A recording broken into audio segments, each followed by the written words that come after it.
Send it out here to the universe.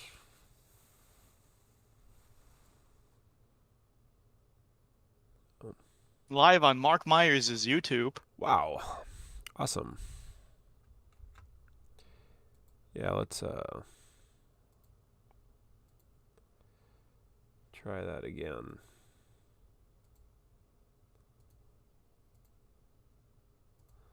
Try that again.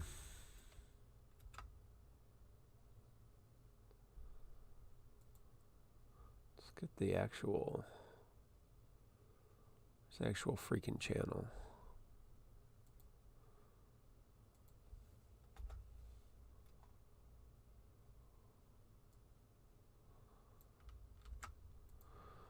Where's the actual freaking channel? Hey, Tree Void, Mother Lover, how we doing?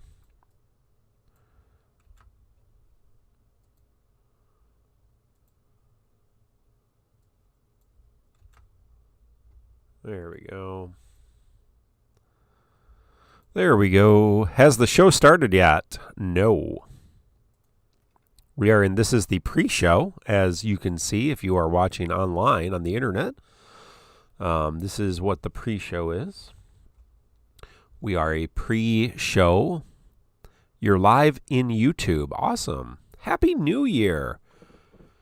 I should seriously, what's wrong with the title? I don't understand. We're talking about two monks tonight, and one of them is very cold. Hey, Scott, how you doing? How you doing? See people on YouTube. Hey, Jet Crush. I see people on YouTube. I see people on Twitch. I'm just sharing it out to the various different places in the world here. How are you all doing? Hey, Moomeister. How you doing? Tonight, ready for the show? All right. Am I ready for the show? What are we talking about tonight? Couple of monks. Some hot fist in action. Good times. I'm looking forward to it. Let me get on the YouTube. Okay. Hey, there we go. I haven't touched a lot of events. They just keep coming. Oh. Is Sid Martz a new presenter? No, that's a denier. Mino is a Sid Martz denier. Like moon landing denier, right? The moon landing didn't happen. Now you got the Twitch notification. Well, that's good to know, because then there will be people showing up.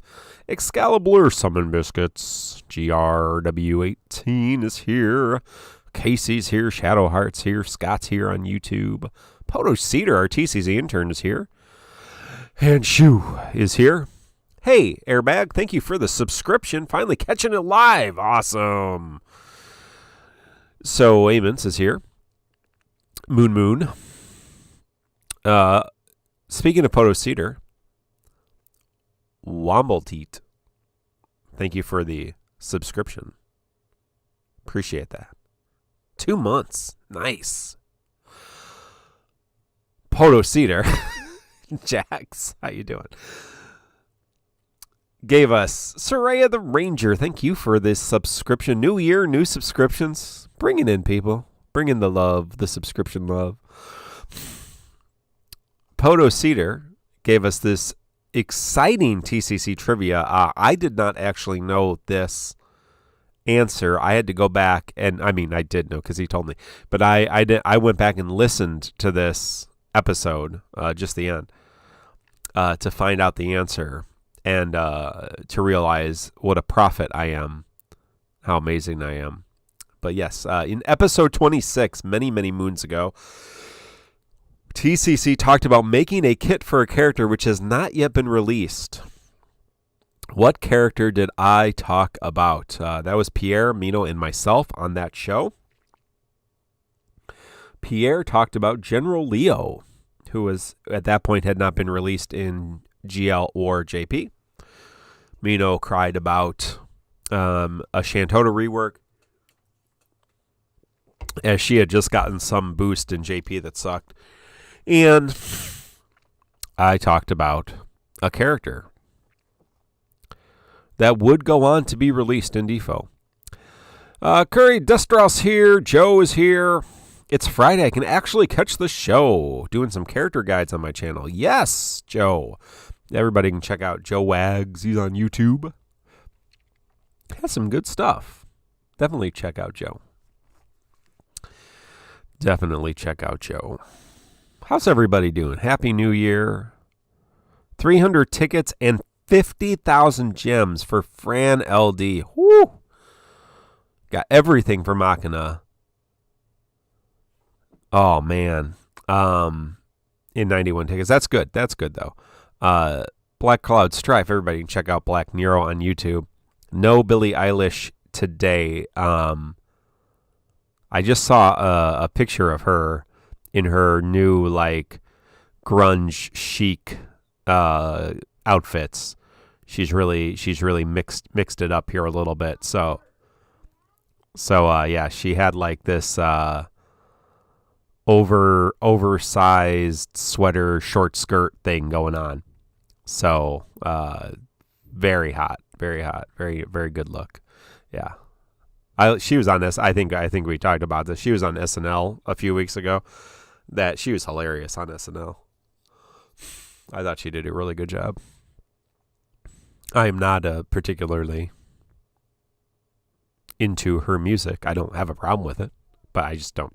It's not something I've really ever listened to. Oh, Indolent Lard. Hey, how you doing? Mihara. First time watcher. Thank you. Good night. Nidre.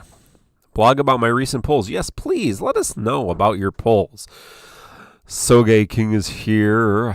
Yes, we always like to hear about your polls. Let us know how this month has gone in your polls before the show starts. And if you want us to read it on air, you can do so with a super chat or some gift subs, and we will read your polls on air for everyone. So yeah, feel free to let us know. Divine Ifrit is coming in a few days. And then we'll all complain about how hard it is and how much we hate the grind because we need more game modes, but we don't want actually to play the game. So yeah, that's the thing.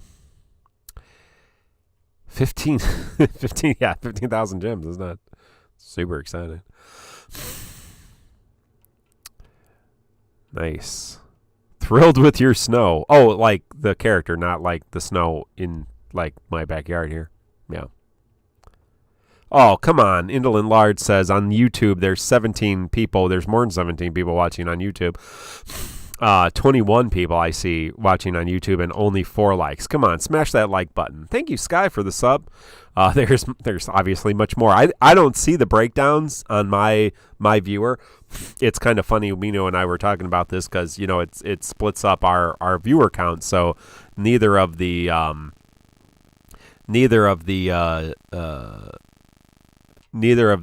Twitch or YouTube has a particularly high user count unless you combine them, but that's the number I see. I see the total number of people watching. Which of the 8 degrees we currently have is your favorite? You have 8 whole degrees? I think I had -9 today. You got that lake effect keeping you warm. We don't have that out in the Great West, Nidre. You get further away from the lake, the colder it gets. But yeah, the lake effect snow is awful. Yeah. Oh, we didn't get too much. We didn't get a... Oh, Mark, let me grab a drink again real quick. Sorry. Yeah, no, 1 please. minute. While we're warm, yeah, it seems like people are trickling in slow anyways because unexpected scheduling change, guys. But bear with them. Keith, Persona 2 best Persona. How we all doing? Dwayne, how you doing? Hello. Azamar's here. C-Sam's here. Good call, Miko. Good call, Miko.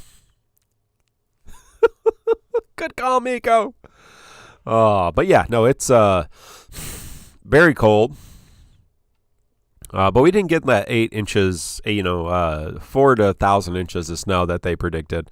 But we did get enough snow, and yeah, it's been terribly cold. We got enough snow for the kids to go sledding for like a day or 2 days, and then it got so cold they can't go outside. Good times. You know what else is cold? No live stream for 90. Oh, C90. Yeah, Vunks, that is true. Ice cold. I've offered, if you're listening to the pre-show, Squex Joshua, Squex Crystal, I'd be happy to put a video together for you of C90. I probably will anyway. I will do that. Bamboozled. Hot tub stream. Woohoo! Thank you for the $5 super chat, Bamboozled. Really appreciate that. Bamboozled would like a what's that glowing money? Bamboozled would like a hot tub stream. So I wish I had a hot tub. My feet are freezing. I literally had my 7-year-old go upstairs and get me a pair of socks because I had some short socks on because I'm breaking in a pair of new pair of shoes. And so I had kind of these like padded, I don't forget what they're called. They're like fancy socks, but they're short. So I had my youngest child go up and get me a long pair of socks to put over those socks because it is freezing in the dungeon in my house where I am streaming from. Great for the computers, I suppose, and all of the electronics down here. Not so great for me. So I missed it.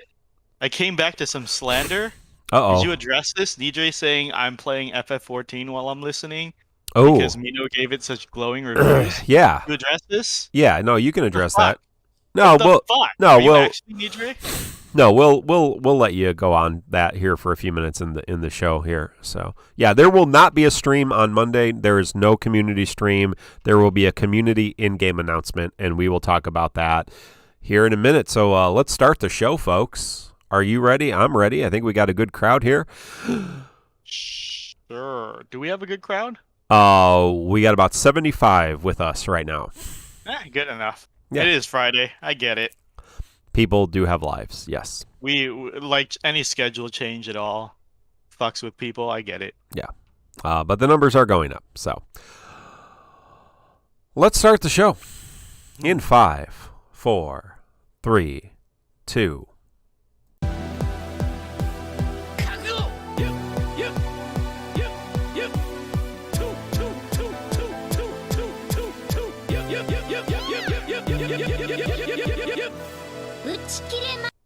Welcome, everyone, to episode 182 of the Crystal Chronicles, your Dissidia Final Fantasy Opera Omnia podcast, recorded on January 7th, a rare Friday night, 2022. Make sure you're making your checkbooks right, and none of you have checks. None of you have ever written a check. I don't know what I'm talking about. Make sure you tweet. No, that's all done for you. No one has to know what year it is anymore. 2020 Part 2. Yes, welcome to 2020 Part 2. Oh, wow. I'm Mark. I'm your host. And I'm so glad to be here. It's the dead of winter. I got my Ego Base gear on so I can see you in hell. And I'm not alone. I'm with my good friend in yours, Mino Spellgood. Mino, off from the Savage Raids. How are you feeling? So tired, Mark. I can't wait to go back to work. Get off this vacation and go back to real work. Yeah. That'll be a sweet, sweet release from this hell. Yeah. There's nothing to... Actually, I mean, I feel the exact same way. Sometimes, after 2 weeks, I had a great vacation, great Christmas, great New Year, spent a lot of quality time and some garbage time with the family. Both are important. And... but it's good to go back to work, and get off the grind. Hey, I want to go do a couple shout-outs here. Airbag, Womble, Teat, Soraya the Ranger, C-Sam, and Tree Void for the gift subs, and Bamboozled for a $5 super chat. Shizarine, also for a follow. Thank you. But yeah, you can support us. Like, sub, ring the bell, follow, sub on YouTube, become a member on YouTube, super chat if you want us to listen to you, gift subs if you want us to listen to, give us money if you want to hear us, but regardless, we appreciate all of your support. Bamboozled says with his $5 super chat, as someone who has only ever paid $16 from a check, I am offended. Yeah, okay. I don't know. I just meant most millennials probably don't write a lot of checks. Do you write a lot of checks, Mino? I'm trying to think. When was the last time I wrote a check? I'm trying to fucking think. Besides paying rent, and I hear it depends on shit. Is that even normal anymore to write a check to pay rent? I don't know. I write checks occasionally, but very rarely. Very rarely. Think. Like right now, I got a mortgage that's auto pay from the bank. Yeah. And then I have lived in places where I just Venmo the landlord. Yep. So I'm like, I did. Last time I wrote a check was years ago, living in an apartment to the landlord. I just can't remember if that's normal anymore or if that's an outdated concept. Well, Bamboozled, I'm sorry to have offended you. It's never my intention, except when it is. Poto Cedar, our great TCC intern, before the show, he does have some trivia this week, and then I'll get to his response. In episode 26, this is episode 182. This is a weekly podcast, so that was several years ago. We talked about making a kit for a character that had not been released. Which character did I talk about, Mark? Which one did I talk about? It's a great question. Thank you, Poto, for actually digging into these weird random trivia facts, because I certainly would not have remembered this, and now that I am, my GL speculation video is going to be even better. So I appreciate all the work that Poto does for us. But yeah, garbage time in your life and relationships is just as important as garbage time in default, but much better than garbage time in sports. So you're the one that posted that for me, right? About Jerry Seinfeld. Yeah, Jerry Seinfeld was talking about, spending quality time with your family. Like, we spend quality time. Like, we sit down at a meal together, talk about the day. That's quality time. Maybe we go do something, go to the zoo. It's quality time.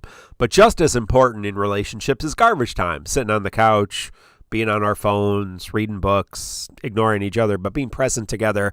That's family garbage time, and that's important too. So spend some garbage time with the people you love from the TCC podcast. Oh, 1696. Thank you for the $2 super chat. Yes, and if you've catched on to the idea, those of you listening, the best way for me to read what you wrote is to give me money, because I will stop. I will stop and read whatever you say. I'm not even like Black Nero. I will say stupid things. I'm not offended. So that's how we go. Meister says, just call it time. Jerry Seinfeld's bit was that.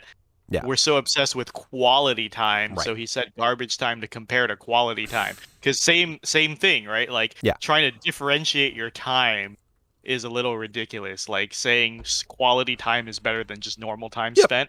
That's why he calls it garbage. That's the contrast there. So if you believe in not calling it garbage time, you better not believe in calling it quality time as well. To say that certain time you get, like, all time is equal, right? If you're giving certain time more effort, that's a bad. I don't agree with that. Well, we appreciate your time, because you've chosen to spend your time with us here on the Crystal Chronicles podcast. You'd probably like us to talk about the City of Final Fantasy Opera Omnia, so let's do that. Hey, not a lot of news. Some people were asking, are we? Oh yeah, go ahead. We got a few Q&As here. Oh, okay. I'm not sure if you missed. So Vunk's redeemed the Q&A feature. I apologize. Who do you want for anniversary, and why is it Sora? Do you want to take this one first? I want Sora, Goofy, and it's Sora BT cycle with then Goofy LD and Donald LD. Definitely, I agree, 100%. I have it on good authority that's going to happen. Someone did tell me. They PM me. I have some very reliable sources, inside sources, prophetic voices, and they are very convinced that that's the case. So Yeah, Mino, how would you like to answer that? I actually heard that Sora got the final Smash Brothers slot because Square Enix was trading that spot for Dante from Devil May Cry. So Dante will show up in DissidiaFFOO so that Sora could show up in Smash. Or Halo from Master Chief. Master Chief from Halo. Whatever. Oh, yeah. Yeah, Master Chief won. Yes, and you can always redeem your Chocobo points. I just don't always see them for some reason on my multi-stream chat. It doesn't always bring those forward. So thank you, Mino, for bringing that to my attention.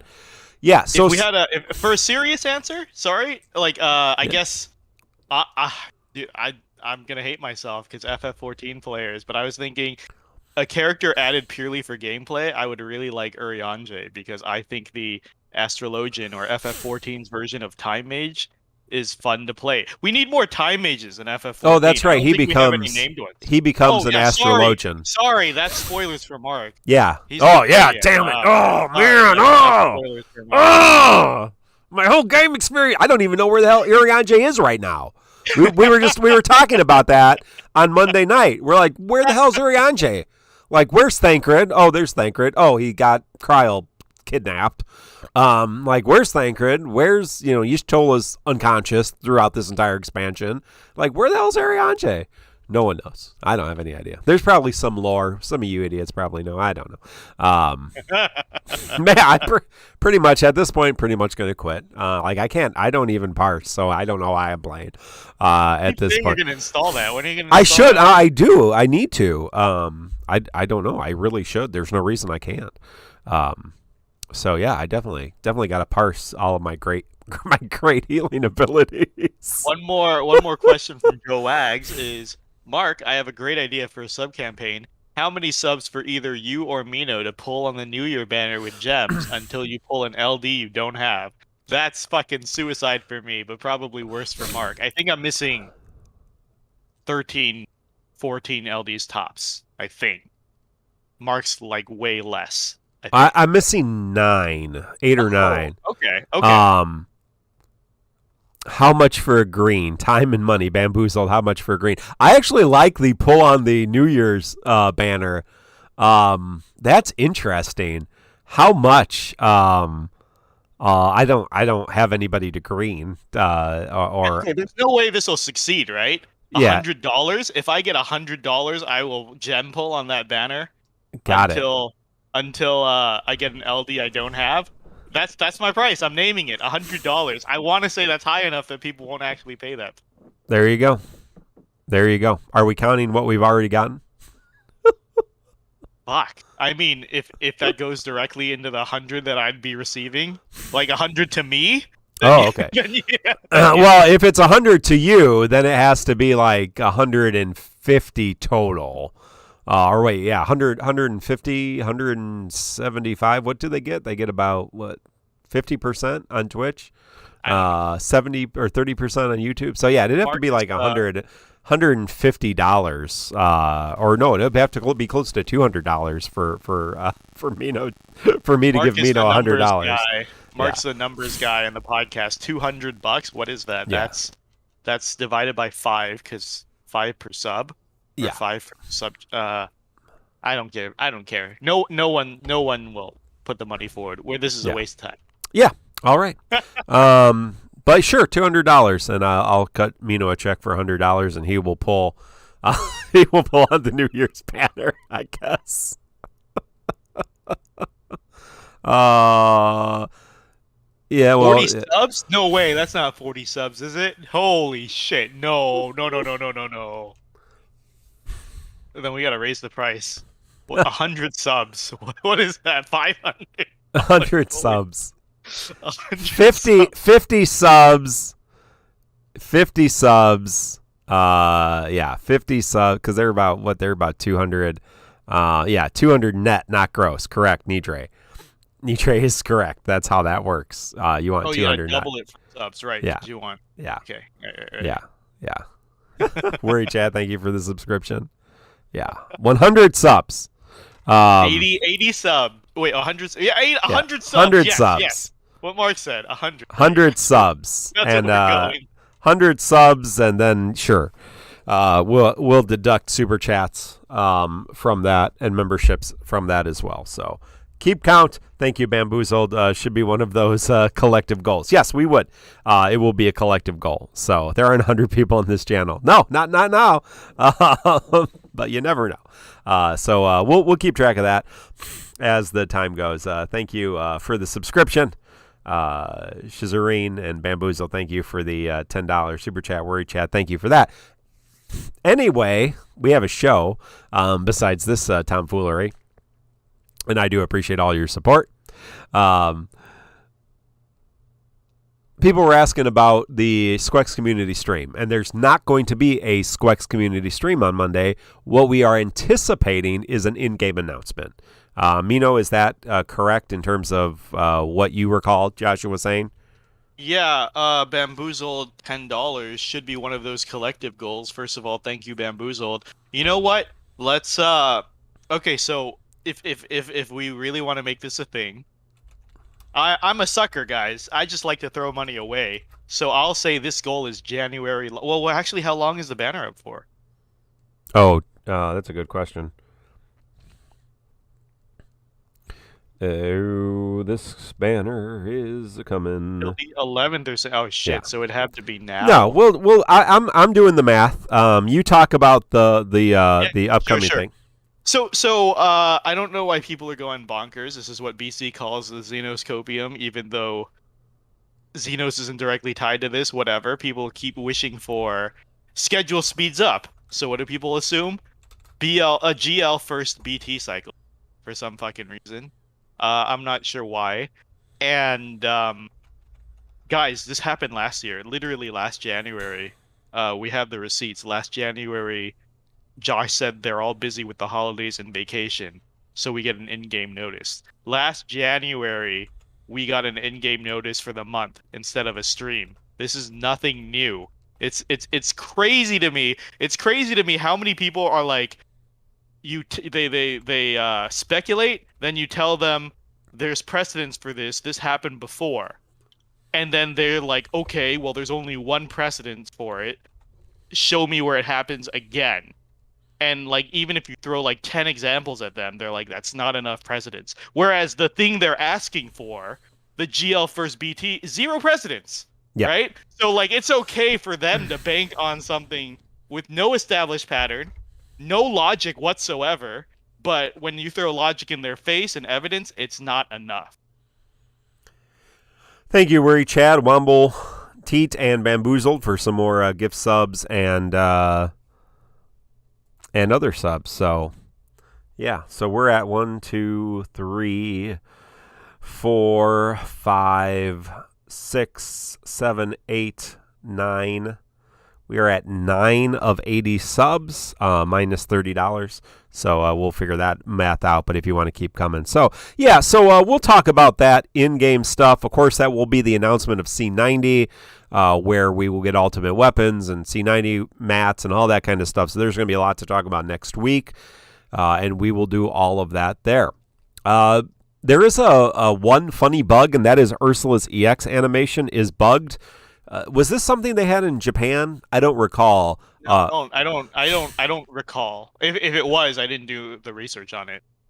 I didn't figure it was a big deal. No. What's the bug? I don't even know the bug. So it just doesn't sync up. If you watch her EX animation, it just doesn't. I don't have a good way to show it instantly because she doesn't start with her EX. It just doesn't sync up very well. And so they're like, there's numbers happening, but they're not doing anything. Basically, her and Yang. So. I don't know if it's new or not. Yeah, so it is what it is. This kind of $5. So Omar gifted. Let me see. Moobot just subscribed. Thank you to the gift for Moobot. Holy shit, are we getting close? First of all, Bamboozled's been spamming fucking super chats here. Once again, thank you very much, Bamboozled, but this is starting to look scary. What the fuck? Yes, Omar has donated some type of money. It says MX for Mexican money. So I can only assume these are some sort of pesos or yes. I'm looking. I'm what's another looking. Hispanic currency? It is the peso. Thank you. Thank you, Omar. It is the peso. That is the whatchamacallit for the peso, and that would be what. So that's let me look at that. Exchange rates 120. Yeah. So that is $5 American dollars. I'll give you 6. Yeah, we'll call it 5. Giving the current exchange rate, I will give you 6. So thank you. If anything, it should be 4 because there's always a some sort of fee. Well, yes. For currency exchange. Yeah, there is definitely. Yeah. Yeah, there definitely is. So Shalaster, the current campaign is 80 subs for Mino to pull. 80? I thought it was 100. 100 subs. 100 subs plus money. $200. Thank you, Bamboozled, for 20 more. For Mino to pull on the LD banner, and Trevoid gifted a sub. Yin gifting 2 subs. So yeah, so we're getting there. We're at 12 gifted subs and $55 there. So good job. LD I don't have. What even are the fucking chances? Okay, Mark, keep talking. I gotta dig into the banner.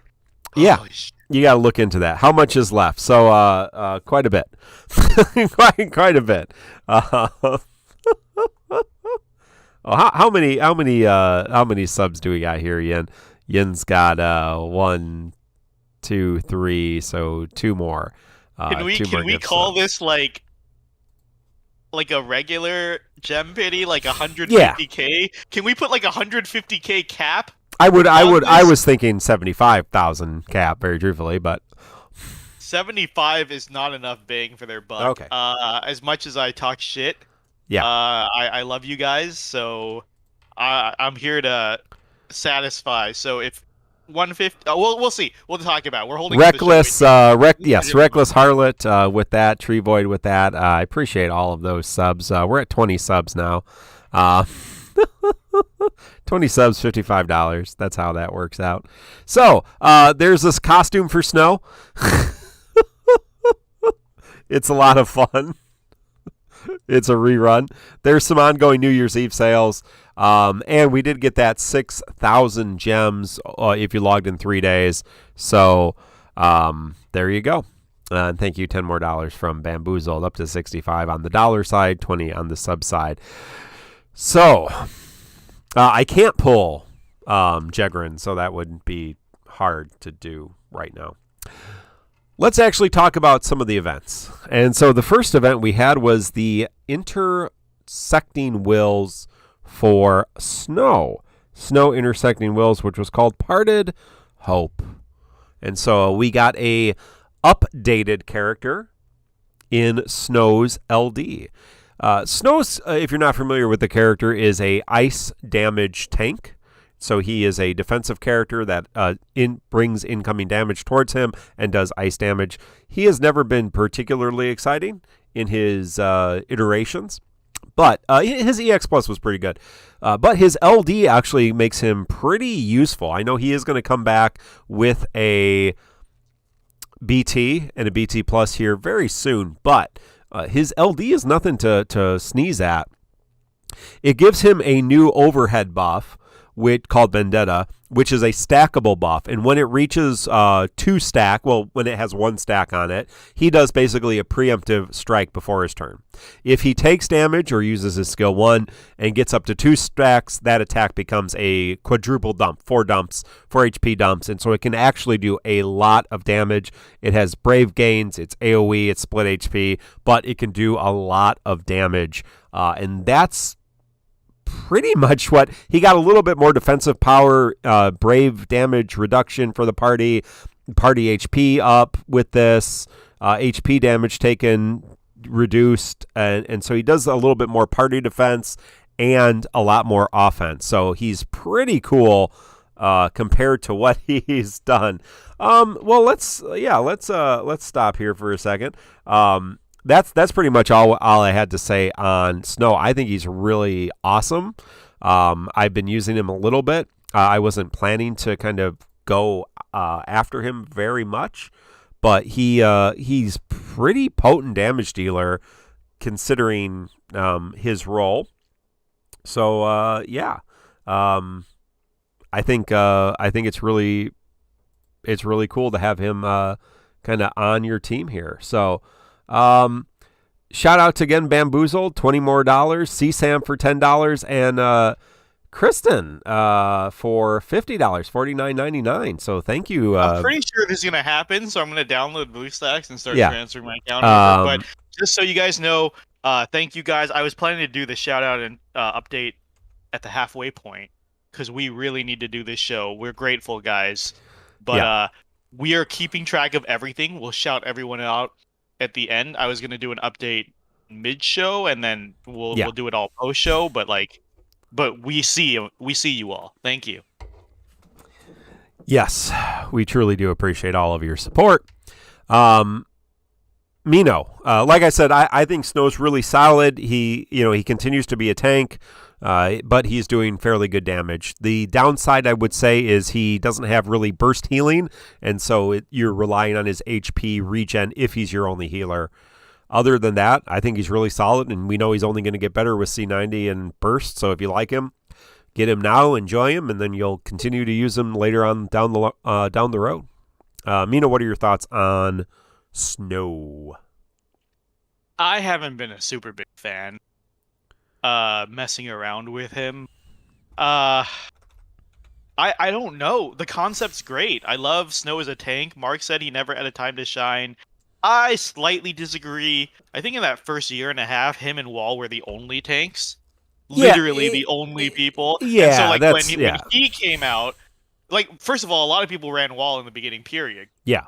And then whenever Snow came out, he would take over as a de facto tank, and they kind of go back and forth until more people came out. So Snow has a good history of being an awesome tank. His gimmick of eventually taking 0 brave damage is pretty fucking hilarious. Yeah. It's just so unnecessary right now, in my opinion. Because what does the LD add? The LD adds stats and damage, which are fine. The damage is pretty good.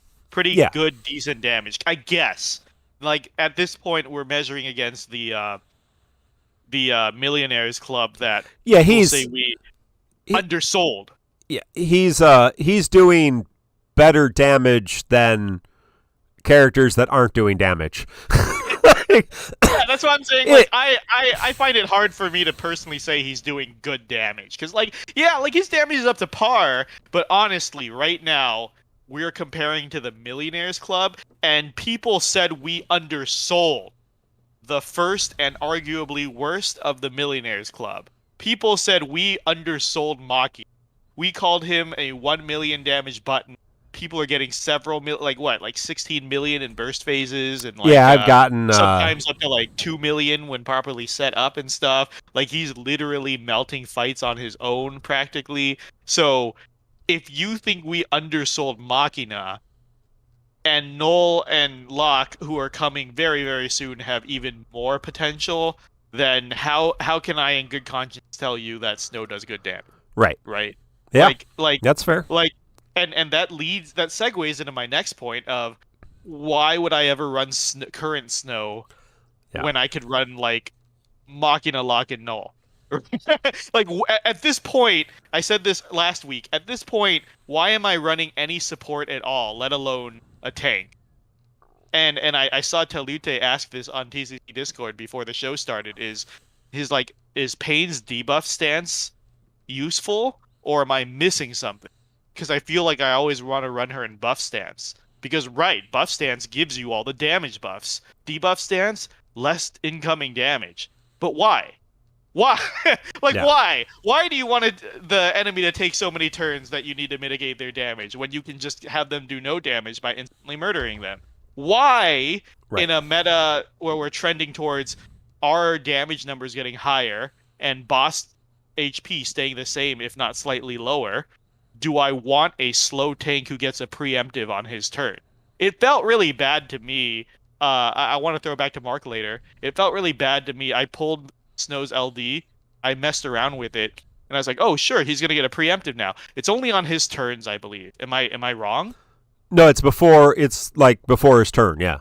Yeah. It's a preemptive attack on his So turn. yes, you and it really you want him to get hit both for his damage reduction power, but also that increases stack. So you want to have the boss do damage to you or to attack you. You want them to have a lot of turns, right? Like you don't want Snow to go multiple turns. You want him to be taking hits to build his stack up. Right. Because pressing S1 also builds his stacks, but it feels bad to press his least damaging button. And so like you literally want the boss to take turns and hit you, and he's such a slow character, and the preempt only happening on his turn. It's not like the other off-turn damage dealers we've gotten, like Kane, who are always following up. This is only on his turn, and he's a slow piece of shit. Like it doesn't justify the damage to me. And guys, in an era of power creep, and people are already complaining that the game's getting too easy. We haven't even hit C90 yet, guys. Strap in for another 5 months of this. It's only going to get worse. In an era of power creep, when you play an RPG and you over-level, do you want to, A, kill the boss instantly, or B, have the fights take even longer, but you take no damage? Like, what is that? Who wants to play like that? Who wants the fights to take longer at this point, which is what Snow is going to do?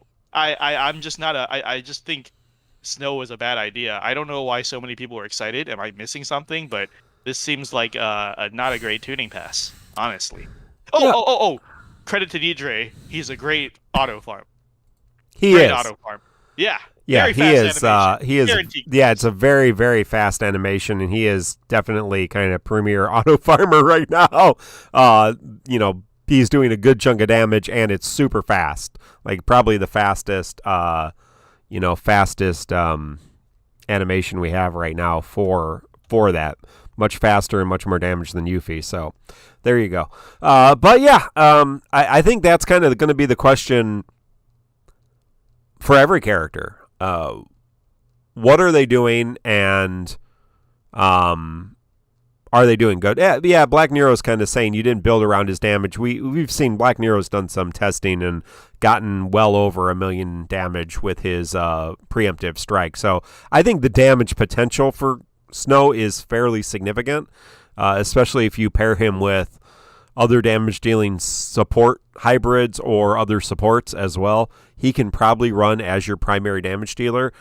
I think it is a good argument to say, why use him instead of one of the million damage dealers? Good counterpoint. But, to not use one of them, I guess is the, to use LD only characters and not use BT pluses, to challenge yourself. I guess it just, that's, you like Black Nero's saying, you like more defensive teams, and so you want to play characters like Zac and Snow and let the boss take turns and see what the boss does. I mean, at this point, it's all up to you. Like, I mean, there's no yeah. Like, it's just whatever you like at this point, and if that's what you like, then Snow's going to be a great character. He doesn't suck. And we know he'll get good. You'll be good for a while because he gets an upgrade fairly quickly compared to some other characters. So, looking at the podcast polls, thank you. You can go to Tonberry Troupe. Shout out to Tonberry Troupe, Cell and Teleute and Anomander for doing the infographics.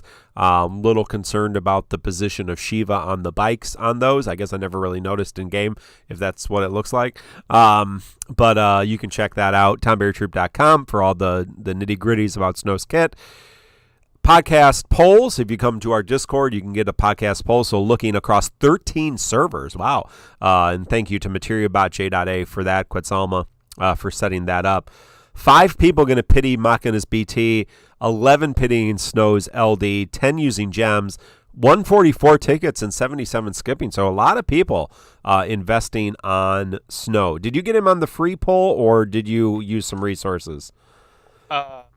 I don't remember. I'm gonna be really honest right now. Lately, I've been throwing tickets at banners until I get it out of boredom, or rather, like I said this earlier. For some reason, I'm spending less time here because of FF14, Right. and that makes me want to pull more. For some reason, I don't know Nice. why this is working. I don't know why this is working, but I've literally been throwing. I've been pulling for every LD that's come out in the last month or two until I get them. Luckily, I think my luck's been too good. I haven't dipped into gems yet. It's all been tickets, but I'm running dry. Nice. I'm running dry for sure. Nice. So I mean, sorry. I mean, I'm pulling for research for the podcast. Sorry. yes, Right. well, right, obviously. Yeah. Obviously. So there's a Lufenia. This is a intersecting will, so kind of like a lost chapter. There's a Lufenia Plus, and it is the Tyrant, the Final Fantasy 13 Tyrant, with their Centurion Blades minions. They do inflict some debuffs. Attack down, defense down, eye brave down, max brave down, speed down. You don't want them to break you. They can forge blades. The orb is ice damage if you want to uptick it by 1. Or if a player reduces brave damage, it's +3. And at 89% of their health, they summon a blade regardless of what you're doing.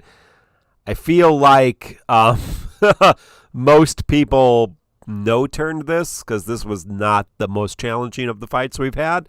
I guess if you give the boss multiple turns, it will continue to summon Centurion Blades and then maybe do a powerful attack. I don't have a lot to say about this fight. +3 per ally. Thank you.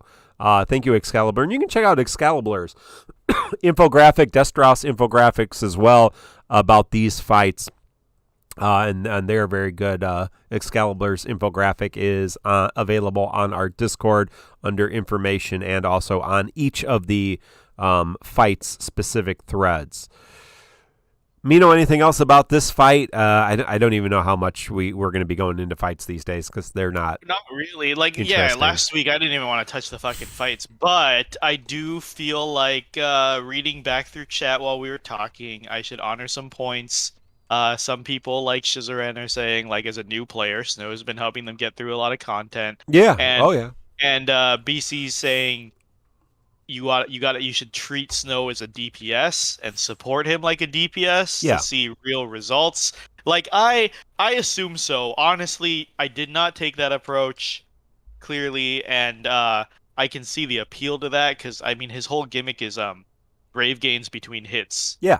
His multiple hits. So I feel like, yeah, sure. It didn't strike me to build him like Garland, but I guess that's how people approach Garland and others, like the multiple dumps that refund. So I just want to amend for the podcast that I didn't try this. Mark did not as well, but apparently if you treat him as a DPS, he can pump out respectable damage. No, I played around with him. I did not pull him till my Ursula pulls, and so I did not use him on this event. But I have used him on some other content, and so I mean, if you give him a little bit of support, even BT plus support, even Ursula, I think Ursula is actually a good pair for him for a couple different reasons. But I mean, he can do considerable damage. Is it 17 million burst phase damage? No, it's not. No, that because I mean that's where we are right now. So you have to deal with the fact that you're going to be doing damage over the course of a fight. You're going to have to interact with boss mechanics, or you're going to bring a burst and do a lot of damage. So I mean it's just kind of how you want to play at this point.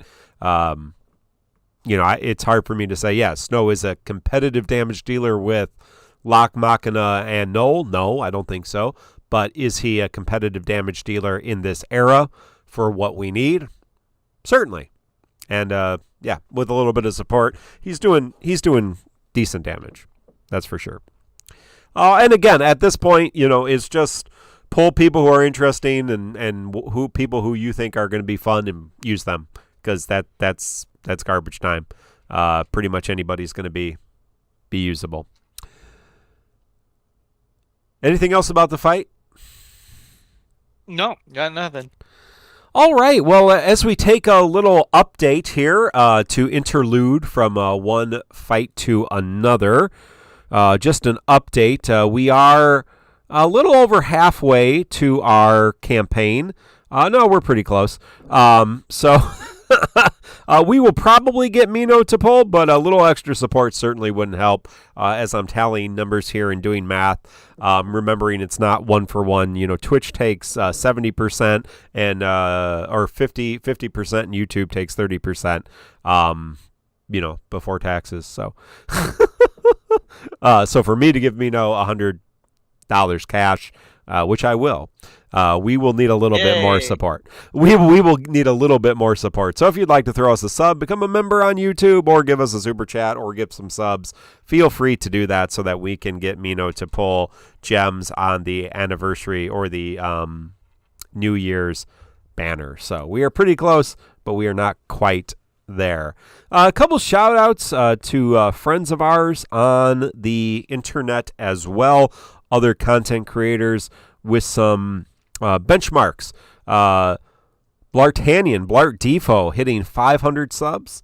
Elfanaud hitting 2,000 subs. Everybody, you're like, who's Elfanaud? Elfanaud is a great player, plays Japan, and I think he plays global, and was on the Ranting Hour this week. Always enjoy when he's on the Ranting Hour. And he's at 2,000 subs, and I think our friends at Dystopia are close to 3,000 subs. So you can go and help them get 3,000 subs, although I don't know how much run channels are going to be excited over the next 6 months. Like help them right now, because I don't know how many more subs they're going to get over the next 6 months, because are people going to be looking for help with runs? I don't know. Oh, I don't think so. Oh, Scott is close to 1,000 too. Okay, great. So yeah, they hit 3,000. Okay, right before the podcast, Excalibur says so. Indolent Lard and Excalibur, Destral, all doing good content for us. So who's Elfanaud? Mr. Brave Gains. Yes, that's who he is, Mr. Brave Gains. Mino, anybody else you want to shout out as we talk about content creators? You got them all. I think last week we tried to do Alfie, but yeah, good reminder. Yeah, Scott and Destroth deserve to reach 1K definitely. Scott Ong and Destroth putting out just a huge number of runs per fight. Destroth doing the infographics that give you different ways to approach the fights. I do appreciate that, especially for people trying to figure out how to kind of get to that point where they can do Lufenia Plus. So I think that's really cool. We have a supporter question. So if you are, have you been gifted a sub? Are you a member on YouTube? You can join our Discord, connect that to your Twitch or YouTube, and become part of a couple exclusive channels, including the supporter corner, where our TCC intern asks some questions. So the question of the week was, now that garbage time has officially started, how does that affect the way you play? And as I was looking back at this, we got apparently into a conversation there, and so we've lost most of the responses. So Mino, I'm going to ask you. I need to check that channel later. Yeah. Well, I'm already prepping for it by event logging. That's a term where literally when there's a new event, I log in, I do it, and then I log out until the next event. As somebody who's played a lot of games as live service, and am currently doing that for FF14 too, it's to prevent burnout. Yeah. If a game is not engaging, forcing yourself to engage with it will only make you resent the game. Yeah. I've been around the block a long time, guys. As Goose and Somegi reminded me just before the show, I'm a very old man who's been seriously raiding in FF14 for over 8 years now. Holy shit, what am I doing with my life? And that's how we handle it. I log in for raid. Raid is done, I log out until it's time to raid again. That's it. I don't do dailies. I don't do any of that extra shit like leveling all my classes in 90s or fishing or fucking delivering mail or, fucking camping fates for mounts, like all that filler bullshit. None of it. And so that's how I don't burn out on defo. I've done this before too. This isn't our first garbage time, guys. Come in for the event, move on with my life. And then when the game has a lot more to engage with, I'll come back and spend more time with it. I feel like a lot of conversations we've been having today, forcing yourself to engage with something is the fastest way to kill your interest in it. Don't push yourself. Don't try to look for things that aren't there. Don't try to like invent meaning, right? Do other things. Well, we know that there will likely be some surprises over the next few months in GL as compared to the JP. But yeah, I think I've done some things that I felt were interesting. But I'm not going to go like at this point.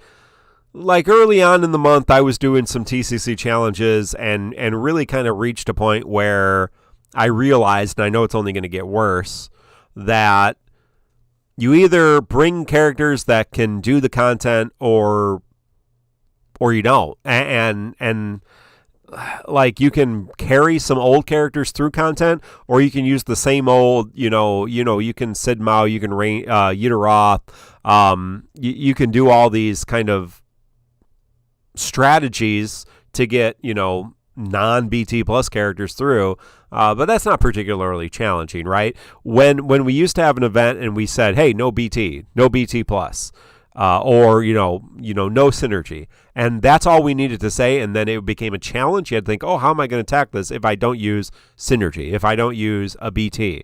Then it became a little bit more challenging, and so that was a little bit more interesting. You had to stop and think. Right now, yeah, I just there's just you just kind of have to figure out how to play the game that's going to be most interesting to you. Like I said, I messed around with Machina's burst phase for a while. Okay, how can we do this? Is this better than this?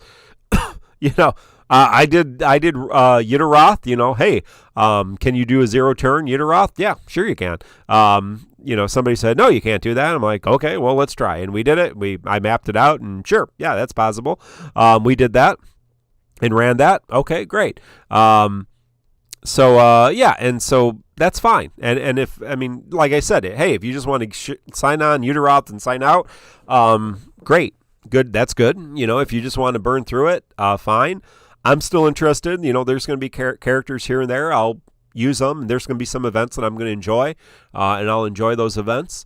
But there's going to be some times that, hey, I'm just going to play the event and I'm going to log off, and that's going to be fine, and that will be done with it. Yeah. You said it even better than myself. Like I am truly a believer of making your own fun. And so, as Mark said, to keep things interesting for me is one, not doing Yidderoth. I feel like if I did Yidderoth for the next 6 months, so bad. I would hate the game. Yeah, I would fucking hate the game if I did that. That's one. So terrible. The second thing is like, I think Mark was like speculating in our chat. Like, he's like, oh, should I just not use any Ultima weapons? Like maybe not use any BT pluses. Like, just tune things around yourself. Guys, there's so many fucking games that people make their own fun, like Pokemon Nuzlocke runs. Like, yeah. Adults put self-imposed challenges on themselves for kids games to keep it interesting. Or like FF5 4-Job Fiesta, since we're an FF community. Fucking FF6 No Espers. Like, there's lots of ways to just mess around and have fun.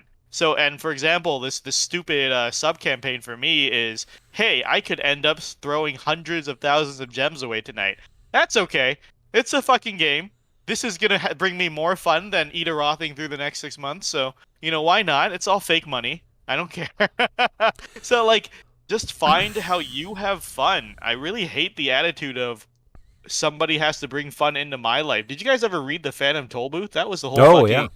That's the whole fucking lesson. Great moral book. Of the fucking story. Great book. Is like, Milo was a kid. He was always bored. He had to learn how to find fun instead of waiting for fun to come to him. I don't know, man. It's this whole fucking thing. Hey, a couple questions from chat we can address before we get to Ursula. Tree Void says, curious about the talks around in Garbage Time. This might be a question for the post-show. Looking to where JP is at now, do we ever leave Garbage Time? Yeah, I think we're pretty safe to say that Shinryu is not garbage time. It's a change. Now it gets kind of like it kind of shifts back and forth, and they're still living into that. But garbage time is literally anybody's good. Like, garbage time is anybody off the bench is going to do well, and that's going to be C90. We're technically not in garbage time yet, although this month has certainly been a lot easier than previous months. But once we start getting C90s, people are theory crafting about ultimate weapons.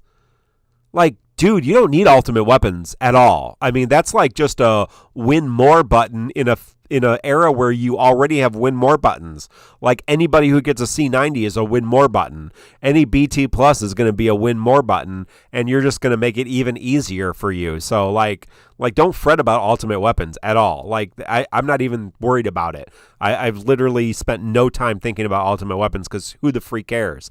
I'll get them for my favorite characters. Those are the ones I'll do first. And so Indolin Lard asks, will C90 be the start? Hey, Jay Plastics, thank you for the raid. Will C90 be the start of a new season of TCC Podcast? No, because it's garbage time.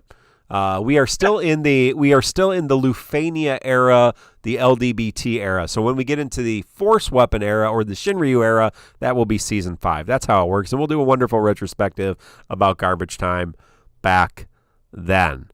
All right, I think I got those. How is Sid? He's great. He's C90, right? He's good. Everybody, that's like, do you like Sid from Final Fantasy VII? Yeah, I like him. He's great. He's one of my favorite characters. Pull him. You won't be disappointed. He's got C90. He'll do damage. It's garbage time. Literally, like, anybody you got, anybody you want, you're good. It's gonna be great. It's gonna be terrible. You won't really enjoy it. Are we missing some fun content like Abyss? Well, I hope that we're going to get some new content, Roland asks. I really hope we are going to get some GL exclusive content that might mix things up, and maybe some new characters that might mix things up, that are interesting, things that are interesting, things that, might change, are just different, unexpected. At this point, Defo is literally Final Fantasy Solitaire.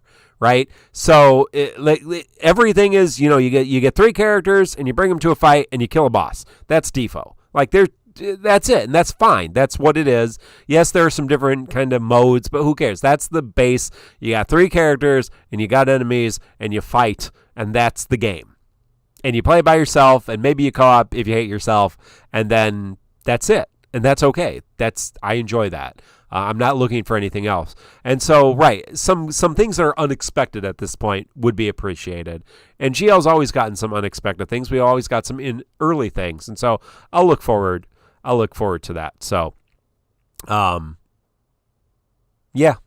I don't know what else we can say about garbage time. It is. I still enjoy the game, and I don't see that changing.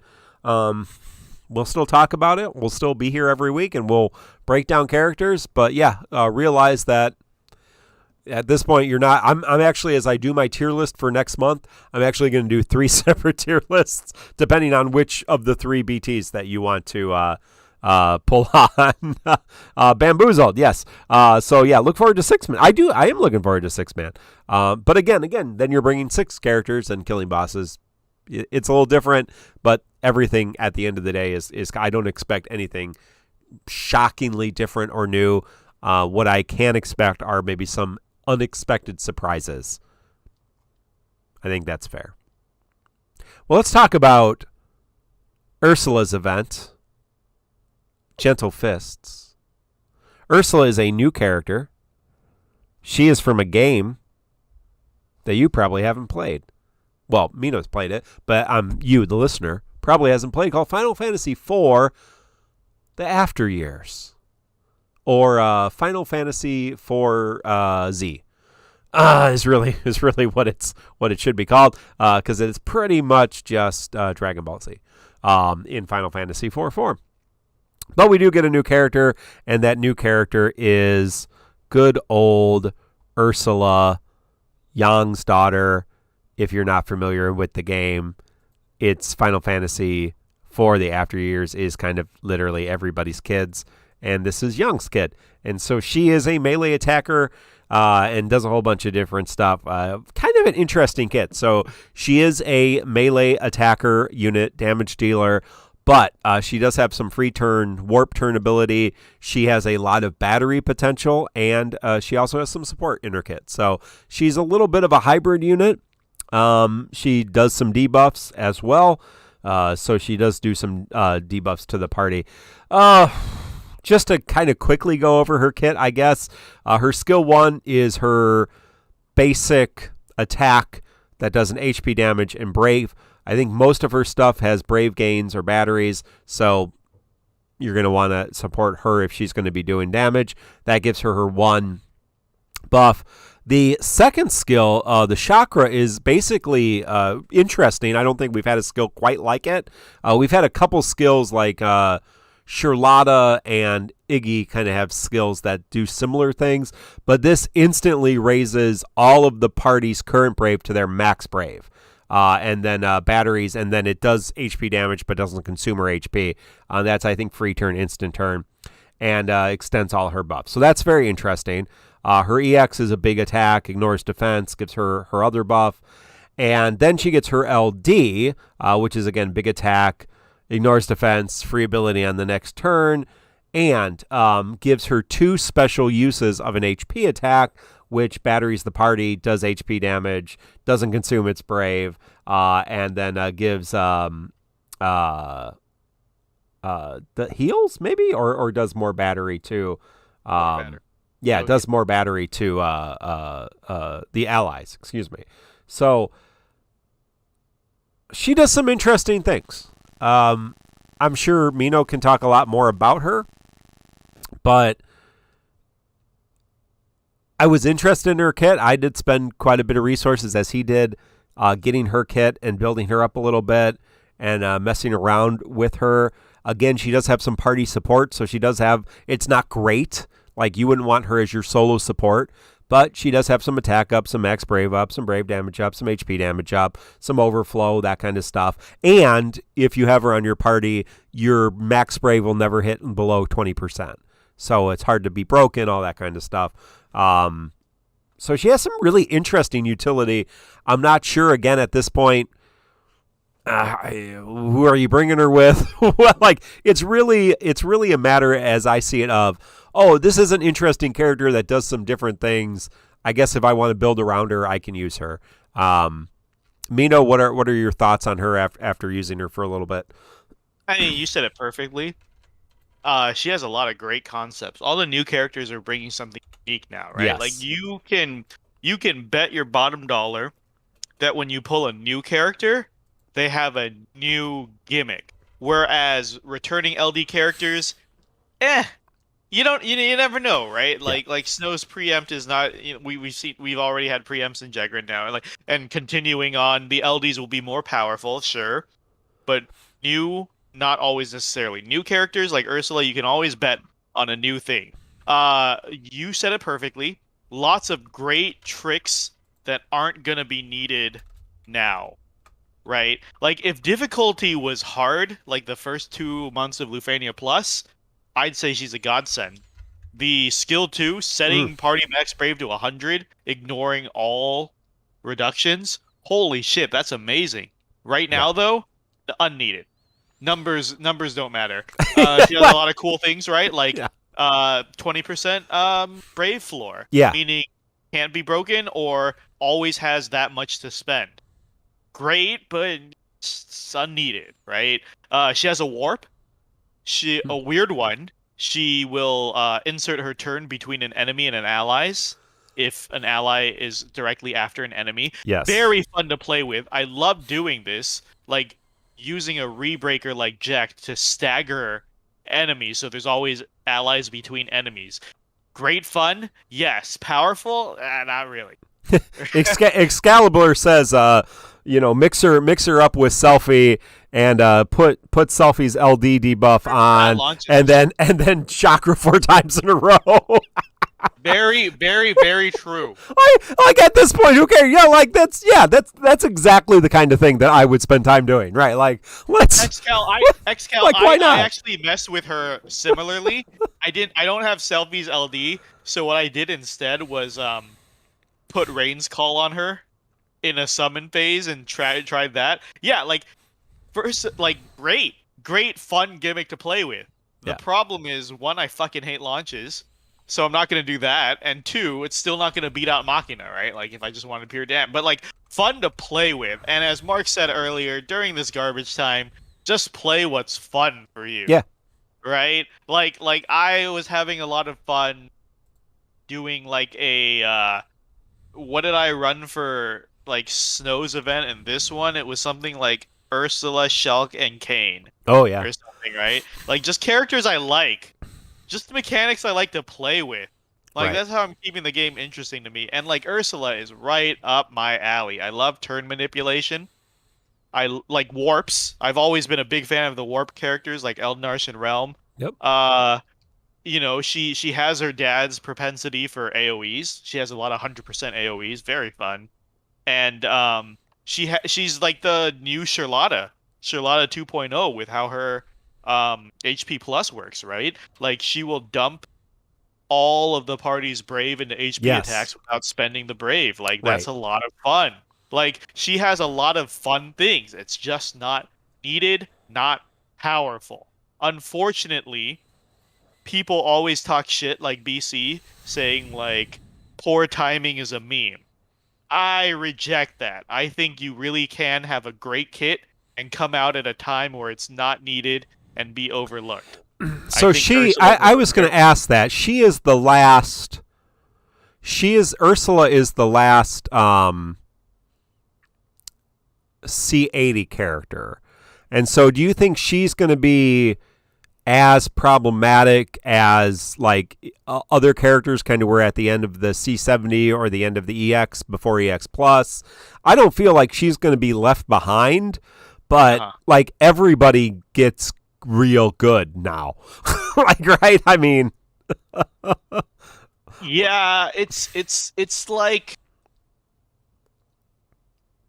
it's going to hurt me to say this, but so I've always pushed back against when people say a character is unnecessary. Right? Like that's a buzzword I really hate. But like that's a term that's thrown around a lot for Ursula and Lude coming next month. Yep. They are unnecessary. And what that means is they will work. Sure. But they are I'm seeing this a lot in FF14 right now too.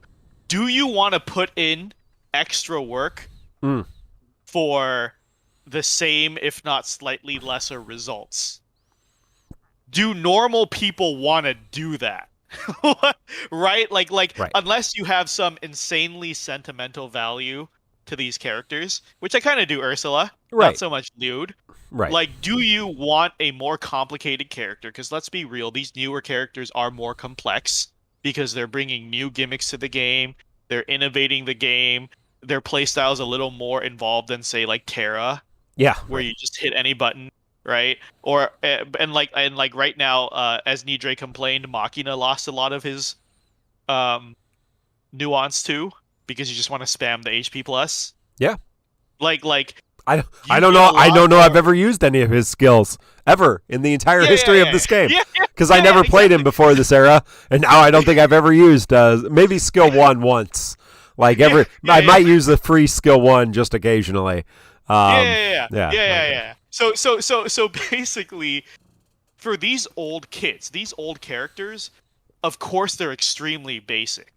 And how do you like in a game like Defoe's whole gimmick is, let's keep these characters relevant. Let's not release new Machinas. Let's release the same Machina, but make him relevant every era. How do you do that for super outdated kits? Just give them bigger numbers. What does that end up creating? It ends up creating characters that can do a lot more for a lot less compared to characters who have to work a lot harder to hit that same milestone. Well, and I think what DK is saying is really, really important when we move into the C90 era. And this is what I've been telling people in terms of you don't have to pull. Just because you don't have to pull doesn't mean you're not going to be using updated characters, because there are characters returning getting C90 who you may have their LDs, and they are going to become powerful without you pulling. There are characters that are getting BT Plus that you may already have that you don't have to pull that are going to be very useful because they will also be C90. And so, right. So many characters. And so, yeah, you can play your favorites kind of through this era, or you can play characters like, so, I mean, at this point, literally pull for characters and pull for characters who you think are interesting. Yes, yes. I mean, that's normally pretty good advice anyway. I mean, that's normally who you should be pulling for. But there have been times when you have needed to get other characters on your roster to fill in roster gaps, and you still may need, depending if you're a new player, like the hypothetical mythical new player who's riding his unicorn in the back, the cat girl riding her peacock. Oh, that's me on Final Fantasy 14. I wanted to point this pull out everything, to Mark, because Mark is living this right now in FF14. You've got White Mage versus Sage.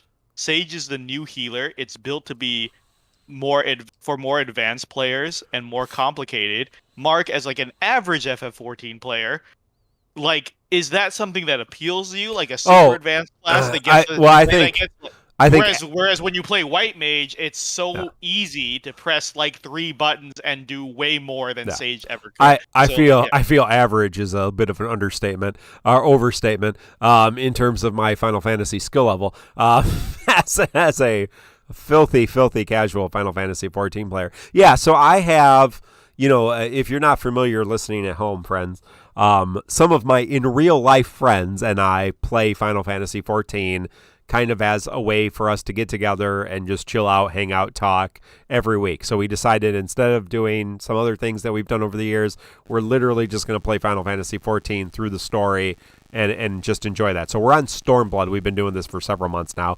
We're on Stormblood. I have a Scholar, a Sage, and a White Mage leveled. And like thinking about, the Sage, because I have the new class. I don't play enough, and I've not played through the other classes enough to like even know what the hell I'm doing to unlock something that's much more difficult and much less useful in the kind of content that I'm doing. So it's one of those things like, oh, that looks interesting, but at the same time, like Mino said, I don't have the skill to play the base class yet. And so I kind of need to figure out how to do that. And then maybe after I get bored, I guess, with the base class and I have a good understanding of that, maybe that's something else I can do. I can switch to something else. But I don't, like you said, is it worth, extra investment to continuously fail at something that I don't have time to invest in yet? No, probably not. So I think your correlation here is right. If Ursula is not a favorite, and if it's not a mechanic that you're familiar with, probably good to skip.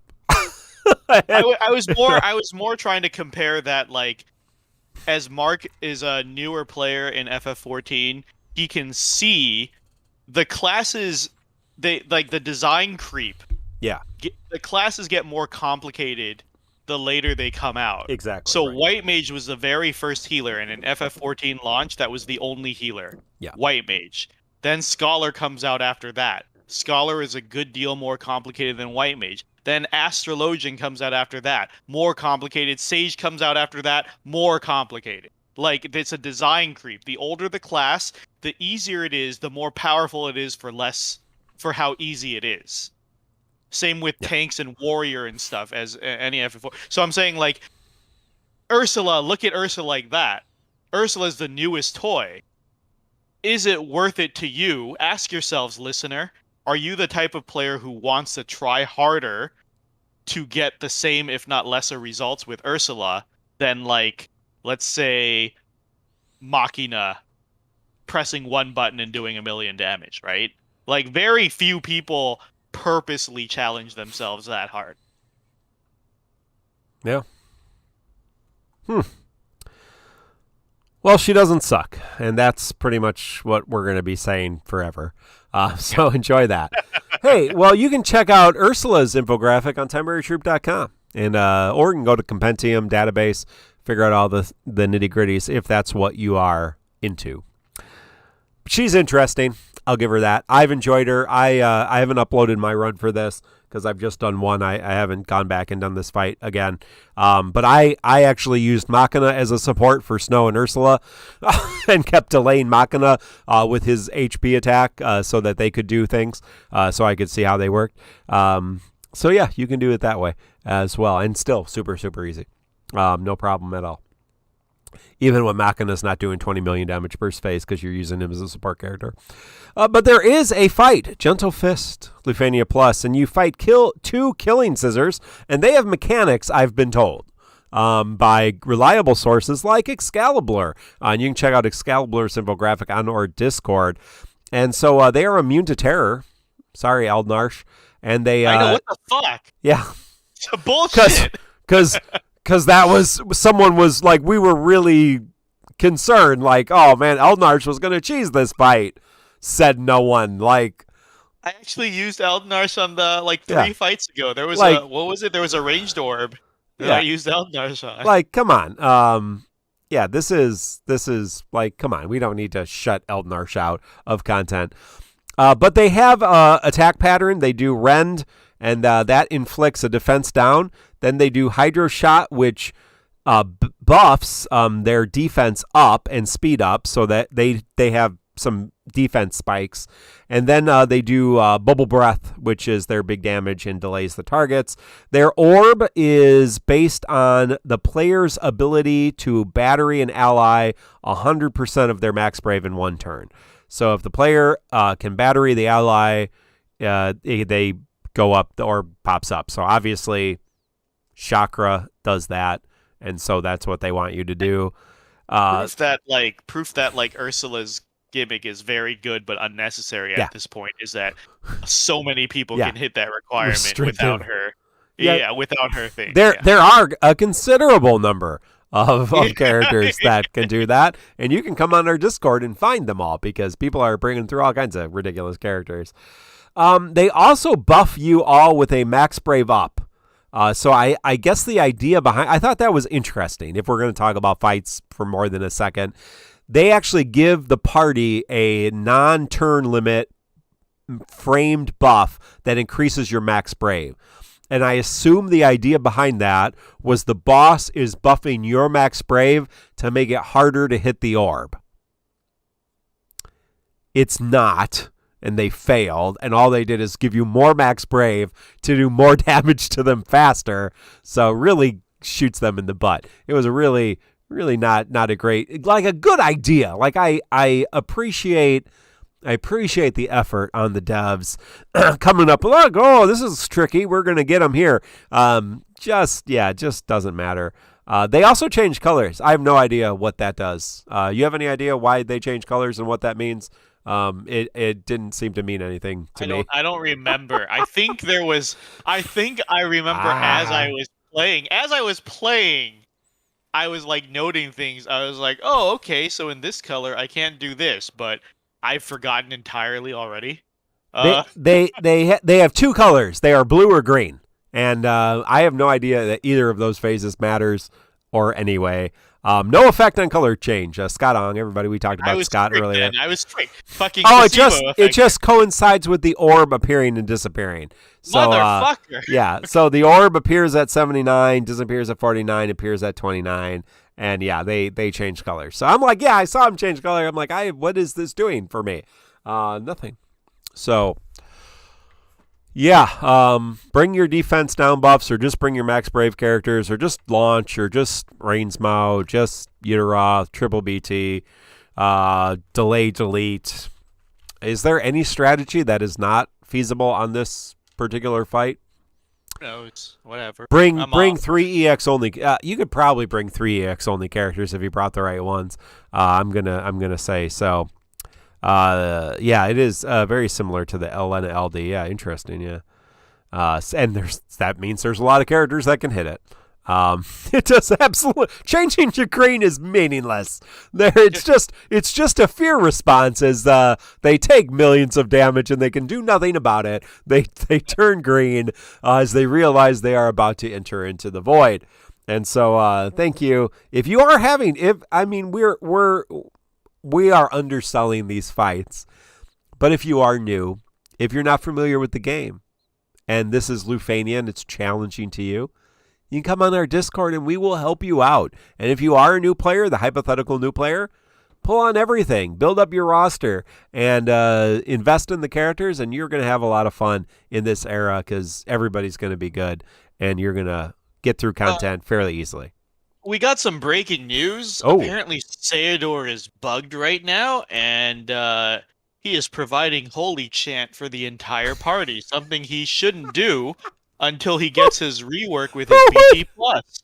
So apparently, who even found that? Who's playing Sayador? It's real garbage time if people are bringing out Sayador. So apparently, guys, Sayador has reworked time traveled a couple months, and he is now party holy enchanting. Enjoy it while it lasts. Well, yeah, all of you who were holding out on Kuja are like, I don't really know if I want a green Kuja, and you've been holding out. That don't do it. You bring Sayador instead. Well, I do have podcast polls. We didn't talk about the podcast polls for Ursula, much less than Snow. Apparently everybody got Machina's BT already.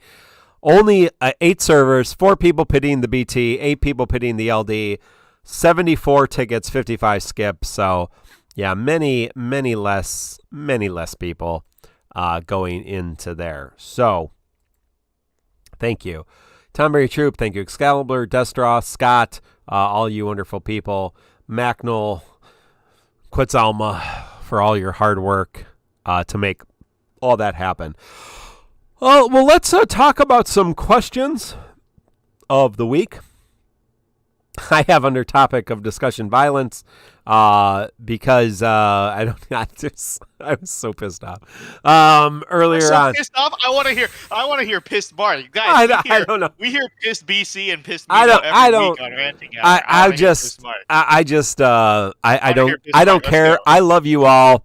I don't care about your challenges. I'm just gonna mute the channel. I just don't care. Like, come on, nothing you are doing is interesting to me whatsoever. Like, I loved, and this is my problem. So, the idea behind the TCC challenge was early on. The very early iteration of TCC challenge, because there's been times TCC challenge has been in full force and times we've cut back. Originally, the idea was this is a gotcha. They want you to pull synergy. And there was a time that having 3 synergy characters on the event, that was how you beat it really easily. That's not been the case for a while. But this event, that worked real well. And so just not using synergy, not bringing synergy in the EX Plus era, made the fights a little bit more challenging. You had to think about, how can we do it?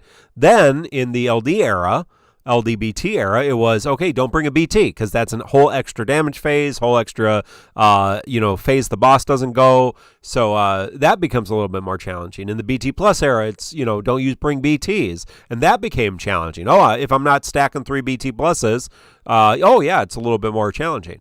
I don't think there's anything you can do to make it a challenge run because, like right now, Yida-Roth, Rainsmau, those are challenge runs, and that's not challenging, obviously.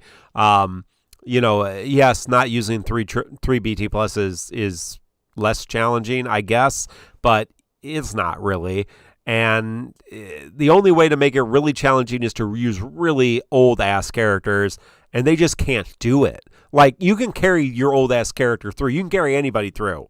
Right? Like, you can carry one character. You might be able to carry 2 characters, but you can definitely character any one character through any of this content with 2 other competent characters. That being said, like, trying to bring 3 old, crappy, like, year-old characters, it's just not. I'm just not seeing a lot of very interesting things. Now, again, I don't want to go into it too much because if you're having fun, great, do it. However you are enjoying garbage time, I want you to enjoy, and I'm not going to tear that down. I'm just saying for myself, I literally, like, I'll come up with challenges for myself, but they're not going to be traditional TCC challenges. We're not going to have TCC challenges like we're not going to talk about them because, like, oh, don't use synergy. Who cares? Like, anybody can make it through C90 era. Like, don't use ultimate weapons. Don't use BTs. Don't use BT pluses. Just don't use LDs. Let's just use EX only characters, and you'd still probably get through C90 because of how stupid EX has become. So, like, there's still people doing creative runs, and God bless you, finding fun things to do. That's what I'm going to try to do. I messed around. Hey, how can I optimize Machina's burst phase? Somebody, I said it earlier, somebody's like, oh, you can't do zero turn range mount. Yeah, you probably can. And so we did that and whatever. Uteroth. I never want to do Uteroth again. But yeah, it was fine, kind of fine tuning some stuff. And so I literally don't know what I'm going to be doing. It's going to be event to event. But yeah, I'm done with that.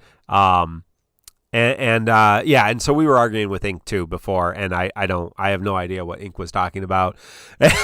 I don't know what he wants from the game at all. And so I was like, the analogies were ridiculous. Wait, how did we? I must have missed a beat. How did we go from community challenge to Ink? Because we were talking about like how to keep the game interesting, and he was talking about like what he wants from the game. He wants more modes.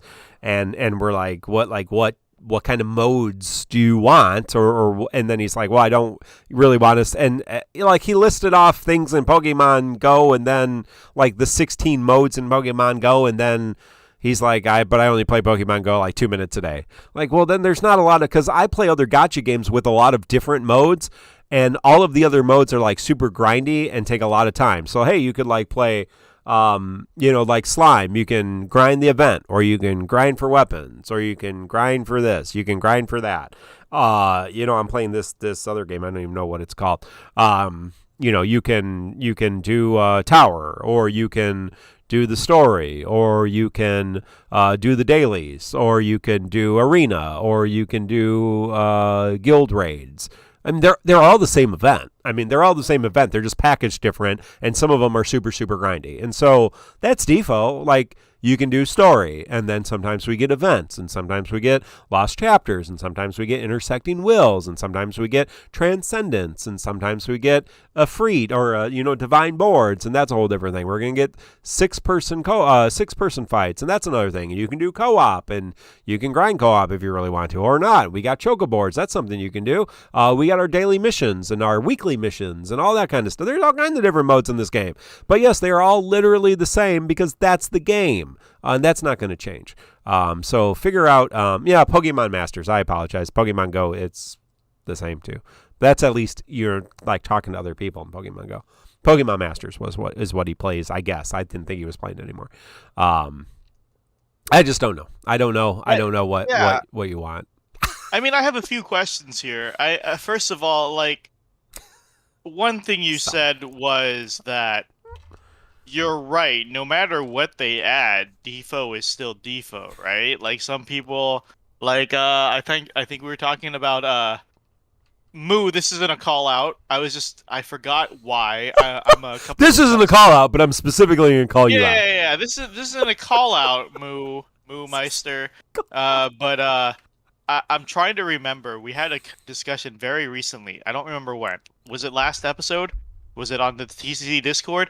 I have a couple of cups of sake in now, so everything's getting blurry. Are you? Are you Gosetsu sake'd? I ran out of alcohol, and then I was looking around for alcohol before the show, and my brother-in-law had gotten me a bottle of sake. Nice. For Christmas. I have no idea why. It's probably a racist gesture.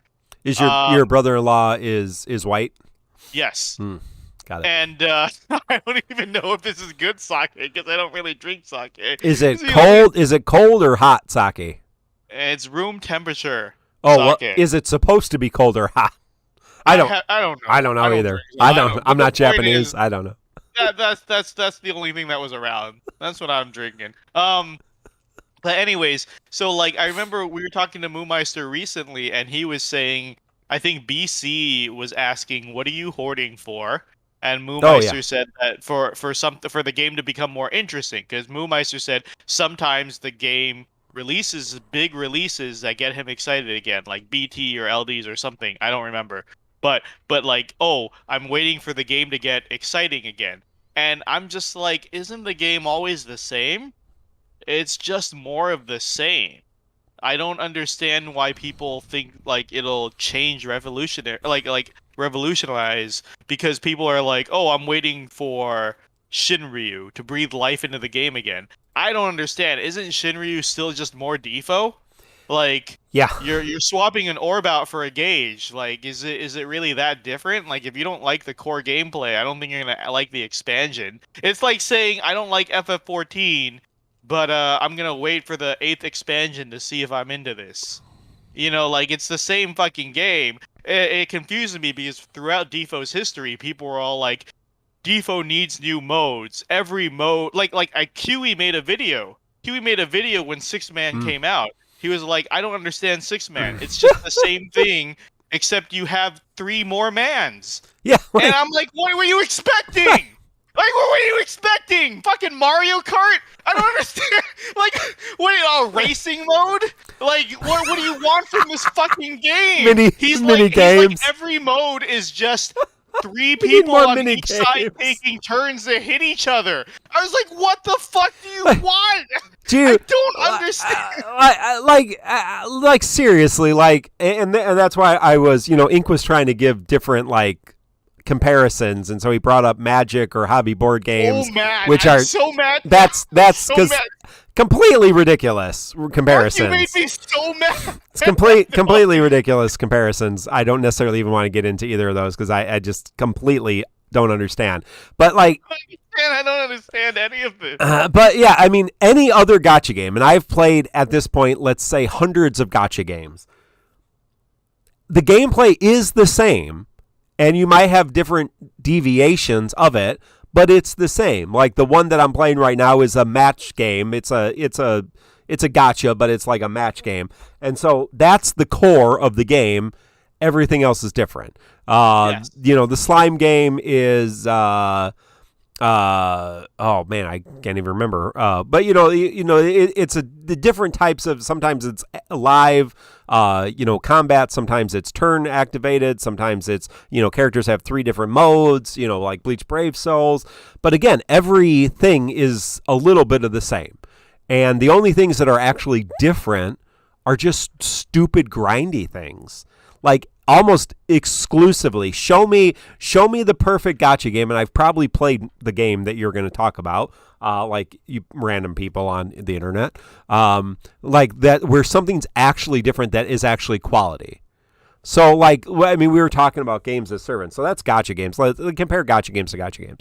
But like a traditional Final Fantasy game, it's the game, you have a story, and then you might have some mini games, right? Final Fantasy XIV, you have the story, you have rating, and then you have a whole bunch of stupid grindy stuff that's probably not really that important, but some people find fun.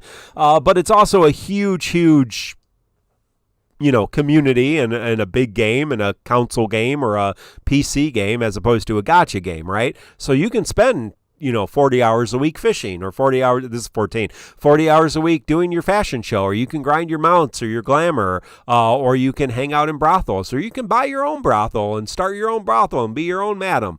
And like all that stuff is like, I'm just finding ways to invest in the community. That's not really like exciting game modes. Like this is the same thing. Like the podcast is the same thing. It's the game mode that we've created to keep us invested in the community, right? Like that's why we make content, because it keeps us invested in the community, which we enjoy. We love all of you. That's why we're here. The game, we don't expect too much. Now, different kids, different characters, different eras, sure. But at the end of the day, yeah, you get 3 characters or 6 sometimes, and they have some skills. And it's turn order, and you press the buttons, and they do the damage, and you fight the bosses. That's what it is. And some events are a little bit more grindy than others. Some events are real simple, like the daily missions. But yeah, I don't know what do you want. And it's okay. We say this all the time. If you're bored with the game, leave the fucking game. You don't have to play. It's okay. You don't have to stay here and bitch for months after you don't like the game anymore. Marco woke a beast. This is BC's fault. He didn't invite me to ranting hour this week. I'm so fucking violent now. And then Mark fucking put a section in the outline saying violence. First, let me address chat. Nidre said, I do think I'd like to see different variants on fights. I.e. long fights, short fights, fights with interesting lockouts, 6-man, boss rush, transcendence, as long as but right now there's basically just fights and transcendence, and there's like a boss rush in like 2 months to differentiate. That's fair, Nidre. I can understand saying, hey, I would like more of this one content. Like, hey, I would like more story chapters, or hey, I would like more abysses, or more transcendences. That, I feel like, is a fair ask. But when you're saying, please invent all new fucking game modes for me to enjoy the game, like, just play a different game. Because if you don't like the core game, as Zeno said, hold on, let me read Zeno's comment. At the end of the day, if you don't enjoy the core gameplay of said game, no mode will change that for you. That's exactly what I wanted to say. If you don't like the core game, you're not going to like any add-ons or expansions the game gets. Yeah. That's just a fucking fact. If you don't like first-person shooters, no new Halo mode will be like a turn-based RPG for you to enjoy. You just don't like that game. And that's fucking fine. Move the fuck on. Okay? Well, like, I think Ink brought up like hobby board games. Like, and so, the boys and I, the very first, like anything that was even the predecessor of hobby board games for me was a game called Hero Quest. Came out when I was 5 or 6 or 8 or 10, something like that. And so Avalon Hills and Hasbro re-released it. It was an old Hasbro game. And the hobby board game version. So it was like $150. And so the boys and I were playing that over break. And it comes with 14 quests. You basically play through a campaign, 14 different dungeons. And then you can there's some expansions that give you some more dungeons, some more quests, right? Some more setups. Like, I'm not going to buy one of those expansions and be like, oh, man, I was expecting something totally different. No, I'm expecting more Hero Quest. That's you know what the expansion, the House on Haunted Hill is? More House on Haunted Hill. More House on Haunted Hill. Yeah. Moomeister's saying, nah, not going to leave. New milestones with new tiers of difficulty and weapons and mechanics always gets me excited again. I've liked the core game. I just need things to keep me interested. Duh. That's fine, Moomeister. I'm not calling you out specifically. I'm just saying there are people who hate the current game. Fucking BC. Like, you know what? I've been living on FF14 this entire week. I don't look at fucking DeFo Discords or subreddits at all. And every day, BC links me to some, like, subreddit thread or some conversation in some Discord he knows is gonna trigger me. Like, every day. And today, he linked me to a subreddit thread saying this is what C90 will be like, and it's like a One Punch Man meme. And he said, read the comments. And I'm reading the comments, and all these people are like, I haven't enjoyed this game since early Chaos. Like, I can't wait for C90 so I don't have to think or team build or read up on strats anymore. And I'm like, why are you playing the game then? Like this isn't Moomeister. I'm not calling out Moomeister. I'm saying these people are like, I hate team building. I hate turn-based RPGs. I hate Final Fantasy. I so look forward to C90 so I can auto plus through the game. Why are you playing the game? You guys are fucking idiots. I don't have time to play this game an hour a day, so I can't wait to eat her off through the next 6 months. If you don't have time, why are you wasting your fucking time playing the game you don't like? You why fucking are you idiots. turning her off in the first place? Jesus Christ, fucking idiots. But okay, but I digress. Jesus. Yeah, so Frog, thank you, Blartanian. We are in the midst of all of you watching us. If you were not aware, we are in the midst of a special sub campaign. If we reach around $200, we are fairly close. After the pound of flesh that YouTube and Twitch takes from us, Mino is going to pull with gems on the New Year's banner. So that's exciting. So stay tuned for that. So shoot us a sub or a super chat or join YouTube membership for only 99 cents. That's a good time. So we are close. But yeah, a few more subs like the one Blartanian just gave us would certainly help. I barely have time to show up to these streams on time. Yeah, see, Blart knows. It's really tough. Hey, well, let's get some of your questions. They might be less violent. Oh, is the violence over? Hold on. I had one more question. Oh yeah, no. So, like, more violence. I'm confused. More violence. I'm confused. What sparked the whole community challenge rant that you went on? Am I missing something? I haven't been around Discord in a while. No, you're not missing anything. There have been some community challenges within our Discord, and so I'm just going to mute that channel because I just don't care at this point. I don't want to distract anybody from having fun. So if they're having fun, and so let them have fun. I'm seeing. Ooh, who are you talking about? I'm seeing anybody who's doing challenge. I'm seeing challenge runs that just aren't particularly challenging, and that's okay. You're having fun. Have fun. I don't want to take that away from you. Because I love all of you. You are precious to me, and so have fun. Have your fun. I don't want to take that away. I don't want to steal your sunshine. What's that song? I don't want to steal your sunshine. No, you do your challenges and have fun. That's good. That's great. I am not going to be impressed. Like, don't come at me and like, oh, look, I did something. Like, no, come on, kids. I'm not hanging it up on the refrigerator. Your crappy drawings. I'm going to recycle it or throw it in the trash. That's why my children come to me and say, hey, Dad, I did something great. I'm like, okay, here, are you just going to throw it in the trash? Yes, I am. I am going to throw that in the trash because it's trash, because you're trash. You kids are trash. No, that's not at all how it goes. But, hey, embrace this. Stop trying to change the subject. Embrace this. So what are you talking about exactly? I'm talking about, hey, Martyr, thank you for becoming a member. I'm talking about, Barryton. I think they were calling us out wanting more TCC challenges, and I think that's ridiculous. Nothing that we do is going to be inventive or creative in garbage time. That's all I have to say about that. So. And another thing. Ink said that fucking Magic the Gathering Mark, no. Mark and Ink got into it. Mark and Ink were fucking fighting, and Ink said something about like, oh, Magic the Gathering, blah, blah, blah, blah, blah, blah, and then Mark is like, okay, what's the fucking cost for that? Tell that story. I'm too drunk. Yeah, well, So yeah, Inkwelder was talking about like game modes, and he's like, like Magic, there's different game modes. And I'm like, well, the cost for Magic is exceptionally high compared to a potentially free-to-play mobile game. Like, the cost, the time, and money to play Magic is ridiculous. As someone who played Magic the Gathering competitively for many years, who started playing during the revised era, yes, like, I spent tons of money on Magic. Because, so he was like, well, you make one commander deck. It's not that much. And then that's a different mode of the gameplay.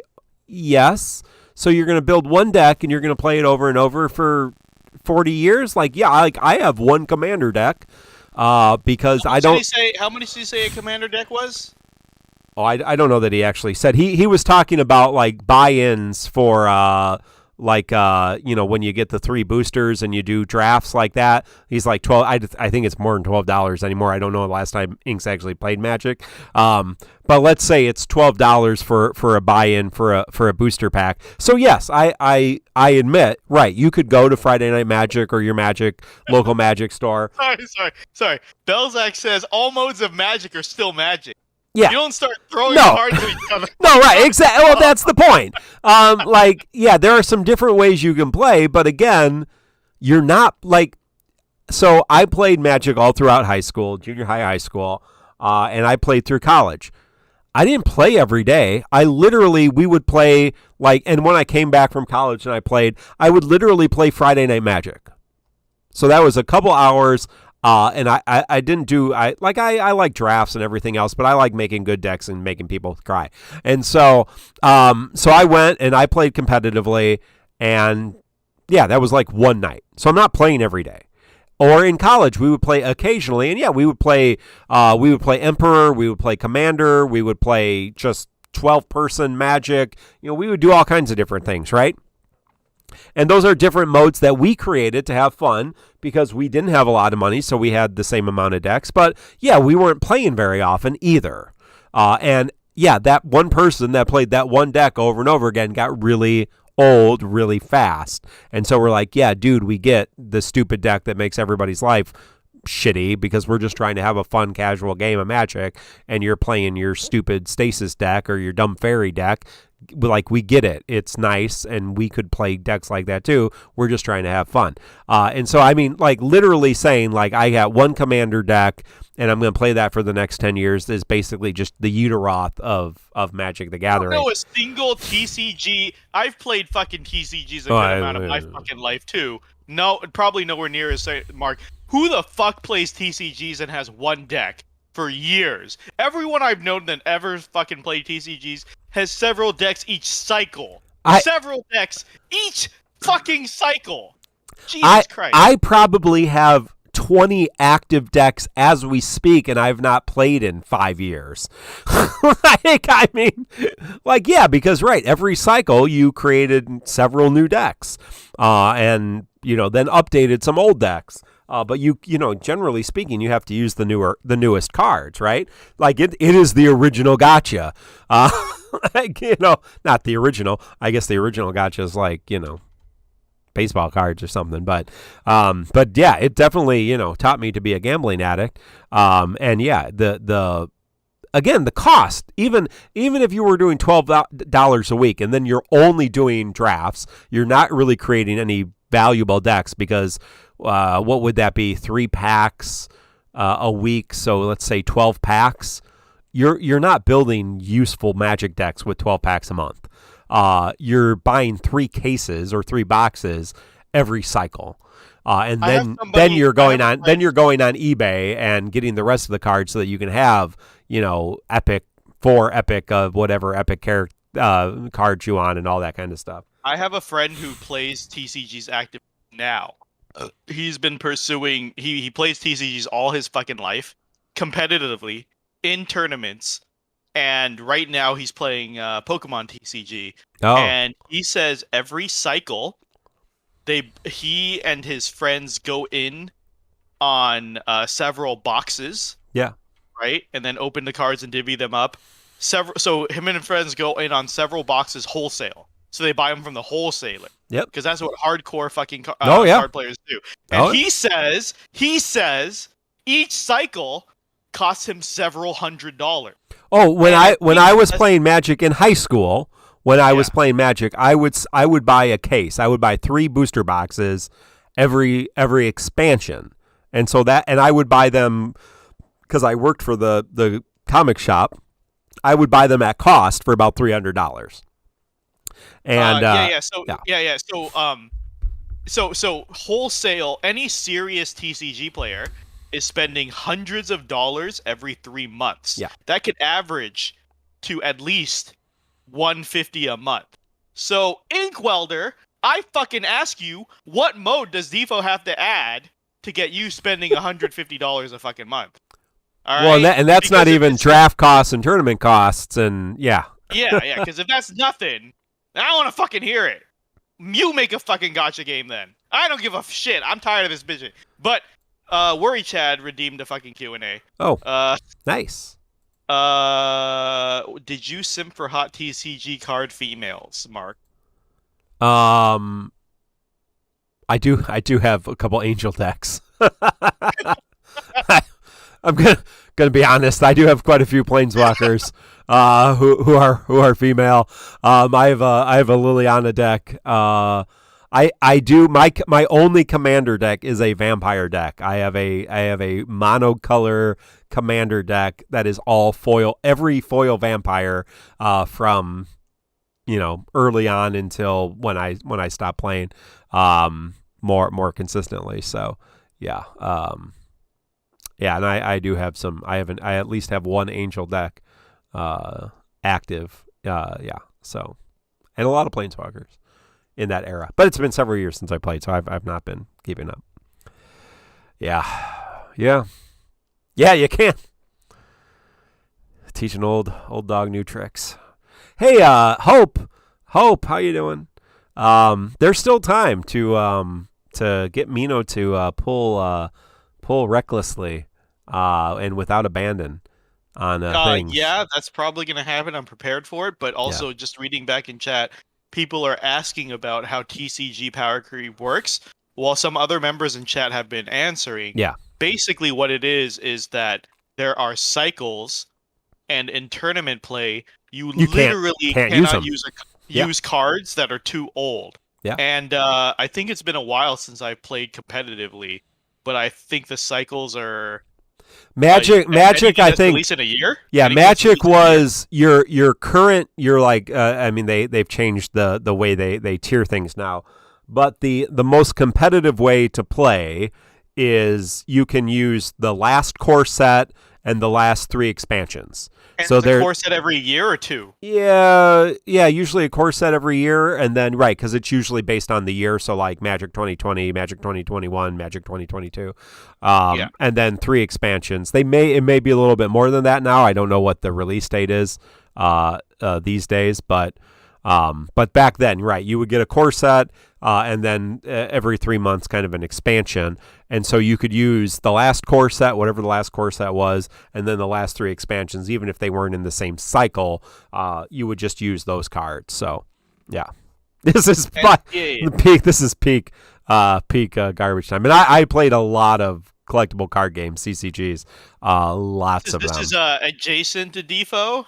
This is TCG's original gotchas. This is slightly relevant because what I was going to say is playing Magic is like, imagine deleting your roster, anything older than 9 months that you pulled, you delete. So if you pulled fucking Machina 15 CP, 35 CP, his EX 9 months ago, you delete that shit. And you pull it again if you want to use this LDBT. And any other LDs that came out within 9 months, you delete that shit and start over. You are only allowed to use things you pulled within the last 9 months. To say that TCGs are a low investment is to be a fucking idiot. All right, like, holy shit, I think, who the fuck was I ranting with? I'm going to blame BC. I'm always going to pull BC and Nidre under the bus. Talk to them too much, but DeFo gotcha players are spoiled as shit. You guys have no idea the fucking horrors out there. Your units out there don't last more than 2 months. Period. Right. Pull all the time. Save for fucking FR. What other fucking game can you do that? There's no other gotcha. There's no other gotcha like that. Yeah, right. Oh, I hate free pulls because I might get the BT early. Or if there is, the other gotchas. It is so hard to level up the character that you never fully reach the potential of the character. And so you can play with a character for a long time, but you never really reach their full potential like you can in DeFo. And you're pretty much stuck using the same character until you decide to quit, which a lot of people do. I hate all of you almost as much as I hate the FF14 player base. That's saying a lot. Yeah. You're all terrible. Yeah. Even FF14 is harder than DeFo. Fuck you guys. I don't know. That is true. Right, hey, Hope asks, what do you think about several people who made funny, relatable memes for the DeFo community? Yeah. I think they're great. I watch RVK stuff a lot. Oh, RVK's great. He always makes me laugh. John Belmont, Indolent. That makes even more sense. Yeah. If 40 was DeFo Duck. He was the DeFo Duck. Is Necklord the DeFo Goose? DeFo Goose. Now the goose makes sense. It's a parody of the duck account. Yeah, because we were like, why is the goose? What's that mean? Why is the goose? Right. That's such a random animal. But now that I know it's a playoff of duck, right? No, yeah, 100%. Like that's the English version of a duck. I don't know that they have ducks in England, but they have geese. So, yeah. In California, you have ducks, correct? I guess. Where 40 lives, like you guys have ducks. You've seen a duck. Well, you live in a urban asphalt kingdom, so you don't have animals. But potentially in the places where there could be animals in California that haven't burned to death, or haven't drowned from the rising of the ocean. There might be ducks. All our geese drowned, Mark. All of our geese and our ducks. Yes, we have ducks in England. Okay. Are there geese? Are there geese in England? Worry Carp, frog, asks, what would your perfect romantic date be? Mino, this is quality questions. Thank you. Okay, so I've actually been discussing this recently with friends. So what you do is you pick a go-to restaurant, and a go-to date plan. That way you it's like a controlled testing of your date, right? You keep the parameters the same. Keep the same restaurant and the same destination and the same activity. That way you can properly compare all of your dates in you eliminate variables. You minimize variables when you're doing controlled testing, Mark. So you pick a restaurant, and the restaurant has to be reasonably priced. It can't be fast food, and it can't be too expensive, because you don't want to be shelling out like $80 to $100 for a first date and then never see the girl again, right? So you have to pick a reasonable restaurant, something like a hometown buffet, right? Because if they give you a second date after the hometown buffet, then it's the real thing. It's like not putting out for a woman, right? You don't put out on the first date, Mark. So you pick hometown buffet on the first date, and you pick a reasonable activity. You pick a reasonable physical activity to test their physical, shape, see if they're in shape and everything. And so it'd be like a beach walk, because that's free and physical, and a hometown buffet. And then that's and then you throw in some questions that are your red flags. So Mark, like, what are your romantic dating red flags? Give me like 3. Well, I haven't dated for a long time, so I don't. Hometown buffet is dead? No. You can't go to hometown buffet. Yeah, I'm thinking buffet is probably not the maybe like the Chili's or the Applebee's. Is that more like reasonably priced? Priced is tell me if you guys disagree. Reasonably priced is like $20 a person. Yeah, like the Applebee's, two for 20. 2 for 20? No, come on, that's half of reasonable. What's that fancy song? You know that fancy song? Fancy like Applebee's, right? I don't. Come on, my country. Where's Raw Life? He knows the fancy song. I love that song. Anyway, I don't know. I mean, I don't know. I'm married and I haven't really thought about what are my red flags if I was dating. I can't say that I had a lot of red flags. One. Come on, you have to remember one red flag you used to date. I guess when I was young, like talking about getting married and having kids, like on the first date. That's messed up. Go. If you want to get married at all, so Mark's example would be line up a bunch of questions. Be like, do you ever want to be married and have kids?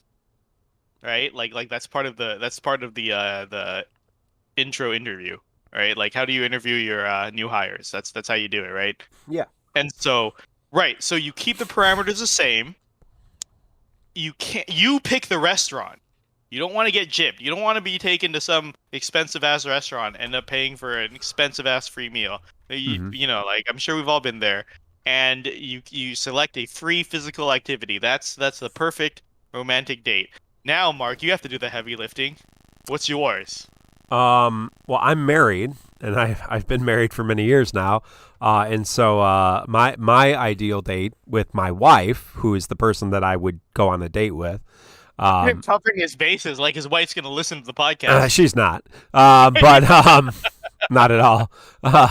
But because we have kids, so going out to dinner with the kids and then coming home and having time together is free physical activity. So, yeah, that's what I enjoy doing on a Thursday afternoon, on my day off. So I don't know what you enjoy. Belzac says, "Red flag. I refuse to complete Edward's lost chapter on principle." Oh shit! I almost spit out my drink. That was that's pretty good. That's good. Okay. Hey, Jax asks, what level of effort would the community need to show to get the old blue-red ingot books merged into a single resource? I'm swimming in armor mats, but even longtime player, I only have 8 weapon ingots. So what are like? I'm looking at mine right now. Tons of armor, not enough, and I have every armor purple. So I have every armor purple, and I have every EX except one Promptos red or purple. And I have 41 books and 72 armor ingots. I have 9 weapon books and 6. So why is that not one resource? I don't know, because Squex has weird gatekeeping things for some reason that they think are helpful, but they're not. So yeah, this is how we got high power stones. Oh, don't give them ideas. No, I don't anticipate any changes like that. Mino, do you have any? I don't think there's anything we could do to get them to change their minds. At this point, I just don't think it matters because literally I have every character purple and every armor purple. So, yeah, then you just gotta live with it. This is very easy. I used to read stories of this all the time of people making campaigns to get shows uncanceled. Yeah. I'm trying to find specific examples, but Cowboy Bebop? I don't remember. Literally right now as we speak, the Netflix version of Cowboy Bebop, there's a big campaign to try to get it uncanceled. Yes. Oh yeah. How are they doing? What are they doing? They're up to about 100,000 signatures, which is not. Okay, yeah, so that's weak stuff. Yeah. I remember reading, I forget what show it is. I'm trying to Google it, but I'm too inebriated at this point. Where, there was a show that got canceled, and, one of the gimmicks of the show was, cupcakes. A character made cupcakes, or it was, a plot-relevant thing.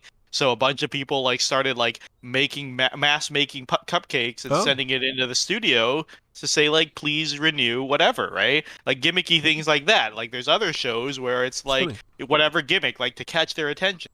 So if you really want results, Jacksonis, you send Josh, Square Enix Joshua, large piles of shit because we're in garbage time. Yeah. And you tell him you just send him globs of your shit. Yeah, and garbage. Tell him, hey, can we with your request, can we? And it has to be a catchy slogan. So what was his goal to consolidate resources? Yeah. Mm-hmm. Ingots. And so Ingots. So red and blue ingots. So you'd send him purple. You'd dye your shit purple, and you'd tell him, hey, can we please get purple ingots? Nice. There you go. Silocon says Lufenia plus co-op GL first win. Why are you like this? Why are you like this? What did we do to you? Why are you like that? Come on. Who hurt you? Silo? Who hurt you? That you want that? I hope that's a joke. Crush! Crush is here with us. We were just skipping the question. Yeah. Okay, yeah. No. How many times have you pitied a weapon since the pity weapon was introduced? Well, I can tell you how many times I've pitied a weapon. Yeah. I'll go first, Mark. Yeah. I'm not a crazy person who tracks my pulse. Yeah, okay. So, I don't know. I'll guess double digits, but Mark has a sheet, so he can give you a definitive answer. I can. I'm trying to see here. I have pitied, I believe, since pity was instituted. I have pitied 12 times. 12 or 13. There you go. What a crazy person. Yeah. Yeah, you can fact check that by watching all of our episodes. Hey, speaking of crazy, One Reality has a great question for us. I know that garbage time is upon us, but despite that, is there any chances that you guys are looking forward to between now and then? Any characters? Any chances? Any characters? Now I'm the crazy one. You guys are looking forward to between now and the end of Lufenia Plus. Not just to use up resources, but is there a character you are generally looking forward to? That is a great question, One Reality. Most of the characters I am looking forward to are characters that I already have who will be upgraded, like Squall and Zach, and I guess he gets a new BT. So that's a fair answer. Is there any particular one you're looking forward to the most? Yeah, so new characters, I would probably say Zach or Laguna. I mean, I already have Zach LD, but Zach BT plus, Laguna BT plus as brand new characters. Other than that, Vincent will be at the end. I'm gonna green a whole bunch of people, but there aren't a lot of other new, like the new characters or the new LDs that I really am interested in at all. I'm gonna be honest. Sis name maybe, just because Final Fantasy VII stuff, Turk stuff, but. Yeah, there's not a lot of... Oh, Lulu is getting her LD, but by then it's pretty much awful. I think that's one of the few pities that I have on my planner. Yeah, you're going to pull those, right? It's still on your favorite list? Yeah. Yeah, I will pity Lulu. Lulu and I might use... I don't know if I'm going to use gems. I'm definitely going to use gems on Laguna. Definitely going to use gems on Lulu. I might just token Vincent and Zach. And like that's literally all of my plans for the rest of till July. That's those are my only guaranteed pulls. Laguna and Lulu LD. I have enough tokens. I can token all the BTs that I want for now until then. So yeah, I'm just there are characters I'm gonna pull on. Yes. I'm not particularly excited about any of them. Yes. So Mino, is there any characters? Lude. I'm trying to think. Trying to think of what I would want most. I don't think I've done a super ton of research, but I do know that Prish LDBT looks like a lot of fun. Yeah. I think that's really cool. Doubling the brave hits you do. Yeah, you're gonna get her costume too. Yeah, of course. All right, there's a little FF11 bias in there as well, but I think the most excited I am for a character from now till Shinryu is Prish's kit. And on a lesser note, maybe General Leo. Cool, unique gimmick, probably won't be used, who gives a shit, but at this point, I have so many gems. Right. Yeah, like I'm realizing every day, the less attached I am to to DissidiaFFOO, is that fuck it. I'd rather convert these gems into something fun. So, like, if I can make $100 to throw 150k gems down the drain, if I can spend 150k gems to get myself a nice sushi dinner, or just pull Prish for the fuck of it and use her for like 2 weeks and have fun. That's it. Yeah, that's worth it for me. Y'all need to live in the moment. These fucking hoarders who quit with 1.5 million gems like Inkwelder, that's not the life, dog. You're missing the point. Can't take it with you. Is that the saying? Yes. That's from the Bible, right? No, but that is the saying. It's from the Bible. I think Jesus said that as he was nailed to the cross. Interpretation, I suppose, could be. Not quite, but that is the expression. You can't take it with you, and you can't take us any longer, except if you stick around for the post show. Hey, thank you all for hanging out, and there's a lot of subs and a lot of gifts. We appreciate all of you for doing that. Shout outs to all of you who supported us today. Hang around as Mino is going to pull drunkenly on the New Year's banner. Maybe I'll pull a little bit too, but thank you all. We'll let you know next week. We'll be back and talking about all the C90 stuff. Hopefully we'll get some announcements. Check out some videos. There might be some exclusive videos too here if you want to become a member on YouTube to get those. Other than that, we don't know what's happening besides Divine Ifrit later on next week. So shouldn't be anything before that. After that, we should get the Null and Lock cycles respectively. I wouldn't assume any surprises for the rest of this month. Maybe with anniversary, some surprises will come. For myself and Mino, this has been episode 182 of the Crystal Chronicles, recorded on January 7th, 2022. Thank you all. Join us on Discord. Support us any way you can. We really appreciate all of you. And we will get through garbage time together because that's why we play this game. Not for 3-on-1 monster, but for our community. Until next time, friends. Goodbye. All right. We're in the post show. I'm going to piss my pants. It is bathroom break? Yeah, bathroom break before I start recording. Break. Bathroom, give us 2 minutes. Bathroom break. Guys.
Oh, guys. Sake hit me kind of hard. Sake is a weak alcohol. So this is why you got to be careful with sake. Because, it's the same alcohol content as wine. Except that wine is pretty strong. Or at least the wine I drink. So I don't chug it. I don't chug wine nearly as much. But sake, good sake, it goes down so smooth. So I never realize how much I'm drinking until I'm drunk and I stare at the bottle and I'm 3/4 through a fucking sake bottle, like a 750 milliliter sake bottle. So I feel like sake is way more dangerous than wine. Fuck, dude, holy fuck. Hey, Nidre's here. Hey, let me press record here. Welcome to the post show for those of you listening on the internets. This is the TCC. Oh, are we in post show chat? No. Yeah, we're in the post show. Yeah. Oh, did you pull me in? Here. Okay, good. I didn't know that you pulled me in. Yes, welcome to the post show. Let me make sure what I'm doing here. What am I doing here? So yes, I.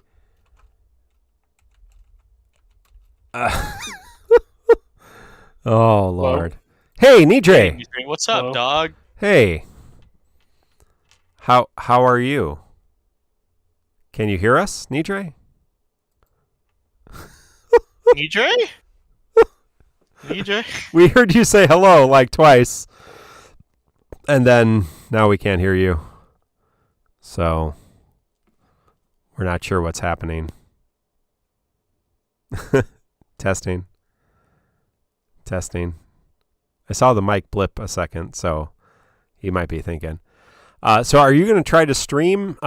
We got a lot of stuff. Yay. So we hit the goal, right? Yeah, we got I haven't done the math. We got 38 subs, 2 YouTube memberships, and $176 in super chats. Buddy Tom says, I've never had sake or soju before. Are they similar to each other? Yeah, kinda. The whole I don't know, dude. Alcohol is just thousands of years thing. I can't really tell you, but the whole thing with sake is it's either so smooth you don't taste the alcohol, or it has a very fragrant, fruity aftertaste. That's what you're usually looking for when you're doing sake. Soju, not as much on the smooth, but similar. I mean, it's similar concepts. They're rice wines. Mark's friend was saying during the FF chat about something Asians not handling their alcohol. I wanted to say something in return, but keep the peace, right? Right, Mark?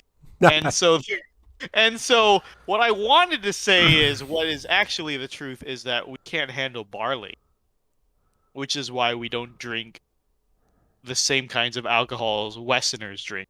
And that's why we have our own rice alcohol. Because that's the alcohol made for us, basically. It's just different. Okay. Yeah. Can't comment on that. So. I can't comment on it either. And that's why I didn't. But it's okay. It's all right. I just didn't want to stir. I was just like, it's not worth it. But no, you can call out. You can call out. So that you know, Mark. So that you know. Like, we know already, so you can call it out. Feel free. Like, you know what? You know what already? No, like, we know the racist comments. So, like, it's it's fine. It's like not a big deal. It's just like a little tidbit. It's not like I'm offended. It's just like it's not exactly true, but you don't want to be that guy that goes, well, actually. I am not. I can see your live, but I can't see you. Like, I'm not pulling up the actual show. Oh, stream has ended. Oh, okay. So I'm having the same thing. Oh, now he's gone. Oh, okay. So yeah, we're trying to get Mino trying to get Mino's screen on here so we can see his amazing polls. He just left. He's now coming back in. Now he's in the post show, or he's in the official podcast. I don't know what he's doing. Now he's back in the post show. Well, he could just do the polls and we'll just tell you what happened. Yeah, it's like the same thing. If he's obviously trying to get them on screen so that we can have them on screen. What is? Oh, he's got it here. Oh, he's not. He's having trouble connecting. So I guess you just keep the money, right? Yeah. Well, that's what, right? I mean, you can't give it back, so. Yeah, there's no refunds. Yeah. It's just too complicated. So, thanks, everybody. There is no refunds. Thank you. I don't. He can't. Maybe like ask it. I guess he maybe can't connect to Discord. Yeah, I don't know. So Nidre, what are your thoughts on garbage time? Oh, he's back in. There we go. Okay, you're getting it. Okay. I don't know. Let me see a stream. Yeah, let's see. He hasn't streamed. He hasn't started streaming yet. Uh-oh. Discord's not picking up my apps. What the fuck is happening with Discord right now? There we go. Son of a bitch, Discord. Come on, now. Discord. Is it working now? See it. Mark, do you see it? I see he went live. I gotta press the stream here. I see BlueStacks. This is illegal, right? What is? Emulators. Yeah, no. Josh watches me fucking stream on emulator all the time, and he laughs at me. Because I'll crash before I clear Lufenia, and he'll be like, well, we never said emulator support was supported, So I see you're live. I am not picking up your screen quite yet. I don't see the actual gameplay. So yeah, I see like a window that's just like BlueStacks. Yep, but it doesn't have anything inside of it. What the fuck? Yeah, I can hear the noises. The stream you're viewing currently has reduced video. This may be due to network connections. Up and ended.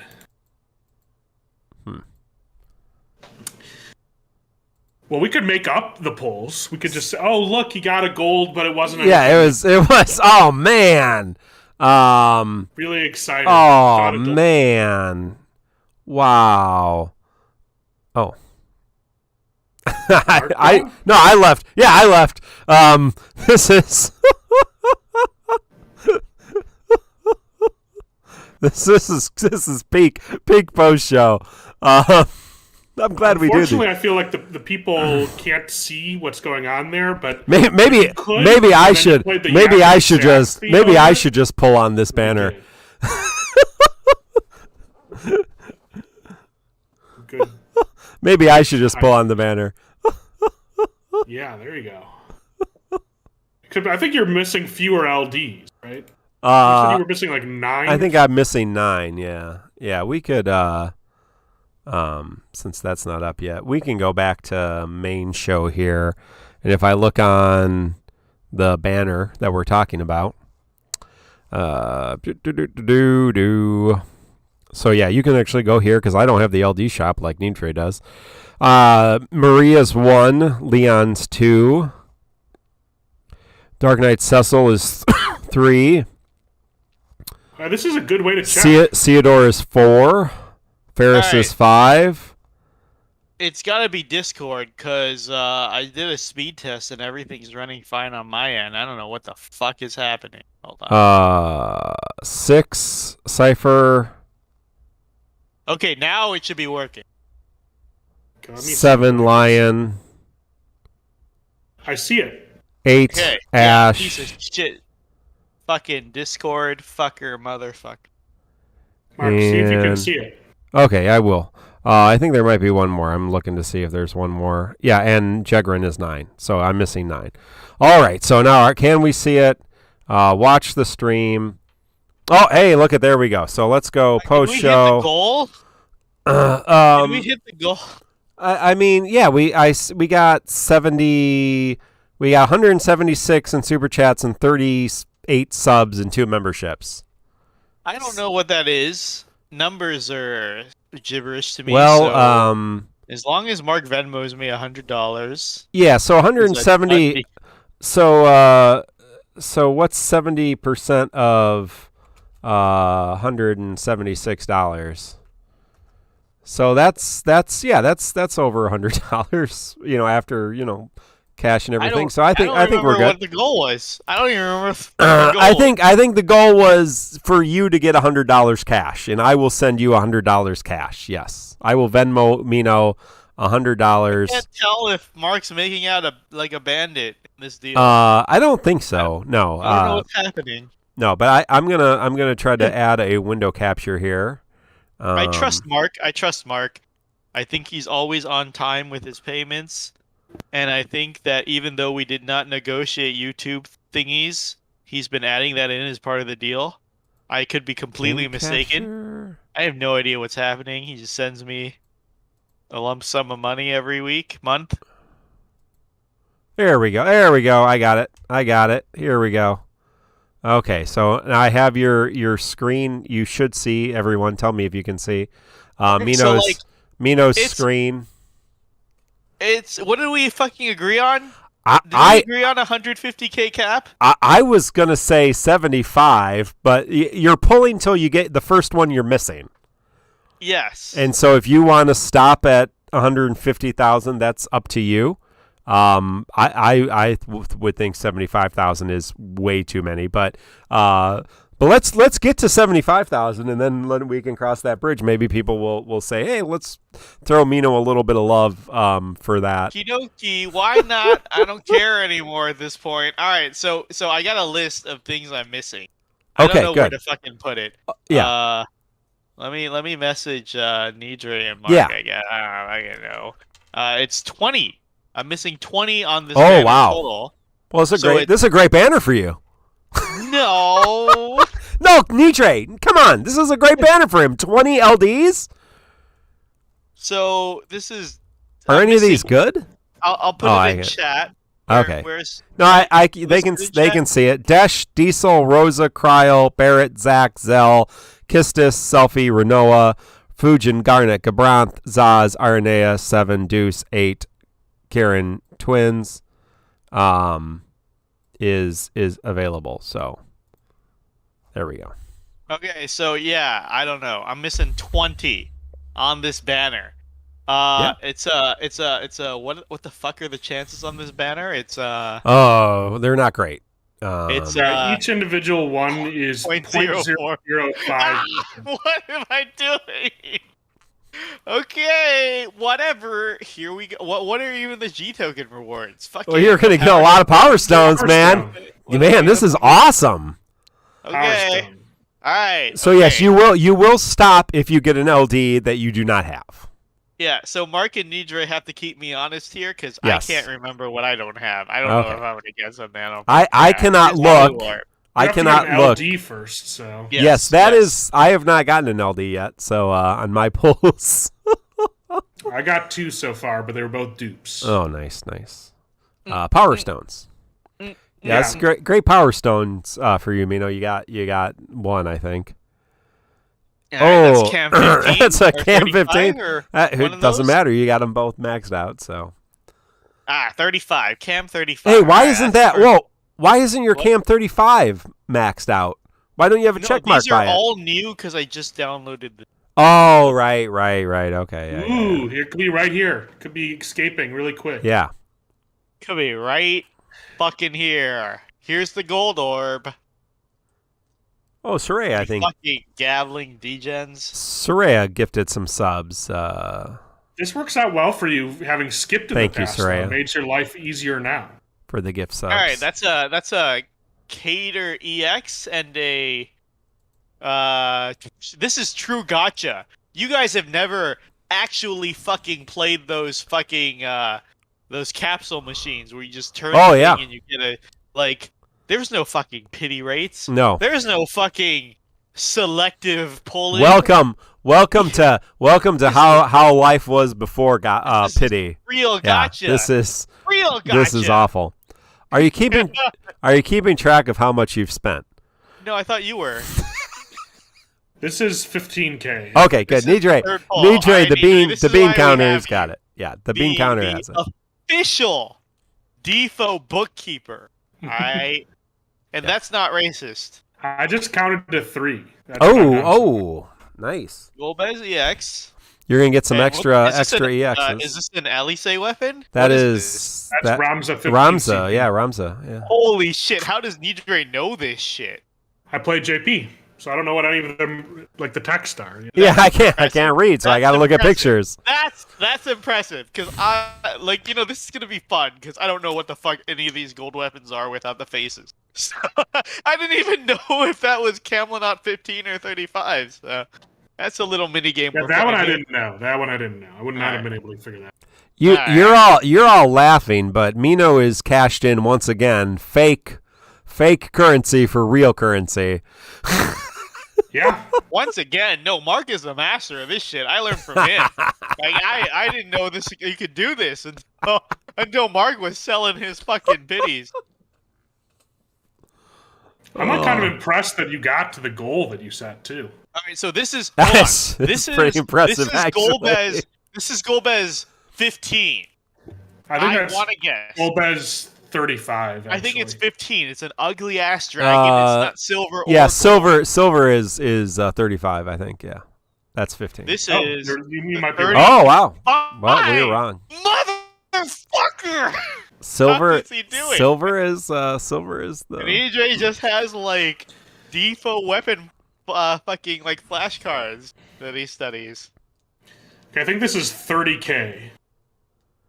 That's what. This is true garbage time, everyone. If you're just joining us, I don't remember what fucking pull I'm on. Pulling on the New Year's banner. 30K? Is this really 6? Well, you started at 180 G tokens, so. Yes. We can always subtract if we want to do. Okay, 180 G tokens. Okay, so I know this is Kefka 35. This is Kefka 35. Yeah, that is Kefka 35. Yeah. Pretty fucking sure.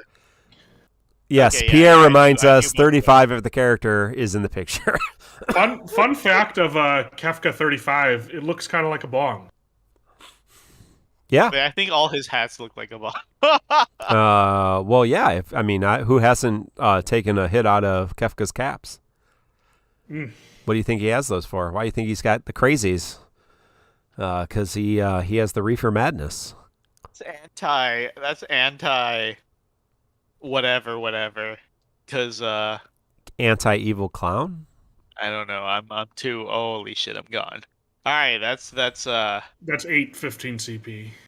Okay. Yeah, 8. and Holy Onion shit. Knight 35. Is that really 8? Oh wow, dude, Nidre's unbeatable. Holy fuck. This is new game plus. Identify that 15. This is impressing me so much. Honestly, Nidre, this is impressing me so much. I would easily take you to Hometown Buffet and I'll walk on the beach. I'd pay for you at the Hometown Buffet. This is not a red flag that you'd have to ask me about during the date.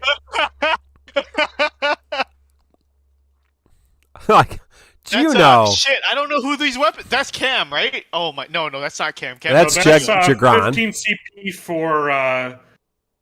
I'll tell you what they are. Don't click on them, okay? That's Jagran, 35 CP. Okay, no, fuck the faces. This is. This doesn't have faces. So that's Ida? This Ida or Prish. No, that's Prish. That's Prish. Yeah, and okay. I think the 15 CP. I think that's a Gabranth. That's my guess. Aphmau. Oh, it's Aphmau. We're all Aphmau. wrong. Oops, We're all I was fucking wrong.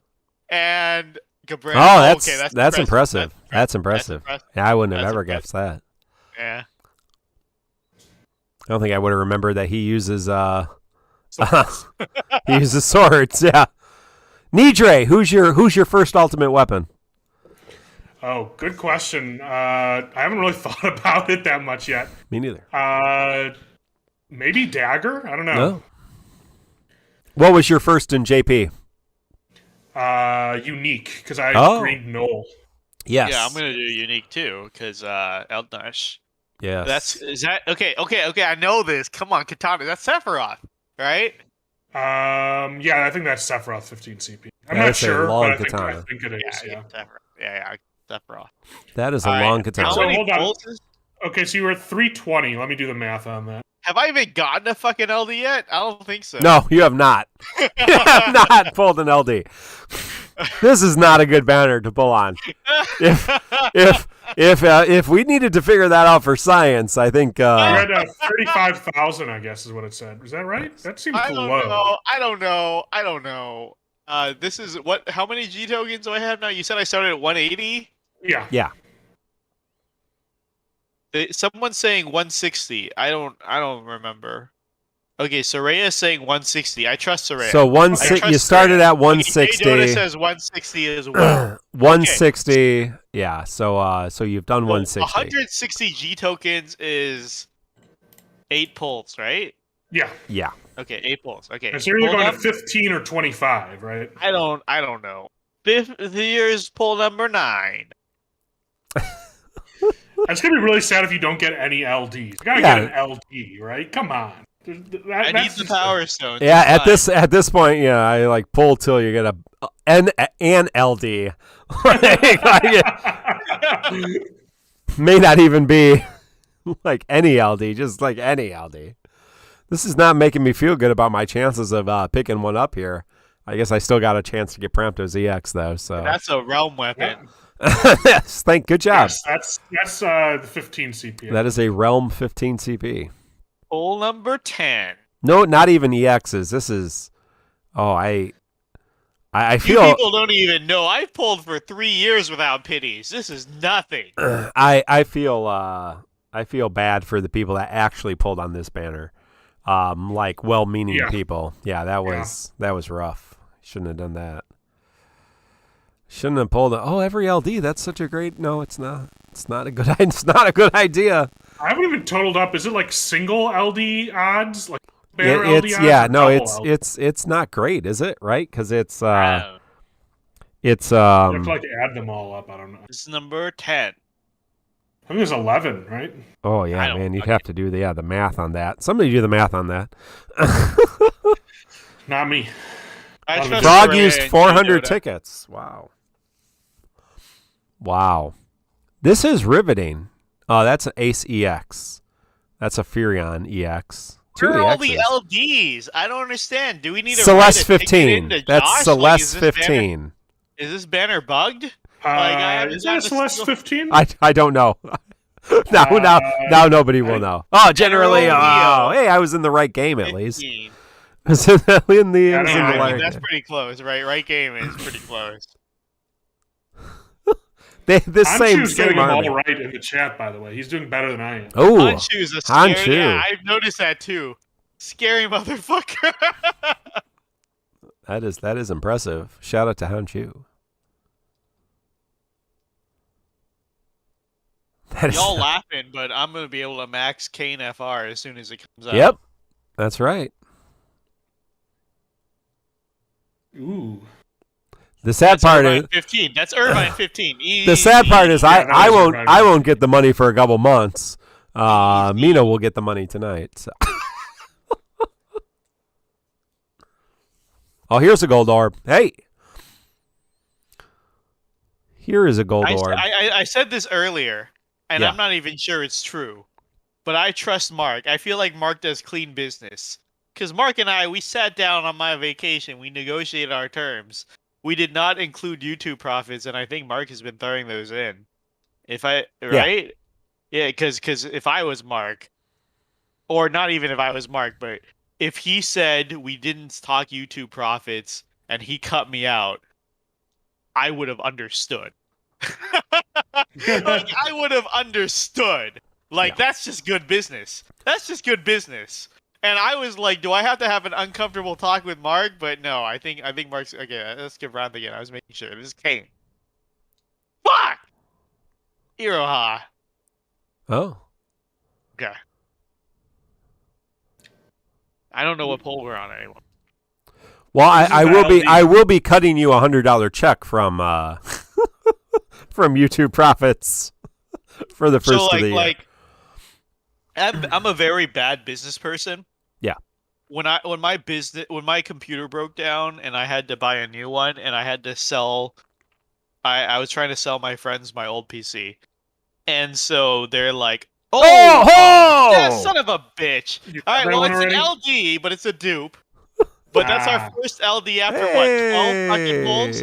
12 polls for the first. I don't know how many we were at. 440. Nidre lied to me. He said I had a 25% chance before 150K. It's not looking like that. It's not looking like that.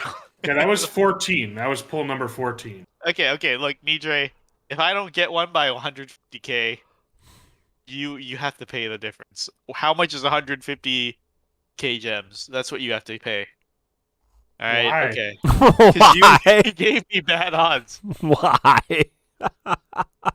Why? Well, if you think about it, the odds were 50-50, right? Yeah. Yeah. I'm waiting for the BT. Yeah. Oh, wait. Shut up. You tricked me. There's no BT on this banner.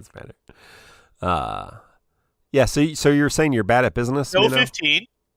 Kurosame. Oh. Bart's. Oh, yeah. Oh, wow. That would be a big get if you were a new player. Man, that would be great. Okay. Bart's so and Kurosame. Snow 15 for sure. Yeah. I want to say Vaughn 15. Yeah, that's Vaughn 15, yeah. Vaughn 15? Yes. Okay. Statistics. Are you going to 150 then? Because that was 15. Wait, what's 15? You were at that was 75. So now you're at 80,000. This is 80,000. How much money did we raise again? Just go to 500 G tokens. What am I at now? 4 something? Go to 500 G tokens. And then you can pity the burst. Yeah, burst pity. Stop. There's no burst, right? No. Is he gaslighting me? There's no burst. Gaslighting me. There's no burst. You can pity any burst you want on this banner. You can get everybody listening to this show. 5 power stones. 5 power stones, which is 5/12 of a hyper power stone. Okay, I got this. That's Cater 15. Yeah, that is right. Cater 15. Yeah. Hey. You could tell it's a magic pistol because it has like shit on the side of it. How do I know how many G tokens? Go back. So you got one more pull. One more pull. Now you have less gems than I do. Oh, no! He waited till I hit the button. I can't go back anymore. No. I was 100,000 above Mark.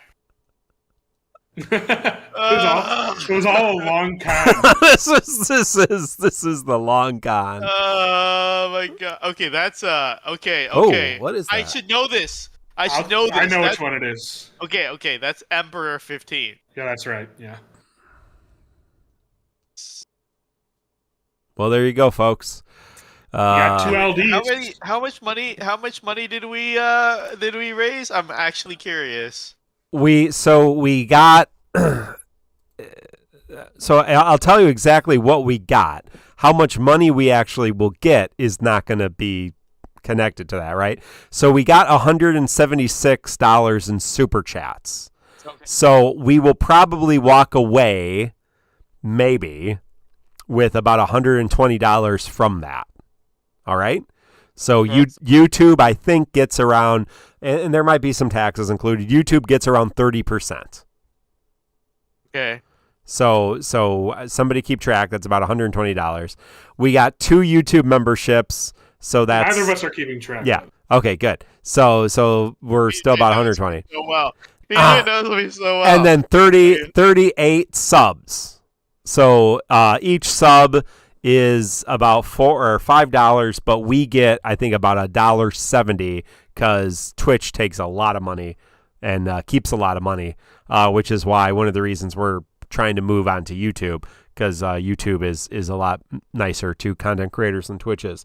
Twitch are greedy, horrible people. So Twitch takes over 50%. Hey, Final Asim, thank you for the subscription. So 39. By the way, the reason that you didn't see the BTs pitting in there, you have to go around the banners once, then you'll see the BT. Yeah, there you go. Okay, let me see. Okay, so I guess I can get 5 power stones now. Yes. Hell yeah. I mean, okay, so did we beat our goal? I don't even remember what the fucking goal was. I believe the goal was $200. Did we hit that? I think the reason it was 200 was like 100 for you and 100 for him, right? That was the idea, or was it like? I don't know what the idea was. I assume that like you get half of a sub, but you actually get less than half. Yeah, you get about less. You get less than half of a sub, but yeah. So I think we safely hit $200. And safely? So, like, should I keep going? No. Are people still sending money in? Should I keep going? No, nobody. They stopped sending money in. No one's sending money in, to my knowledge. Final Asim resubbed, which we appreciate. I feel like you've done what you needed to do. It's like 75K. I don't know. I'm still above him. I don't know. I guess. Wait, so I started at 160? You were at 160 G tokens, yes. What did I drop? Yeah. Well, we can't see your screen anymore anyway, so... Wait, what? What happened? Oh, I just blanked it. Oh. Yeah, but it's all... I just also can't see it. Oh, no, I can't see it either. It's off. Uh-oh. Okay, so we're done with the polls. No. Okay, so we had 340. That's... Divide that by 2. 17. 17 polls. How many gems is that? That's 85K. 85,000, yes. Okay. Was that fair? I don't know. Is that fair? That's fair? Yeah, you wasted 85,000 gems on the worst banner in the game. Yeah, I think that's fairly fair. I don't know what's fair. We didn't really trying to make up a solution where you didn't have to pull it all. So. Like, yeah, we were like, sorry, Discord doesn't work. He doesn't have to pull. J.A says you got to go up to 100K for $100. So J.A says you need to do 3 more pulls. Oh my god, I'm gonna be so pissed when I wake up in the morning. Oh my god, I'm be so pissed. Well, you're the one that's keep pushing it. Whatever. Okay. All right. If everyone agrees 85K was fair, 85K is fair. Okay, 85K. I feel that like that was fine, and we do appreciate all of your support. And I will send Mino $100 on Venmo when we are done here, so he feels a little bit better in the morning. Then he can buy himself something besides sake. 85K. Yeah. You could buy yourself $100 bottle of sake. Yeah, there you go. Ooh. That's worth it. I honestly, guys, I honestly worry, and I feel like Nidre is in a worse position than me. I honestly worry about quitting this game with 1,000,000 gems. That is a no, don't laugh. That is a legitimate fear I have of like, holy shit, did I hoard all this money for nothing? Oh, I do want to call out a comment that Soraya the Ranger made. He says that it's enough money to date Nidra, according to your thing, which I would say it's enough money based off of Mino's plans. You could probably go on 4 dates for that money. Nidre, what is your ideal romantic date? Oh man, that is a tough question. You're in a long-term relationship, right? Yeah. Yeah. Okay. So how long was that? When was the last time you went on a date? Well, like Mark, if I say that I haven't gone on a date since I started dating the person I'm in a relationship with, I'll probably get in trouble. So, what do you mean probably get in trouble? Why would you get in trouble? Well, I mean, you can go on dates with somebody that you're like engaged to, married to, right? Yeah. So yes, that's a good thing to do. So before you became exclusive. You're saying before I was in this relationship. Before you were exclusive, yes. Got it. So those dates would have been like when I first started dating the person I'm with. That was like 4 years ago. So. Oh damn, 4-year relationship. Aren't you like a young buck too in your 20s? No, I'm not in my 20s, but I'm close. But you're not old. What? This whole time, BC painted me this picture that you're in your mid-20s making 6 figures. Some big shot programmer or something. That's why he's always harassing you, saying like, "What? You can't afford a 4 terabyte SSD? Like, you have so much money, you make fucking 6 figures." I mean, he was right on that. I should have just bought the drive, and I did just buy the drive. So, yeah. Okay, so ideal date, right? I mean, you kind of want to get to know the person, right? Okay, so here's a question: is it like a first date, or is it just like a date in a relationship? First date. I like how seriously Nidre is taking this question. Okay, yeah, okay. First date. Okay. I think you go to. I think when I'm on a first date, I want to like have an exit in case the date is terrible. Thank you. This man knows how to date, Mark. So like you need. I never said I knew how to date. So like people like doing coffee dates because they're like kind of low pressure. No, true. This guy knows how to date, Mark. Go ahead. Mark just avoided the question, basically. That's what like kind of happened. I think Mark just avoided the question. Yeah, I mean, I've been with my spouse since 2006. Yeah. So, and yeah, my dating before that was very. I mean, not like 30-something dating. I was never that. I was in my 20s when I got married. So. Mm-hmm. Oh shit! Yeah, I didn't even think about that. Yeah. Yeah, so I think like I'm sure Mino is familiar with the concept of a food hall, but it's basically a bougie food court. Yeah. I think that's a really good option for a first date because there's a lot of different food options there, and so if she wants something else, you want something else, or she or he, or I don't know. Is Italy is that what you would call Italy? Not really. Oh, is that like a chain? Italy over there? Yeah, is that like a thing that's all around? Oh, okay. Yeah. We have an Italy here too. I wouldn't call that a food hall because if you go to Italy, I've never been. There's like a main restaurant in Italy, not just like he's talking about like basically a hipster food hall, which I shouldn't be surprised. Yeah. Nidre being a hipster. Yeah. And it's like a mall. Imagine a mall food court, except with all expensive restaurants. Yes, exactly. Oh, okay. Exactly. Huh. Yeah, there's no. Yeah, Soraya. Yeah, Nidre takes his dates to the food court. Exactly. Go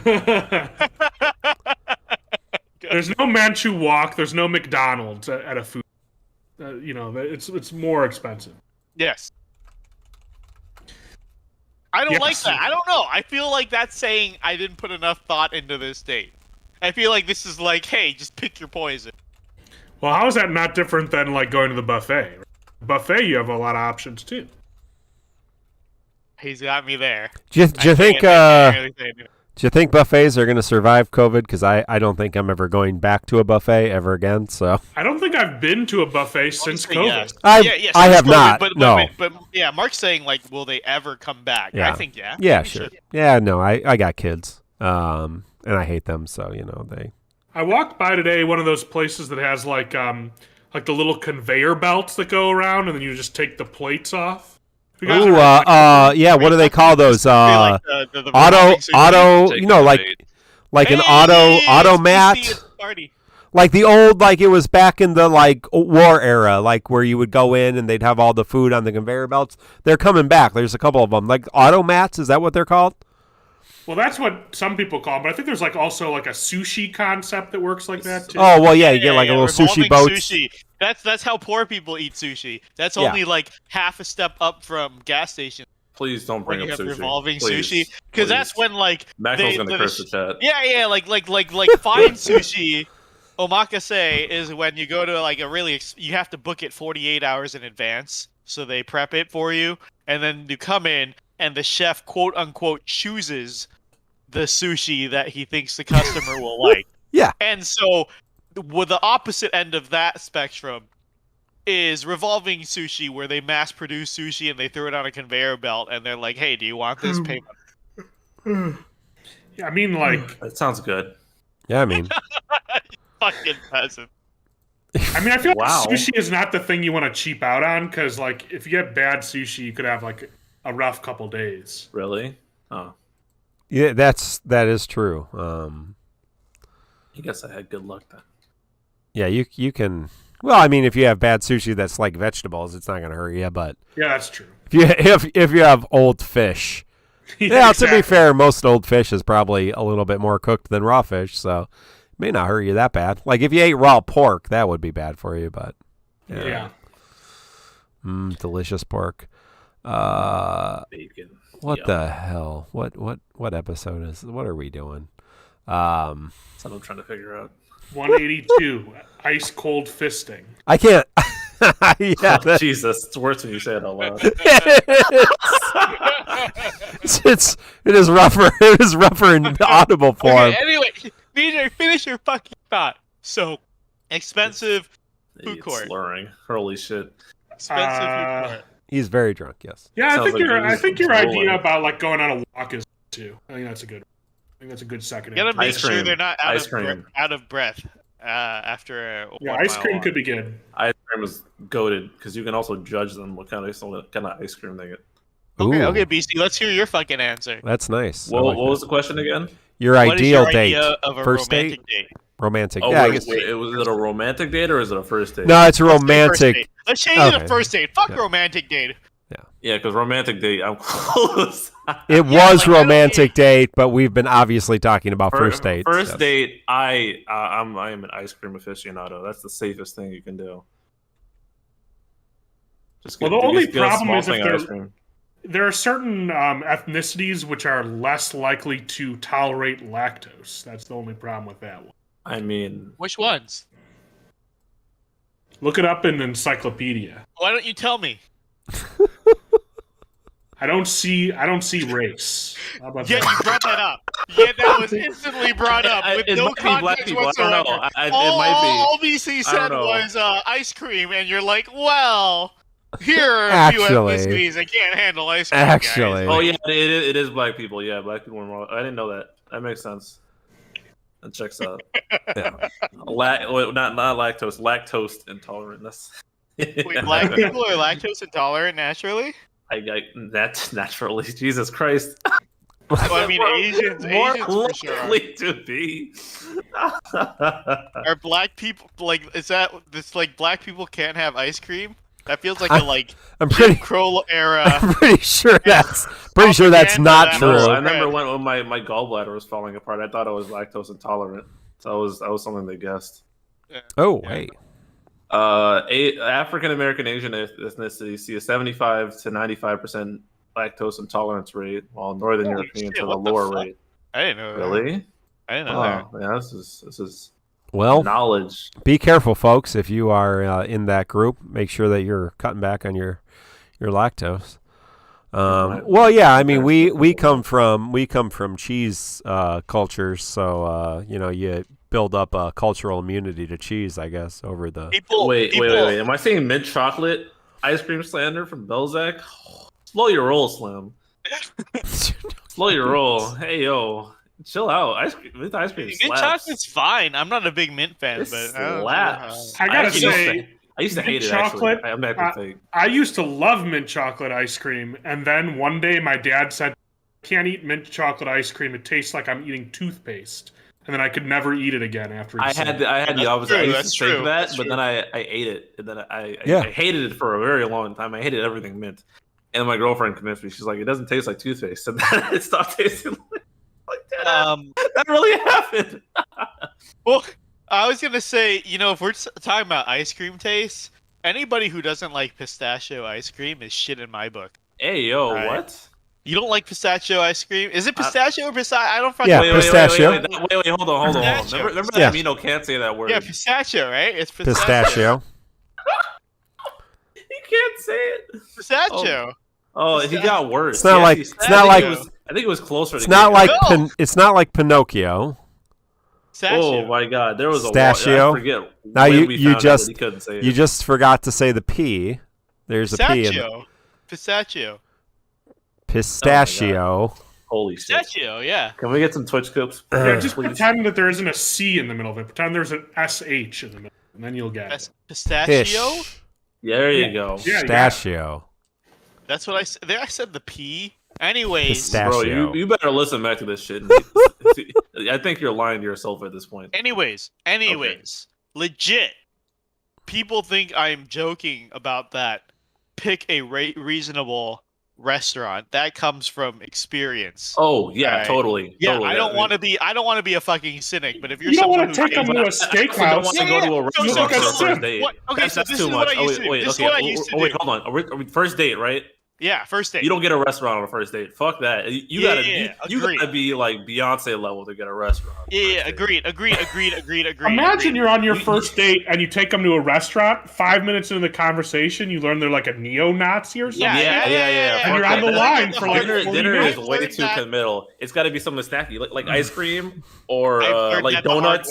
Yeah, donuts, coffee, like something very safe, something very out in the open, so they don't feel like you're gonna kill somebody. I've learned that the hard way. Like guys, I learned that the hard way. This is real. Or you fucking dating? No, because like after a while, I was like, hey, because I think somebody said this in chat. It's like, hey, just pick restaurants you want to try or go to. No, and even if the date is bad, you get to have a good meal. That's how I thought. You want to go someplace familiar, right? That's like nice. you want common ground. Like you want not common ground. You want home turf advantage, the right? difference is you need to be able to bounce. Like you need to be able to finish that shit quick. Nothing by your house. Idre's right. You need a fucking exit plan. You got older. You used to think that maybe it was about getting a good free meal that's like expensive, but you got older and you valued money less and time more. That's what happened. Like, I don't want to be here sitting 45 minutes listening to some bullshit. So I'd like when I was in school, I just hit up girls in like the cafeteria. Like that was pretty non-committal too. Well, I guess that's kind of my thing in terms of like I don't know that I've ever. I guess I probably have been on a couple. Like I rarely would be on I would rarely go on a date with somebody who I hadn't had some kind of relationship with already.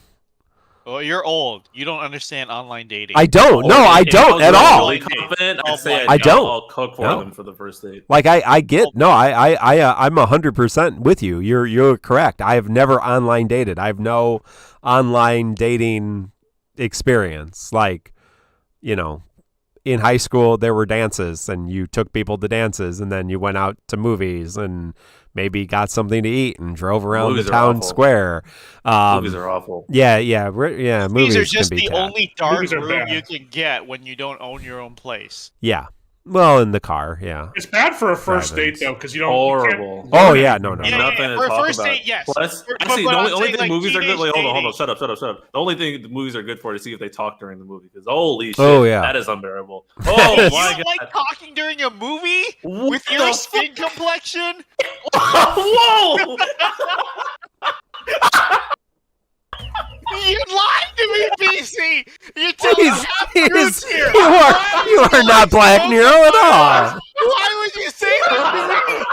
You're coming into my house disrespecting me in my own house here! Why are you lying to telling blatant lies to me like this in my face? Why would you say that to me? Oh, you fucking liar! Oh, I'm so upset right now. To be fair to BC, I'm pretty sure it's more of a female disposition than a male disposition, regardless of race. Not even close. Oh no, my God, no, that was no, the no, funniest no. thing. No. Anyone I have, and I have some friends that talk during movies. Anybody that I know who talks during films has been female. So. Oh, now Mark's being sexist. That's I'm just saying, in my experience. I just laughed so hard, I started sweating. Oh my God. The people that you know who talk during movies, Mark, are they talking during movies in the movie theater or when you're like at home watching no. I'm talking about in the movie theater. Yes. I don't go to movies with them very often. I will never be able to get Mino back for that one. That was perfect. Oh man. Oh, that was so good. Holy shit. I'm gonna wake up and laugh at that. Oh my God. Oh wow. Yeah. Hey, real talk though, as I get older, I like talking during movies more than I don't. As in like it's more fun to watch a movie with friends and chat about it. I think you were that guy. I think that's fucking fine. No, fuck that. I pay attention during movies. If you're talking, movies should be an interactive fucking experience, bro. Okay, movie your ass at home. Like, don't go in the theater with that bullshit. Yeah, no, I think at home it could be fine. I've been watching at home. Yeah. I'd rather watch a movie at home. Okay, I'm talking about the movie theater, bitch. Okay, don't talk there. That's fair. What? That's fair. I'm saying that's fair. That. Yeah, that's fair. Like in a movie theater, you be mindful of other people. Okay, sure. But like if I'm watching a movie at home, I'd rather talk. Oh yeah, about the movie. Okay. Cool. All right. Yeah. Damn, that kind of took some of the weight out of the joke. Yeah, I've been watching all those Spider-Man movies that you guys were talking about in the post show like a week ago or something. I haven't seen a lot of them. Which movies? All the Spider-Man. Oh yeah. And I had to yell. I was watching them at home, so I wasn't in a theater, but I was watching the Andrew Garfield ones, and he's just like so dumb sometimes in those. He is. And I just have to like yell at him a bunch. But I don't yell. As somebody who's watched it recently, does he act differently in his original movies than he does the new one? I haven't seen the new one. I'm working up to that. Yeah. No, I think he I think he acts a little bit. There's a little bit of self-awareness in the new film with some of the kind of backlash on those two films. Sure. But I think the character is pretty much the same. Yeah. Criticism. I actually like him. Badly at the time. I don't remember hearing a lot. Yes, they were. Yeah. Well, here's the criticism. The first one was not. The second one was more so. Yeah. The criticism. I want to know what you think is a fresh pair of eyes. The criticism is he's a bad Peter Parker, but a very good Spider-Man. So like when he's out of costume, he did not act like the Peter Parker wanted. He was a good Spider-Man. Yeah. His Spider-Man one-liners were very... Oh, yeah. He was better than than Tobey Maguire ever was. Yeah. I mean, Tobey Maguire was pretty good at the Spider-Man one-liners, too, I think. I don't know. I don't know about that. But the next movie I get to see, because we're watching them in chronological order, is Spider-Verse, which I've never seen. Oh, that one's great. Yeah, very good. Very good. Very truthfully, that may be the best of all the Spider-Man movies. It is really good. Contest. It's really good. Yeah, we were actually watching that before the show tonight, because my son picked up the Game of the Year edition of the Spider-Man game, so he's been playing. My youngest son has been playing that. And by Spider-Man game, the one negative. Yeah, right. Mm-hmm. Okay. Yeah, new. No, it's a few years old. Yeah, the most recent. Yeah, it came out. We watched the first Spider-Man Homecoming. Yeah, and then the next year the Spider-Verse one came out, and then the year after that, the one with Jake Gyllenhaal, and they're in Italy for some reason.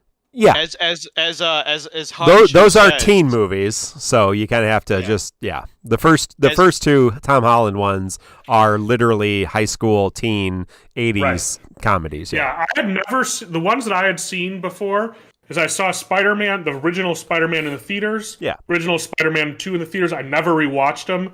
I never saw Spider-Man 3. That was a trip. Yeah, believe me, it's rough. Yeah, and then the other Spider-Mans I've seen basically every cinematic universe movie. Yeah. But I had not seen Spider-Verse or the Andrew Garfield. Sure. And as Hanju put it perfectly, the popular opinion is Tobey Maguire was the better Peter Parker, Andrew Garfield was the better Spider-Man. Yeah. Yeah, I could see that, yeah. I mean, I just don't think he was like a very remarkable Spider-Man, Andrew Garfield, either. What? He was what? I don't think he was that remarkable as Spider-Man. Like, he was all right. Because like Peter Parker, it's like he was amazing. It's a different persona. He's a different persona in the costume. He's supposed to be this like sad sack nerd. Yeah.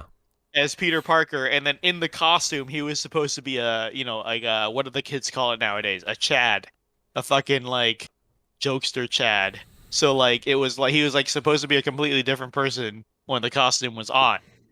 So they did a better job of making him seem awkward in the first Amazing Spider-Man, and less so in the second one. That's what I would say. It didn't help that he was like taller than everybody. Right. Yeah, he's got a terrible haircut. That was one of the main things I always talked about. Really lame. Maybe that was what people wore at the time. I don't even. Like Tobey Maguire looked like he could like get his ass beat. Yep. Yeah. Andrew Garfield didn't. No. Yeah, Tobey Maguire, I think definitely has a punchable face. I would say that's what people would say about him. Yeah. There you go. He was the best Peter Parker. His life was so sad. It's so bad. That's what you want from Peter Parker. Peter Parker should be habitually depressed. I will say, getting fired from fucking pizza deliveries and like being like snubbed by the girl. I mean, Andrew Garfield was dating fucking Emma, whatever her name is. Yeah. Oh God, she's gorgeous. What? Emma Stone. Yeah. Yeah. Emma Stone. Yeah. Ugh. Well, and everything went all right until he wanted to watch the first two Spider-Man movies because she wanted to see Kirsten Dunst and Tobey Maguire, which they do have a really good chemistry. I think I would have to say. Yeah, I actually having rewatched because we just rewatched them all, and having rewatched Spider-Man 3 again, I still think they did way too much, and they could have just focused on. It was pretty much incoherent. Yeah, they could have focused on any one of those storylines and it would have been better. But in my mind, watching that like in the theater and then subsequent watchings, I always hated Mary Jane. Now I think part of that was because when I read Spider-Man comics, she was kind of going through her manic depressive I'm a bitch phase in the comic books, and so I just didn't like Mary Jane anyway. But after rewatching that, He was total asshole throughout that entire film. Oh my God, he's so bad. I'm like, dude, what the hell? There's a scene in Spider-Man 3. I'm sure everybody remembers where like he goes to the place where Mary Jane works. Oh yeah. And like somehow he's playing piano and then he's like dancing. Yeah. And like that was like a 0 out of 10. Watching experience. No, that entire it was so bad. That entire stuff like with any scene where he has like black hair is like complete trash. Just I mean, and then the whole that's where all the memes come from. Yeah, like why Venom had to be in it at all, and I don't know. Topher Grace was not great. I still stand by it's Topher not Grace. Great. No, I still stand by Topher Grace, Eddie Brock.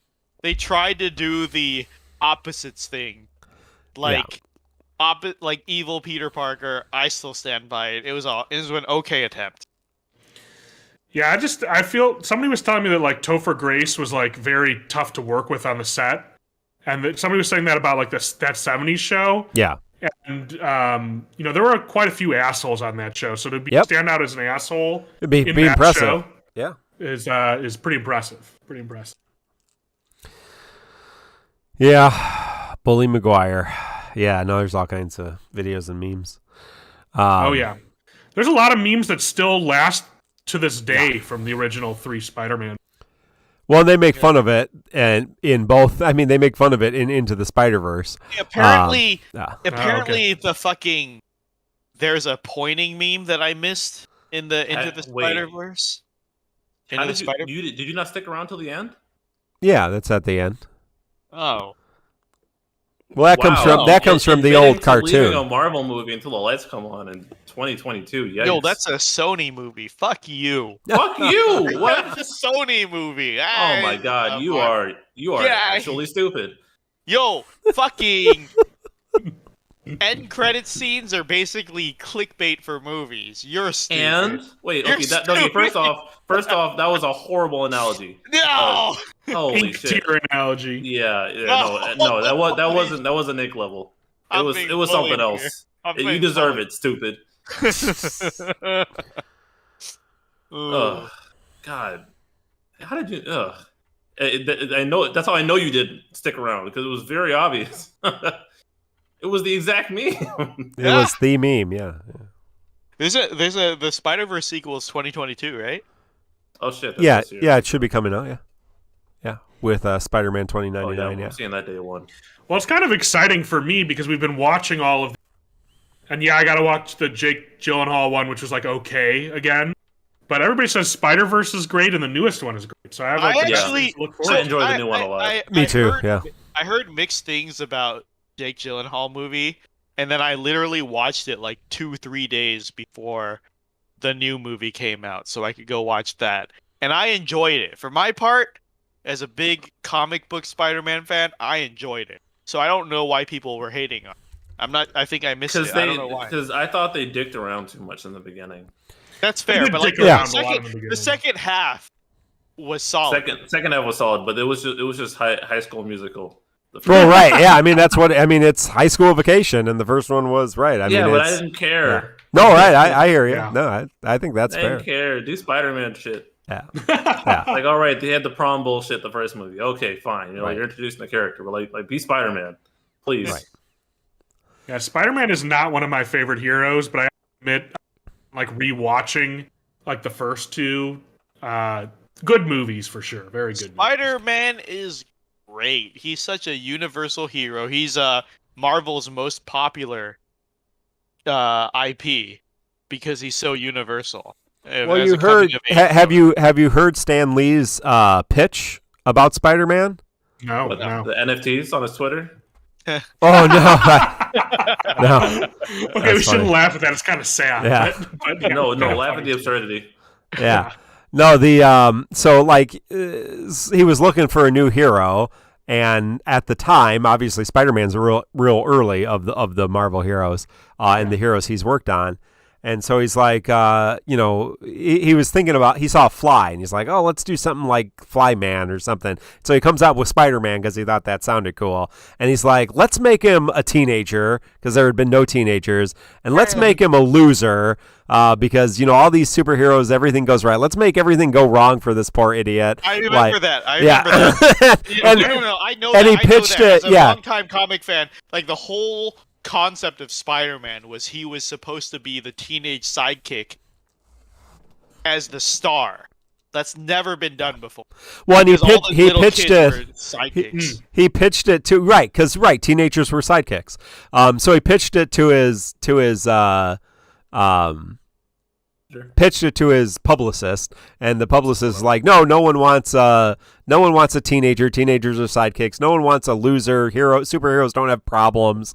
And so he like put the Superman story in Tales of Suspense or whatever it was, and it was like finishing up, and it was the best-selling issue of the year. And so then the publicist comes back to him. He's like, oh, this Spider-Man guy that we talked about is doing great. Let's make more of him. Yeah, no, I remember this. Literally, because early MCU, my parents were actually into early MCU. They fell off because it got too fucking convoluted. Right. So I don't blame anyone for not watching. Right. Yeah, right. It is tremendously convoluted by now. Yeah. But like early MCU, the first like 2 years, they were like pretty into it. Right, and my dad's like, "Why are all these superheroes?" Like he was like, "Superheroes are a fucking power fantasy for nerds. Why are they all so perfect?" Right? Because like you've got Bruce Wayne, who's like a billionaire playboy, right? And then you've got like Superman, Tony Stark, who's a billionaire playboy, and you've got like Thor, who's a god, and like all these super smart people, right? Like Spider-Man really was the first dumpster fire fucking superhero. And that makes him relatable. I gotta say, my favorite superhero is Superman, and it kind of makes sense. Why am I not surprised? I like Sid Mao, I like Superman. I just want the most powerful thing with no strings attached. Well, like every 20-something hipster who makes six figures, doing stuff that Mino thinks you do. Obviously, Superman is your favorite. Yeah, Superman, yeah. Boring old Superman. Nah, Spider-Man all the way. Day one. I do have to say Batman has some pretty dope villains. That's like the thing that Batman has the best. Spider-Man and Batman have the best villains. X-Men have some pretty good villains too. Okay, so here's my question for you on that topic actually. Of the Spider-Man movies, which one do you think has the best villain? Oh, Willem Dafoe, Green Goblin. Oh, really? Easily. Pretty good one. That's a pretty good one. He's good one. Well, especially given the new movie, he's pretty great in the new one and the original. Him or Doc Ock. Yeah, Doc Ock. I would say Doc Ock, but yeah, he's awesome. Yeah. I watched that interview they did for the new movie. They interviewed all the villains. Yeah. And they were like, "Who's the top villain?" And everyone said Willem Dafoe's Green Goblin because they said like he has a personal score to settle with Peter Parker. Yeah. And they're saying like when it's a personal vendetta, it is way better. Like it's not like they're like if Thanos doesn't have a personal beef with any of the Avengers. No, right. He has a like philosophy and it's whatever. They clash. But they're like when you have a personal beef, that's like the golden writing stuff. That's what Shakespeare writes plays on. Personal fucking beefs. That's like way more exciting and interesting. Also, he's just an amazing actor. Yeah. So like his laugh. Oh god. Yeah. So like Joker is considered the best Batman villain because he has a personal beef with Batman.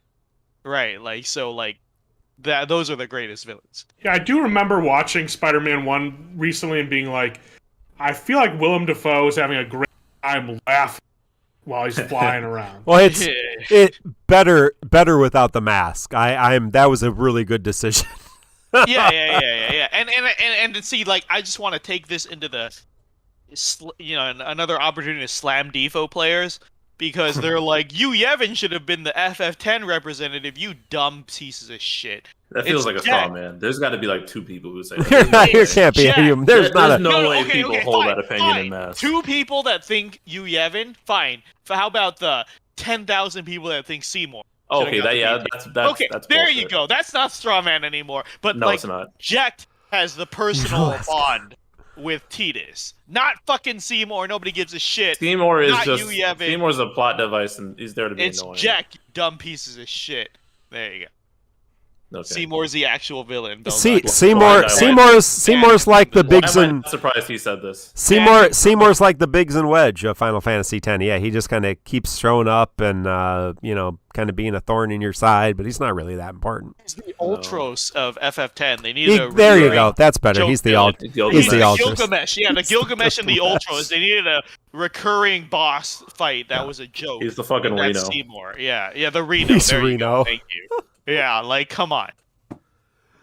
When you have to try that many times and not be the serious impediment for the heroes, that's you're the fucking Bebop. No, here's how you know Seymour's not the main antagonist. What do you lose if you take Seymour out?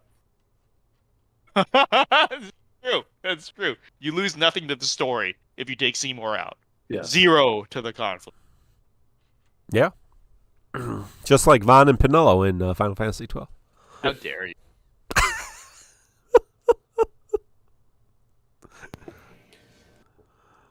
Give me 1 second. Let me step away for a second. Wow. You lose the entire Bevelle scene at home, so nothing. Yeah, so you have nothing. You love nothing. Yeah, nothing. You can do Final Fantasy X without that plotline. You could the entirety of you could navigate through that without Seymour. Yeah. Without Seymour. Yeah. Kind of need Jack to complete because they already Braska, Jekt, and Orin already did the journey, so all the Unalescas, like literally, it was just like an added. And I'm not saying yay or nay on Seymour. I think you're right. It's a hard nay. You could definitely have skipped it, like so many things in Spider-Man 3. Could have just cut it out, and it would have been okay. When you said like you could, if you focused on one storyline, it would be better. I was thinking if you focused on the Venom storyline, would it be better? But it probably would have been. No, yeah, I mean, like it could have been, right? It could have been, yeah, more developed, yeah, exactly. But I mean, I actually liked, now I get the convoluted making Sandman the killer. That was stupid. That made no sense to me. Yeah, no, my favorite costume in Final Fantasy X is not Yuna's costume. It's none of them. They all look goofy. But like I think they could have made something interesting with Sandman. But then, right, like the anger thing and coming out with the Black Venom suit could have been a whole storyline without somebody. Never understood in that movie. Just have Harry. What is Sandman's motivation to do anything in that movie? He wants his daughter. His daughter needs money for a treatment. That was a weak storyline. Fuck. What do you lose from FF4 if you remove? Well, it's not going to. There is no other option. What are we talking about? Without Golbez, nothing in FF4 would have happened. But also, yeah, he kind of kicked everything off, so it doesn't. What kind of comparison is that? Yeah, no, Golbez. Had no motivation to do anything if it wasn't for Golbez. Yeah, but there's also like there's no other option than Golbez, anyways. Don't say Zeromus or fucking whatever else was in FF4. This is worse than an ink analogy because in FF10 they were journeying to beat Sin anyways. Right. Like that, everything would have happened without Sin. Golbez literally kickstarted every conflict in FF4. Yeah, same with Kuja. Holy shit! The argument that he could have mind controlled somebody else, or Ultimisha could have, taken somebody besides Idia. They still did that, right? That's still needed. Somebody needed to be that person. Whereas, like literally, right, Seymour, like none of the main story beats line up to him being particularly important. Yeah. The main story. Right? I'm going to admit here that I don't know too much about Final Fantasy. Because you haven't played any Final Fantasy games? I haven't played most of them, so I won't insert myself. Game. But it feels like kind of like arguing with Eamon. Certain. It is. This is what these arguments sound like. Yeah. They're just story. You're not wrong. This is also spiraling into Dissidia reps and BTs and bullshit. By the way, it's always this. Yeah, save this for the ranting hour. I don't have time. No, don't bring that there. Stop. You send garbage people to fucking TCC Discord. Look, if you want to argue dumb shit, go to ranting hour. Tell main court to be better so they can stay there. This isn't my fault. This isn't my fault. So no, I think the official TCC stance is, and I think we can get Respoint on board with this. to have a little bit more clout. Seymour is inconsequential to the storyline. And we're gonna. But hey, let me put the camera on here a second. Let me put the camera on. So I don't know if you can see behind me. But first of all, you can see my TCC hoodie that literally says it's a podcast on it. Raw Life's like, well, I want one that says it's a podcast. Like, that's what they say. They literally say it's a podcast. Anyway, behind me, the Dissidia wall hanging. It's hard to see because it's up there. Amazon, they're like $10. They're pretty. Oh, pretty, word? Yeah, I'm gonna give me one of those. Yeah, no, they're like one of those weeb banner things. I got a bunch. It is not. It is not. This is not Seymour up here, right? Who is repping the franchise villain? That is Sir Jet. So don't mention Gabrant, by the way. Gabrant is also not up there because they didn't have Final Fantasy 12. Right, he was in the expansion. That was yes, the original Dissidia, not NT. So yeah, NT's not real game anyways. Yeah, that's true. Did not do well. Yeah. Yeah, I think they said they only added a story mode to the NT because fans wouldn't shut the fuck up about it. Yeah, they're like, "Why? I don't understand." Yeah, they're like, "Why does the fighting game need a story? I don't understand. What's wrong with you people?" And then they're like, "Fine, we'll slap some half-ass cutscenes on that shit." There you go. And then they made Dissidia with more story, and that game is outlived NT. That's so funny. I do enjoy stories for fighting games because, like, you're doing the arcade mode and you have to like fight 8 people or something. So like everything in the story is just like some excuse for people to like beat the shit out of each other. Some fighting games do have stories, but let me tell you, 1, they're not the priority. And 2, when Square Enix says we just want our fucking characters to hit each other, they're not trying to write a story about it either. Right. So yeah. So like, it's sometimes it's unnecessary. sometimes you lore nerds go too far. You killed Indolent Lard, BC. Like I'm still trying to cope into them making like what's it, Warriors game, Dissidia style. I totally dropped default for that. Fuck you, man. What's the name of those games called? Dynasty Warriors. There we go. Oh, Dynasty Warriors. Yeah, give me one of those, Dissidia style. Then you can add all the nobodies, and nobody will really care because they'll have like 2 moves. Please do that. Square Enix doesn't like money. They do not like money. I don't understand it. They like everybody hating them, actually, with this. Well, yeah, we're all gonna NFT ourselves to death, but FF fans will never be able to escape the market of people who just wants to watch cutscenes and cry. So they should watch Spirits Within. Oh yeah, man, what a great film! Yeah, every time FF tried to make a movie, like Kingsglaive or Spirits Within, or I watched Spirits Within in the theaters. Yeah, I watched Spirits Within in the theaters, and I made my dad watch it. We got out of the theater, and he was like, "What did you just make me watch?" Yeah, that was. I think I went with it with my parents to see Spirits Within, and I'm pretty sure that was exactly their response. Yeah, like what the hell was that we just watched? So anyway, Steve Buscemi for GL First. Yeah, Steve Buscemi GL First. Fuck anymore. No, Alex Baldwin. I love that guy. How many who played the villain? That was oh man. There was some good cast in that film. There was some big voice actors. There was. Squex only knows how to throw huge money at things, and they don't know how to make it good. Look at all of their games released recently. FF14 bombed like shit. What do? Throw a shit ton more money at it. They got lucky on that one. FF15 they got really lucky. Yeah, FF15 bombed. They threw money at it. Not so lucky. They lost money on that. Avengers, Outriders, all they do is throw money and do big budget. Like, I think I remember reading an interview back like 5-10 years ago where Squex said their priority is cutting edge graphics. That's their priority when making a game. Cutting edge graphics. More than gameplay, more than storytelling. Like every FF, I'm sure if you grew up with FF, you knew like FF7 was cutting edge. That was cutting edge, yeah. FF8, no doubt. like those cutscenes. Oh man, amazing, beautiful. cutting edge. Yeah, but that's their number one priority.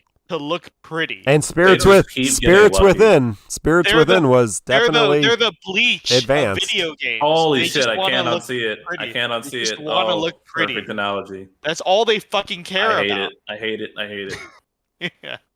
I hate Bleach, but I'm about to watch Faustus, I love Bleach, and Faustus says, I want Jeff Goldblum Tifo ad. Yeah, Jeff, if you don't know, Jeff Goldblum has been doing Raid Shadow Legends ads. What? Really? Yep. You Google those. Wow. There's more than one.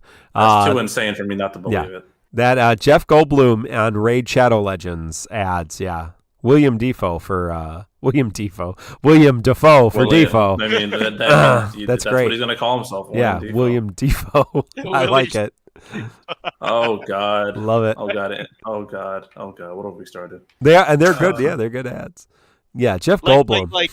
My favorite is like. Has anybody actually played Raid Shadow Legends? Like, as any human being, like, do people actually play that game? I feel like it's just I feel like it's just some kind of like porn secret sex slave trade. Oh, if it was that, I would have played it. I played a little bit of it. Apparently, the turn-based system is decently deeper than Defo, but the rates are fucking awful. So you have to whale to have a competitive team. But apparently, if you want turn-based RPGs, it's decently deep.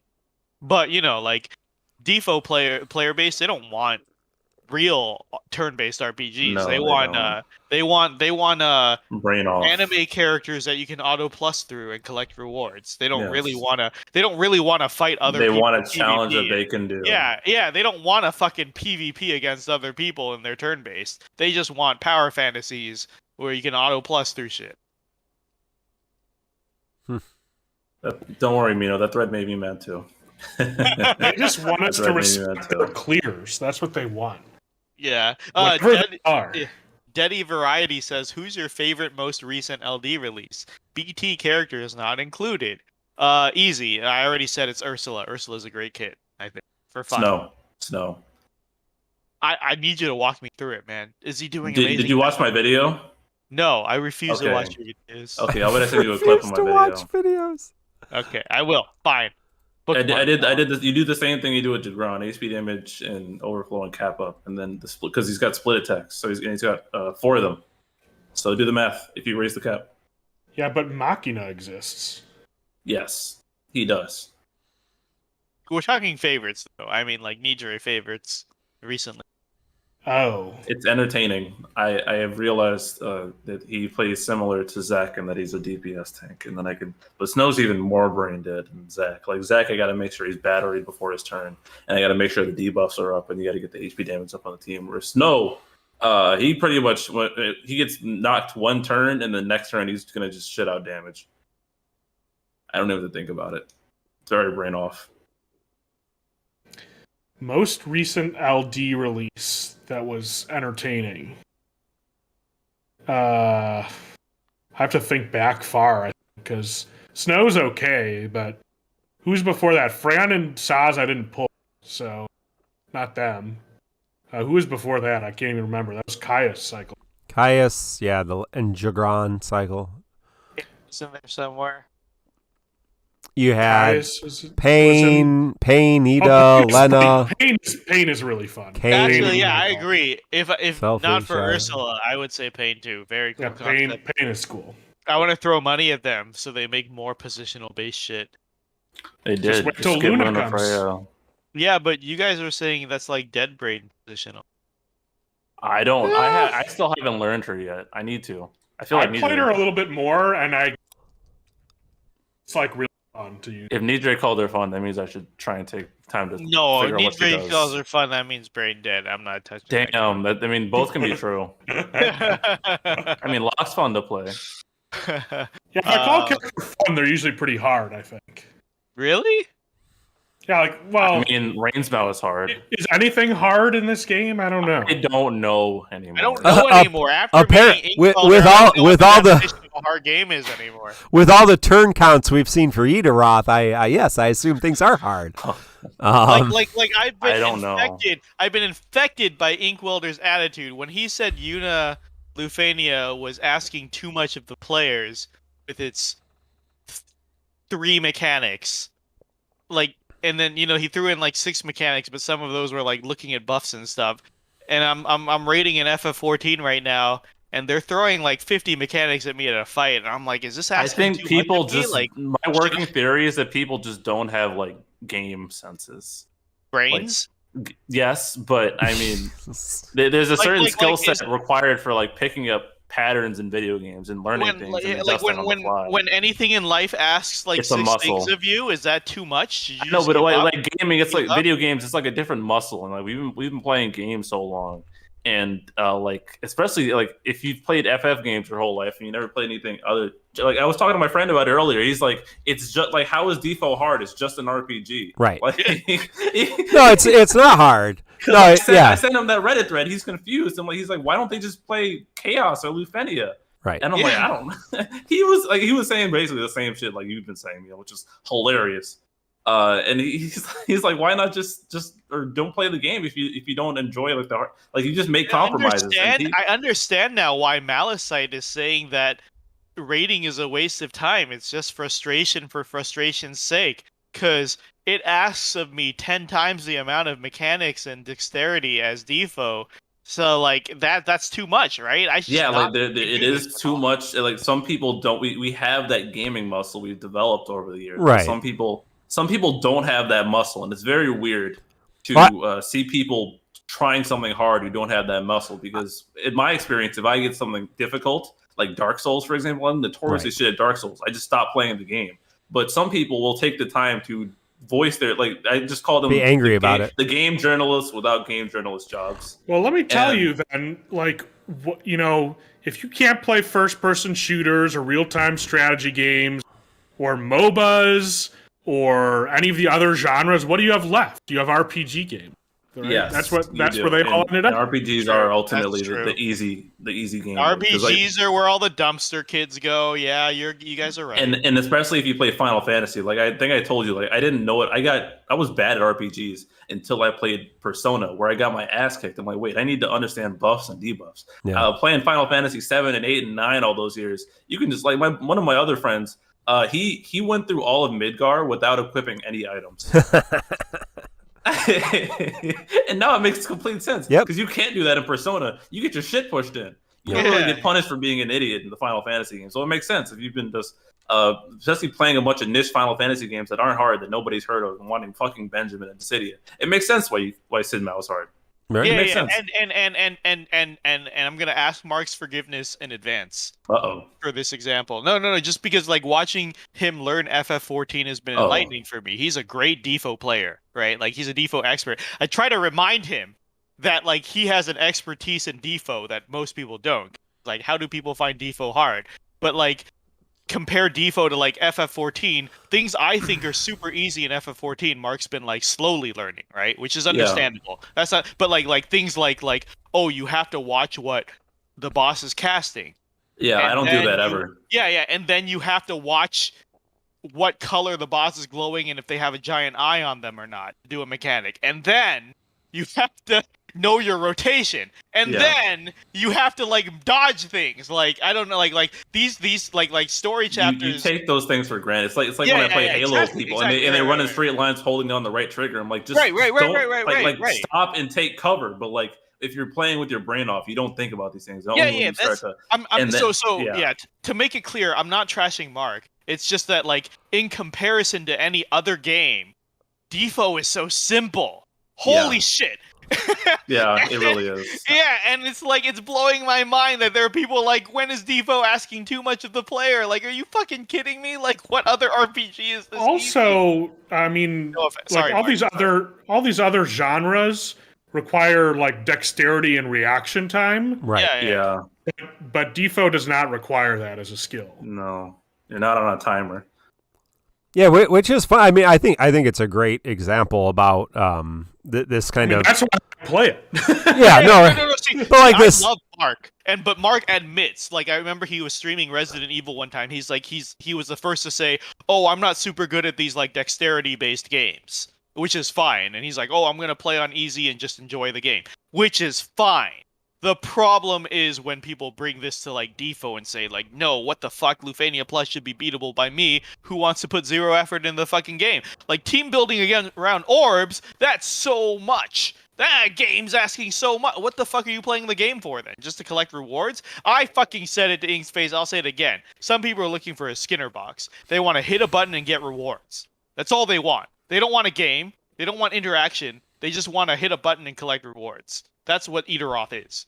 And like that, yeah, like what the fuck are you doing at that? But I think there is, what BC was the point BC was trying to make. I think is that there's like a muscle memory in gaming, right? So I mean, my 7-year-old has started to play the Spider-Man game, and because my oldest son has trouble manipulating things like that.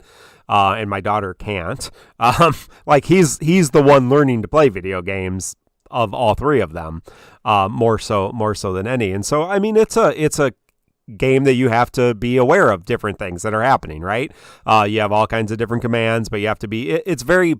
So like he'll be playing and it'll be like, I can't beat this boss.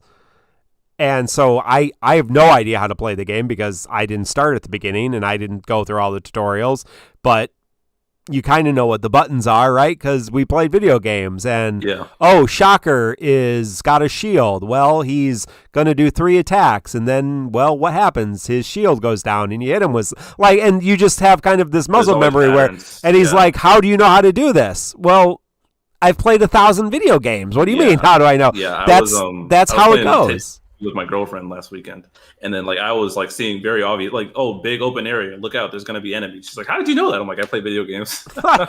I mean, it's a design concept. I was thinking about this today, right? Like, I'm like, why do I play video games? How do I have fun in video games? For me, I think I'm a little weird. I grew up in a family of engineers, so like my older cousins were gamers, and my dad was a gamer. They're all engineers, and how I watch them play, how do they play? They try to break the game and find the system, if that makes sense. So for example, like I remember I got like the PS3, brand new shiny PS3, and Resistance was one of the first games, the first person shooter, and my older cousin was dying to take a crack at it, and when he got his hands on it, what did he do? He was testing all the fucking physics. He was like, let me shoot the window and see how it reacts. Let me walk through the water, see how it reacts. When he plays fighting games, he's like, fighting games is a system. The game is to crack the system. What is most optimal? Why is this move in the game? What is its purpose? Like define the tools. He's like, I was always taught like everything in a game is designed as a system. It's a puzzle. The developers made the game with a design in mind. What is their intent? That's what we're trying to crack. And so like, like DissidiaFFOO, I'm analyzing these kits and stuff. It's like, what are the designs trying to do? It's not fucking random. They're not throwing fucking darts. Or what's important? What's important? Yeah. What's important? Like clearly they have a meta in mind. They're designing all of these numbers to mean something in the end. What is the design goal? Every game has a design goal. What is the goal? Your goal is to crack that. But like I learned that that's not how people think. No, I don't know. It's weird. Yeah, it's crazy to me. And it's like I keep bringing up my friend, but it's like he has the gamer sense. Like he picks up on stuff. I had a conversation, like I told you guys. I told him, what do you think about potencies in this game? He's like, the fuck are potencies?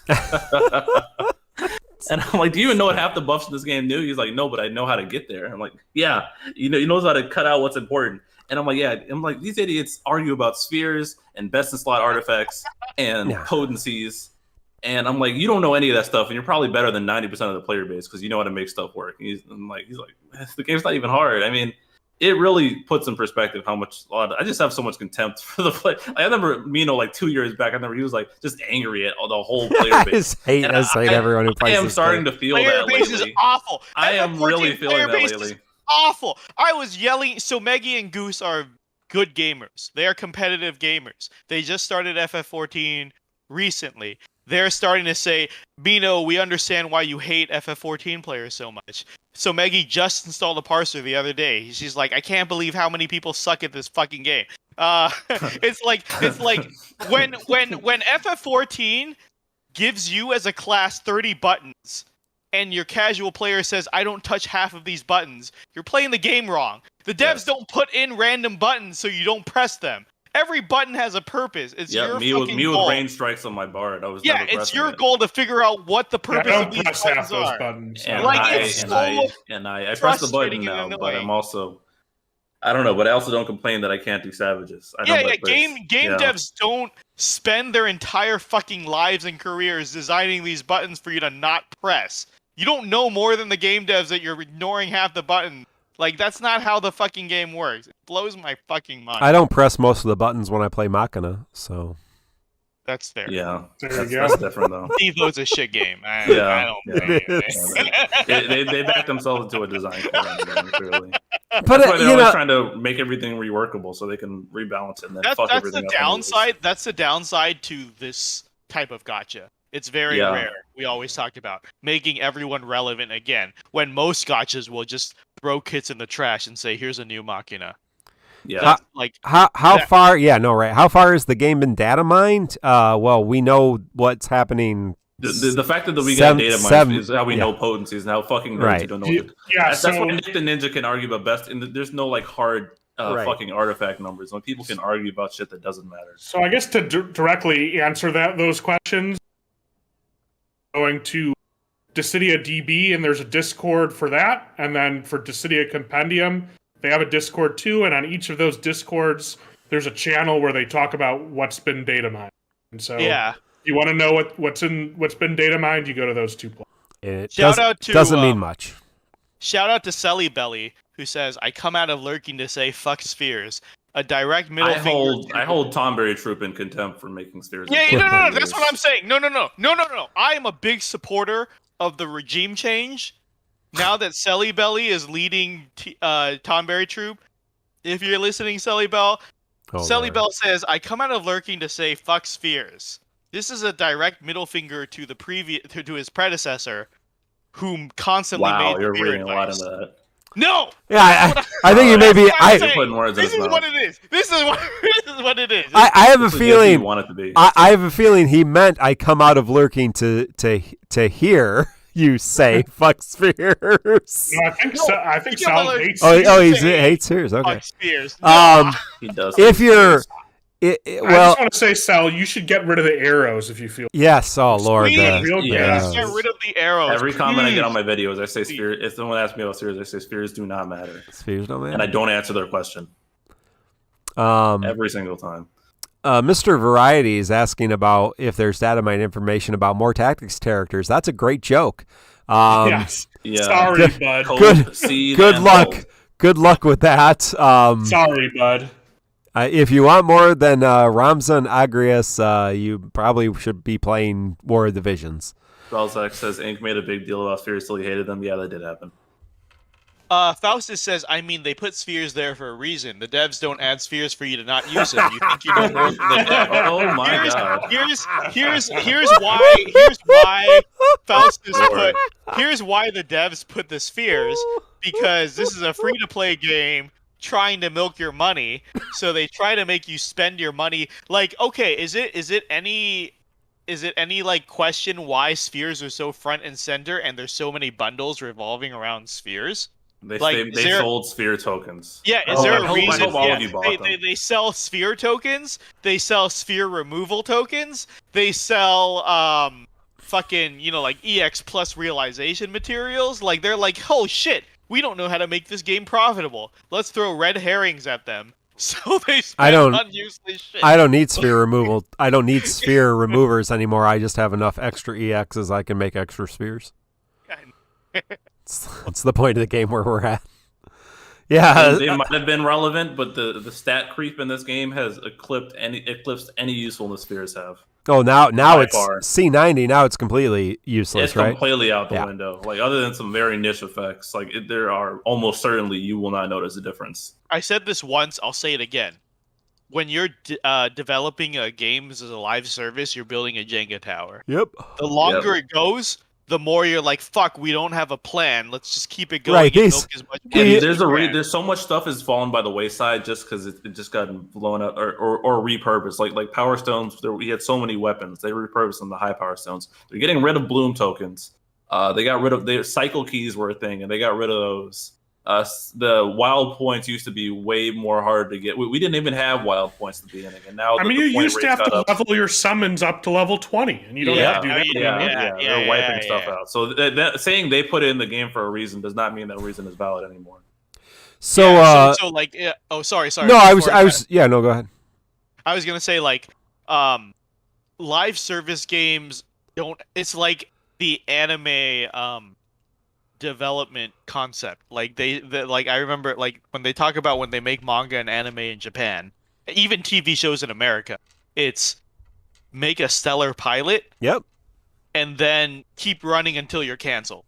Pretty much. Right? That's it. Like make a stellar pilot, get your foot in the door, then it's just run the clock out until you're canceled. There's no divine plan. It's run the clock out until you're canceled. And in Japan, it's keep writing or keep producing. I mean, if anything, that's really how all companies can't handle work. it. I mean, they're always like planning like maybe a year ahead, and they're hopeful about what the future is going to be, but they don't know, and they're always adjusting on the fly. Like if you ever work for a corporation, nobody knows what the fuck is going. Just read Dilbert. Mr. Variety is very excited about upcoming characters. So let me tell you, if you don't know, I'm so sorry. So we got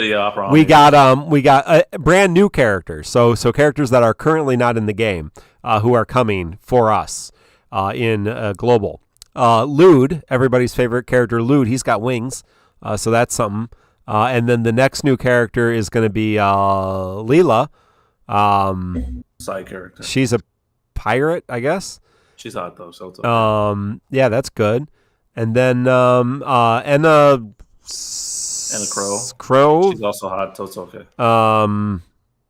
Is she? Yeah. And then Cisne. Then Cisne. We love Cisne. She's also hot, so it's okay. Cisne's kind of hot. And yeah, she has Cisne's great. Costume, so we're okay with that. Now. Yeah. So and then Luna Freya, someday. Nah, fuck her. Yeah. No, those are the new characters. Braska. I don't know who Lude is. Oh yeah, Braska. I forgot about him. Go figure. Go to the devs. Yeah. I don't know who Lude. I don't know who Lude is. Nobody does. You are not alone in not knowing who he is. But you should pull. Yeah, you definitely got to pull Lude if you're going to get Null. I know that because BC told me that. So you forgot another great character, Sice. Oh, I forgot completely about Sice. Oh yeah, Sice is really hot. You know, the funny thing is I keep forgetting about Sice. Literally the other day, and by the other day I mean 1 or 2 weeks ago, I was looking at the new characters. I was like, oh yeah, Sice. BC was excited about Sice. I was, but I had no idea how to run her. Yeah, and then I was like, wait a minute, nobody touched her anymore. She's the one with the Reaper weapon, right? The sickle. I will blue her again. Yeah. She's a Reaper. There you go, guys. Yeah, Reaper class. Yeah, Sice. like in FF14, the Reaper class took a third of their moves from Sice. What does she do in this game? She's got damage over time, and she has a turn dragging. So she'll her EX makes her drag the other targets to where one. So like say A is like way down in the turn order. Even if their turns are framed, Sice will drag B's turn next to theirs. Oh, interesting. So it goes, but is it useful? Yeah, and ace traps. But is it useful? And she's got dark damage. So is it useful? Not really. Is it useful at the end of C90 era? It's a nice gimmick. I mean, I haven't got it. People have been using her mainly with other trap cards. Like I know, like there's some interaction between her and Laguna and Ace's traps, I think. But I had neither of them, and so I just had no idea what the fuck to do. It's like my mini rant when Jagrin came out. It doesn't matter how cool the concept is. If it doesn't do numbers, no one's gonna want it. She does have a lot of. So some people still, like I said, people run her, but I'm just lazy right now. Honestly, I'm addicted to the cheatest FR spam. It'll just make the battle take longer for what? Yeah. I know people like mock the whole fact that Defo has strong power creep, but it really does have strong power creep. Better units are coming out every 5 days. Like it really is like quick power creep. I'll try. Whereas like like Fire Emblem Heroes is known for big power creep, and they release new characters like once. And like Devo releases a new character every fucking 5. Not only just one character, several, right? Because several people get their tuning passes on a banner. Yes. Yeah. Nah, so, man. Jagran is good. He's great. Just don't look at any other characters. Yeah, Jagran is great, except Snow's a better damage dealer. Yeah. Yeah, when your LD tank is doing more damage than your BT plus character, that's a tell right there. Somebody did, I don't know if it was a joke, somebody did that maximize Jagran's BT phase video. It was like 6 minutes to get all his crystal fists off, and then he did like 4 million damage. It was so sad. Like, oh, you just spent a lot of time and did nothing. Good times. Just the Jagran people kind of. Yeah, he's melt, but it was melt damage. It was 4 million melt damage. Yeah, which is special. Yeah, 4 melt damage. Oh my god, you guys are making me so mad. 4 million melt damage is still only 4 million damage. I can't believe we got so many good jokes near the tail end of 2021. I hate melt damage this whole community and copyrighted runs. I have nowhere to run. I was telling BC, Mark, and Nidra, I have nowhere to run. I was like, there's so many bad tastes in Defo now. I'm gonna say see you later and go to FF14. Then I go to FF14. It's a much bigger player base with much bigger dummies. I'm not safe anywhere. If I want to come back to Defo, it's still shit takes left and right. Like I just hate humanity. I hate FF fans. Hey, I'm curious to see how some of the regulars feel about garbage time. FF fans, like I was escaping Defo. I went to FF14. The new raid was down within 24 hours, and all the casuals who don't raid say, "Man, I was hoping for a hard raid for once in FF14." Oh. Jesus Christ! You don't even raid, and you're like, "Oh, the world best can do it in under 24 hours, so it must be a piece of shit." Armchair experts. Yeah. Oh, fucking Jesus Christ! Until you got your poop sock, you don't get to talk about people's raids. That's all I know. Yeah. Jesus. I was going to say something. I was going to ask a BC a question about something. I have no idea what it was now. It's garbage time related. It was garbage time related. Yeah, I was going to ask something.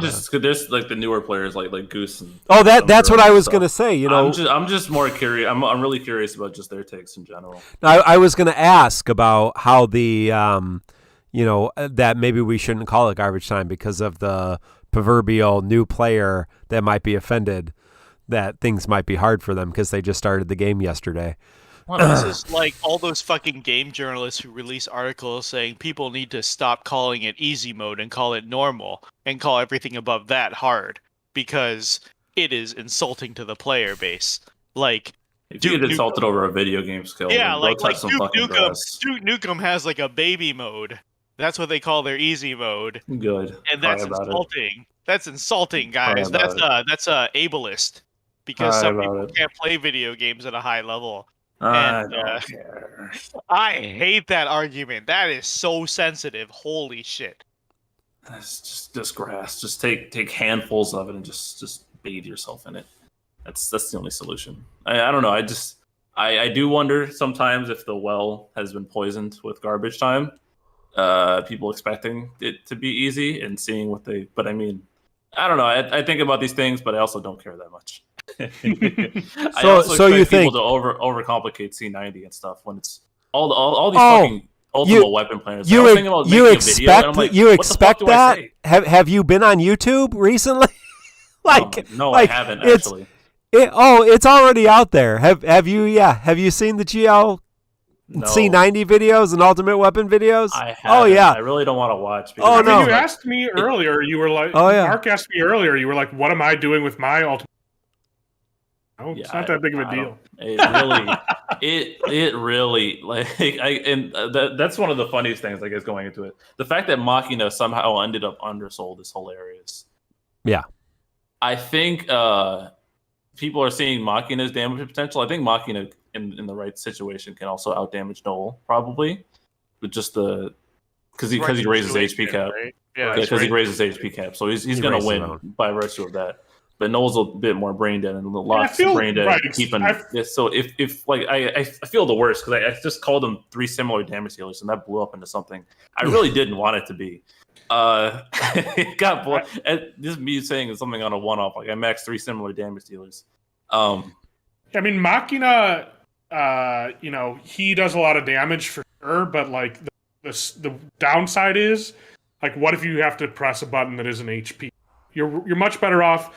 Yeah, Noel, you only want to press EX, right? Well, you press EX every other turn. It's like someone described it. I saw it was a genius comment. I wish I could give credit, but I don't remember who said it. They said Noel has like pulse damage. I think that might have been it, where it's like one turn is ass and the next turn is big, and you do that throughout the entire battle. But his BT phase is absolute hot dog shit.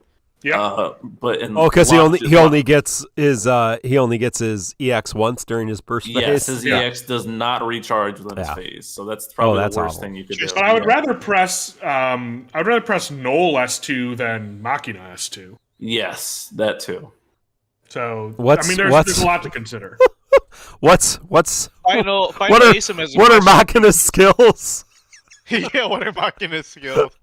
S1 is the instant one. I know.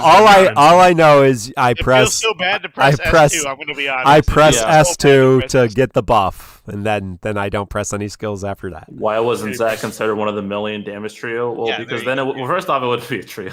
But Zach, if you can build Zach to hit that, but that is not Zach. You need to run very specific things to make Zach do that damage. I am not acting. I will never act as if Zach can do that at 0 effort, because that would have been obvious. You can. Why do it. isn't Rain's part of the million damage? Right. Yeah. I mean, Machina, Noel, and Locke are back to back to back. I can't believe one of my one-off. I mean, I guess that's the consequence of being a bigger creator. You can just say one-off things like that, and it catches on. I guess it's weird. Did you invent the Millionaire Club? Did you invent that? I'm pretty sure I said it. Look at this Soldier Boy over there. Is that the guy that you always say takes all the credits? This is the quote from the Breakfast. It's all the same. I made Drake. I made Drake. It's because he raps similar to Drake in one song. He said Drake stole everything from him. But I mean, they're different characters. It's just they do a lot of damage in their BT characters. That's really all. It was just surface level, but then it turned into more than that. I mean, at a surface level, it's just, don't max Big's damage right next to each other. That should be obvious. Right. That was stupid of me. I wasn't thinking. Don't do that. Then you won't use them all. Locke is broken, though. Dear God. Maybe you could probably use all 3 of them on the same team. Do fine. I did that once, and it was is really strong. Yeah, so it works, right? BC, you did it. I did it like on the Bahamut Papalimo fight, and I just kind of dicked around through it. It didn't matter because I just did so much. There's so much damage. And they're all supporting each other. Yeah, it was just triple DPS, but it was triple BT plus, so it just didn't matter. Yep. Stuff like that. But Locke is really probably if you were to hold a gun on my head and say like who if you're gonna tell someone who to max, I'd say Locke.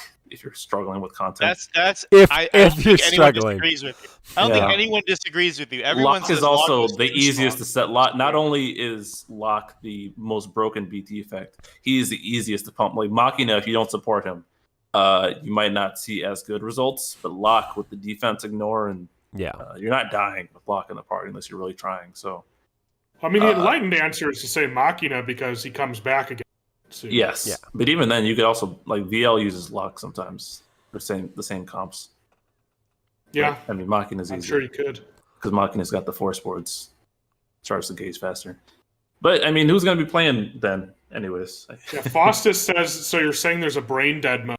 The reason that you only get one of them is because if you get more than one of them, the whole game becomes a brain. BT, and then you're like, all right, well, what if I need some orb coverage, but I also need some like party coverage, and then I have my BT damage dealer. And you're like, wait, shit, which one do I bring? That's the problem I had, and I like Noel a lot, so I just brought Noel a lot, and then I'm like, fuck, Machina and Locke are collecting dust because I want to use my new toys, but I also want to use Noel a lot. And if the content wasn't putting that much of a fight, so I didn't want to rerun the stages because it just end up the same. I go on the BT and then do damage somehow. and then the fight's over. Like, ugh, felt like a waste. Maybe we'll get early C90s for all these characters that come back without their C90, which will still not mean anything because we'll have more. We'll have more power than everybody. I will say, I think the goal, I kept saying it through C90. It felt like their goal was to rebalance, and it definitely feels like that. Yeah. Feels like I said that. No, fuck you. I said that. Fuck you. I copyrighted it. I said, you were like, I don't understand why so many people are getting their C90s becoming so strong. I'm like, clearly they're rebalancing for a new difficulty. You know what? I don't remember, but you're pulling a me in that I'm not gonna go find the proof. Wow. Feels good, doesn't it? Feels good, doesn't it? Right. I'm always right. Feels good, doesn't it? Shit. So I'll say you did come up with it, but it is what ended up happening, to the point where I can, if anything, there's the dream of I can bring whoever I want in Shinryu, kind of, so long as I build around the Force. I mean, for a player like me, though, I'm like, am I really going to build 7 because she got her C90? Right. Well, you might not. I might simp. I don't know. I mean, I guess she's usable. I don't know. It's like difficult pulling for FR era. It all. I mean, if it all balances out, if you're like Force timing correctly, then it might not really matter. I don't know. I feel better about the game than I did a month ago. It's definitely harder. Units, yeah, oh yeah. Garbage time is definitely over. Units are, other FRs are starting to catch up to Cam. Yeah. That was a question we got. That was a question we got that I said we would answer in post-show. Okay, what is it? I think Tree Void said, all this talk of garbage time, would you say it's continuing into current JP or not? Not. Absolutely not. I don't think you could say it's garbage time. I feel like Luna Freya's side is pretty easy so far. But yeah, it was pretty straightforward fight, but you still had to respect it. T10 exists, means that garbage time. Fujin's fight exists. Odin exists. Like if you didn't cam Tidus through those fights put up a fight. So yeah. Yep, we are done with garbage time. Yep. Enjoy. But if you don't like the base game, then Lufenia Orbs going away isn't going to change that. Yeah. Why do people hate Lufenia Orbs? Don't you remember when people were bored? Why do people? You remember that, right? People were so looking forward to Lufenia. I don't understand. I don't either. I liked them. I don't. Yeah, I don't They're like, please restrict our character choices and rosters with Abyss and Transcendence, but please don't tell me who to bring because of the orb. With my character orbs. I don't understand. I'm sorry, Sally Bell. You've taken over Tonberry Troupe, so you've taken over the war between TCC and Tonberry Troupe. This is your cross to bear now. The sins of our fathers. All right, you've inherited the sins of your fathers. You now have to answer all the questions that I used to throw at Ink. I don't understand how he thinks. I don't like how he thinks. You have to answer for him.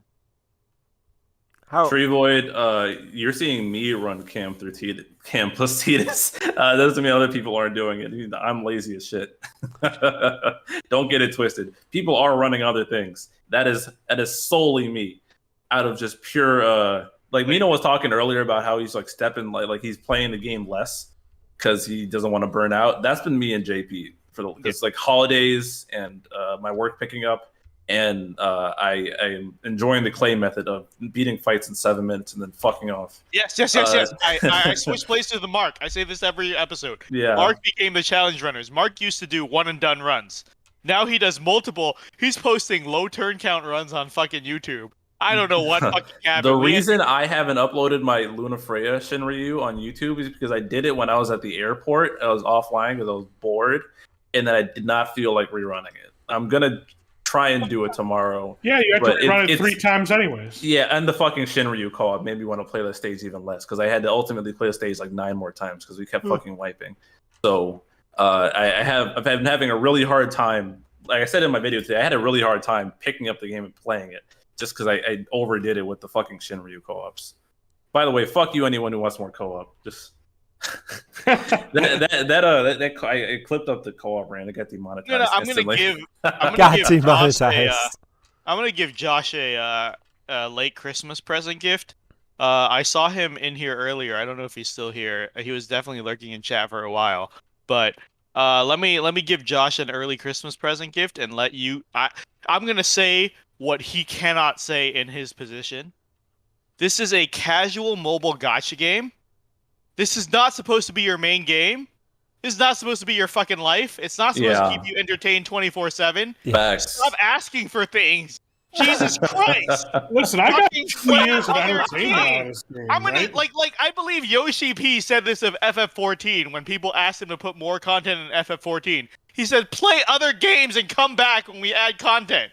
We're not. It's not our job to keep you entertained. You don't 24/7. live on this game. You guys don't want. You guys don't want that grind. I play Genshin way too much because they keep asking me to do things. Yeah, at least I agree. You're paying like $15 a month. You're paying Devo nothing. Stop. I was having this conversation earlier. I was same friend as earlier. He's like, yeah, like bro, like I'm in Defo Endgame. I log in, I do the event in like an hour, and then I fuck off for days. It's great. Yeah. Like all the other guys, like he also plays like Slime and Genshin. And other yeah. Too. And he's like, they're grinding. Those guys. And I love Dissidia because I don't have to do much. Why do you guys want shit to do? You don't. Get a life.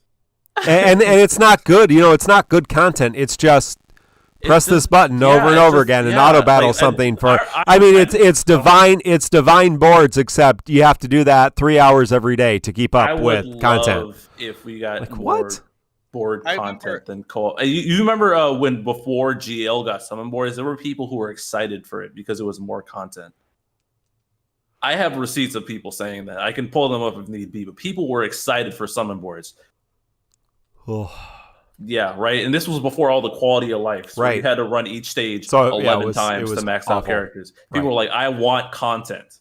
So those fuckers, you can blame them for all the grindy bullshit we have in the game. And the C90 calls are about to take a year and a half compared to what we got to do, because we got to claim the crystal. That shit takes forever. That almost burned me out in the beginning of C90 because I'm like, wait, hold up. I got to go back to these other Lufenias. It's not going to be a challenge because I'm about to just bring 2 greens and sub the fucking C90, new C90 out, and then run that stage back a couple of times. That's fucking boring. And I'm spending more time in the fucking co-ops than I am in the divine boards and the actual end game fight. Fuck that. It was very hard to stay motivated during the beginning of C90 for me. Yeah, Final ASIM, who I also see in here, the guy asking for an event every other day. You make an event every other day in a fucking video game. You see how fucking reasonable that is. But also, like, fucking, shit. Who the fuck was I talking to? Oh, I'm gonna call out Macnol.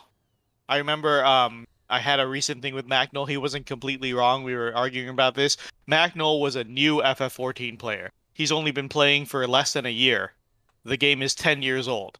And he used to talk about how it's unfair to compare Defo to FF14 and MMO in terms of range of content. Guess what? In a year, he's caught up in content. And guess what? He's finding a hard reason to keep subbed. He's run out of stuff to do. That isn't a mindless grind. And I remember I was like, Macnol, I thought you said MMOs had a lot of things to do. And he said, which I'll agree with, that there's more variety of things to do. But ultimately, it's still mindless. Yeah, he's like, there's more variety of things to do. In FF14, you can chocobo race and play triple triad and shit.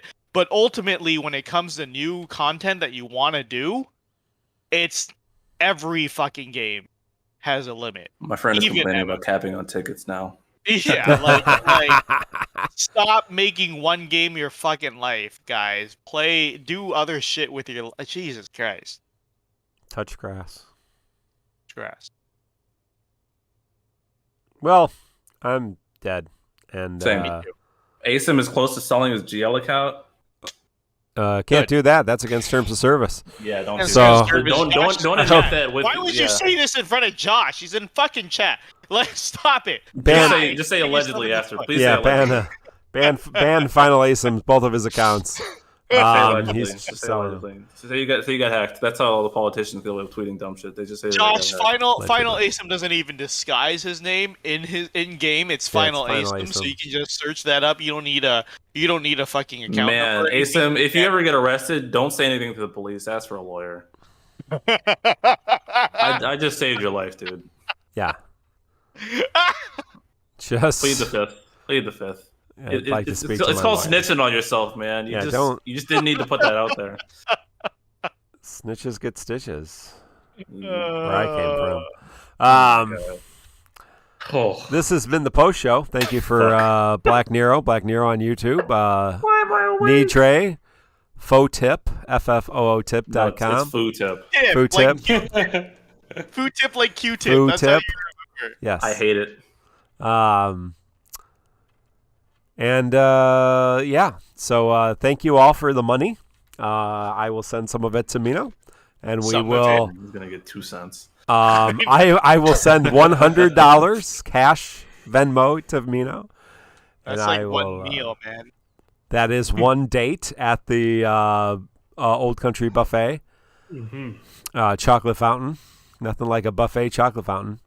Mm-hmm. I admit I lie in bed playing Defo and nothing else on days after chemo. Yeah, hey, well, we all got to do something, and that's okay. And with that, that's on YouTube. And with that, let's all go to bed and not play Defo, because it's not good to play games in bed if you're not recovering from horrible chemotherapy. So. What the fuck?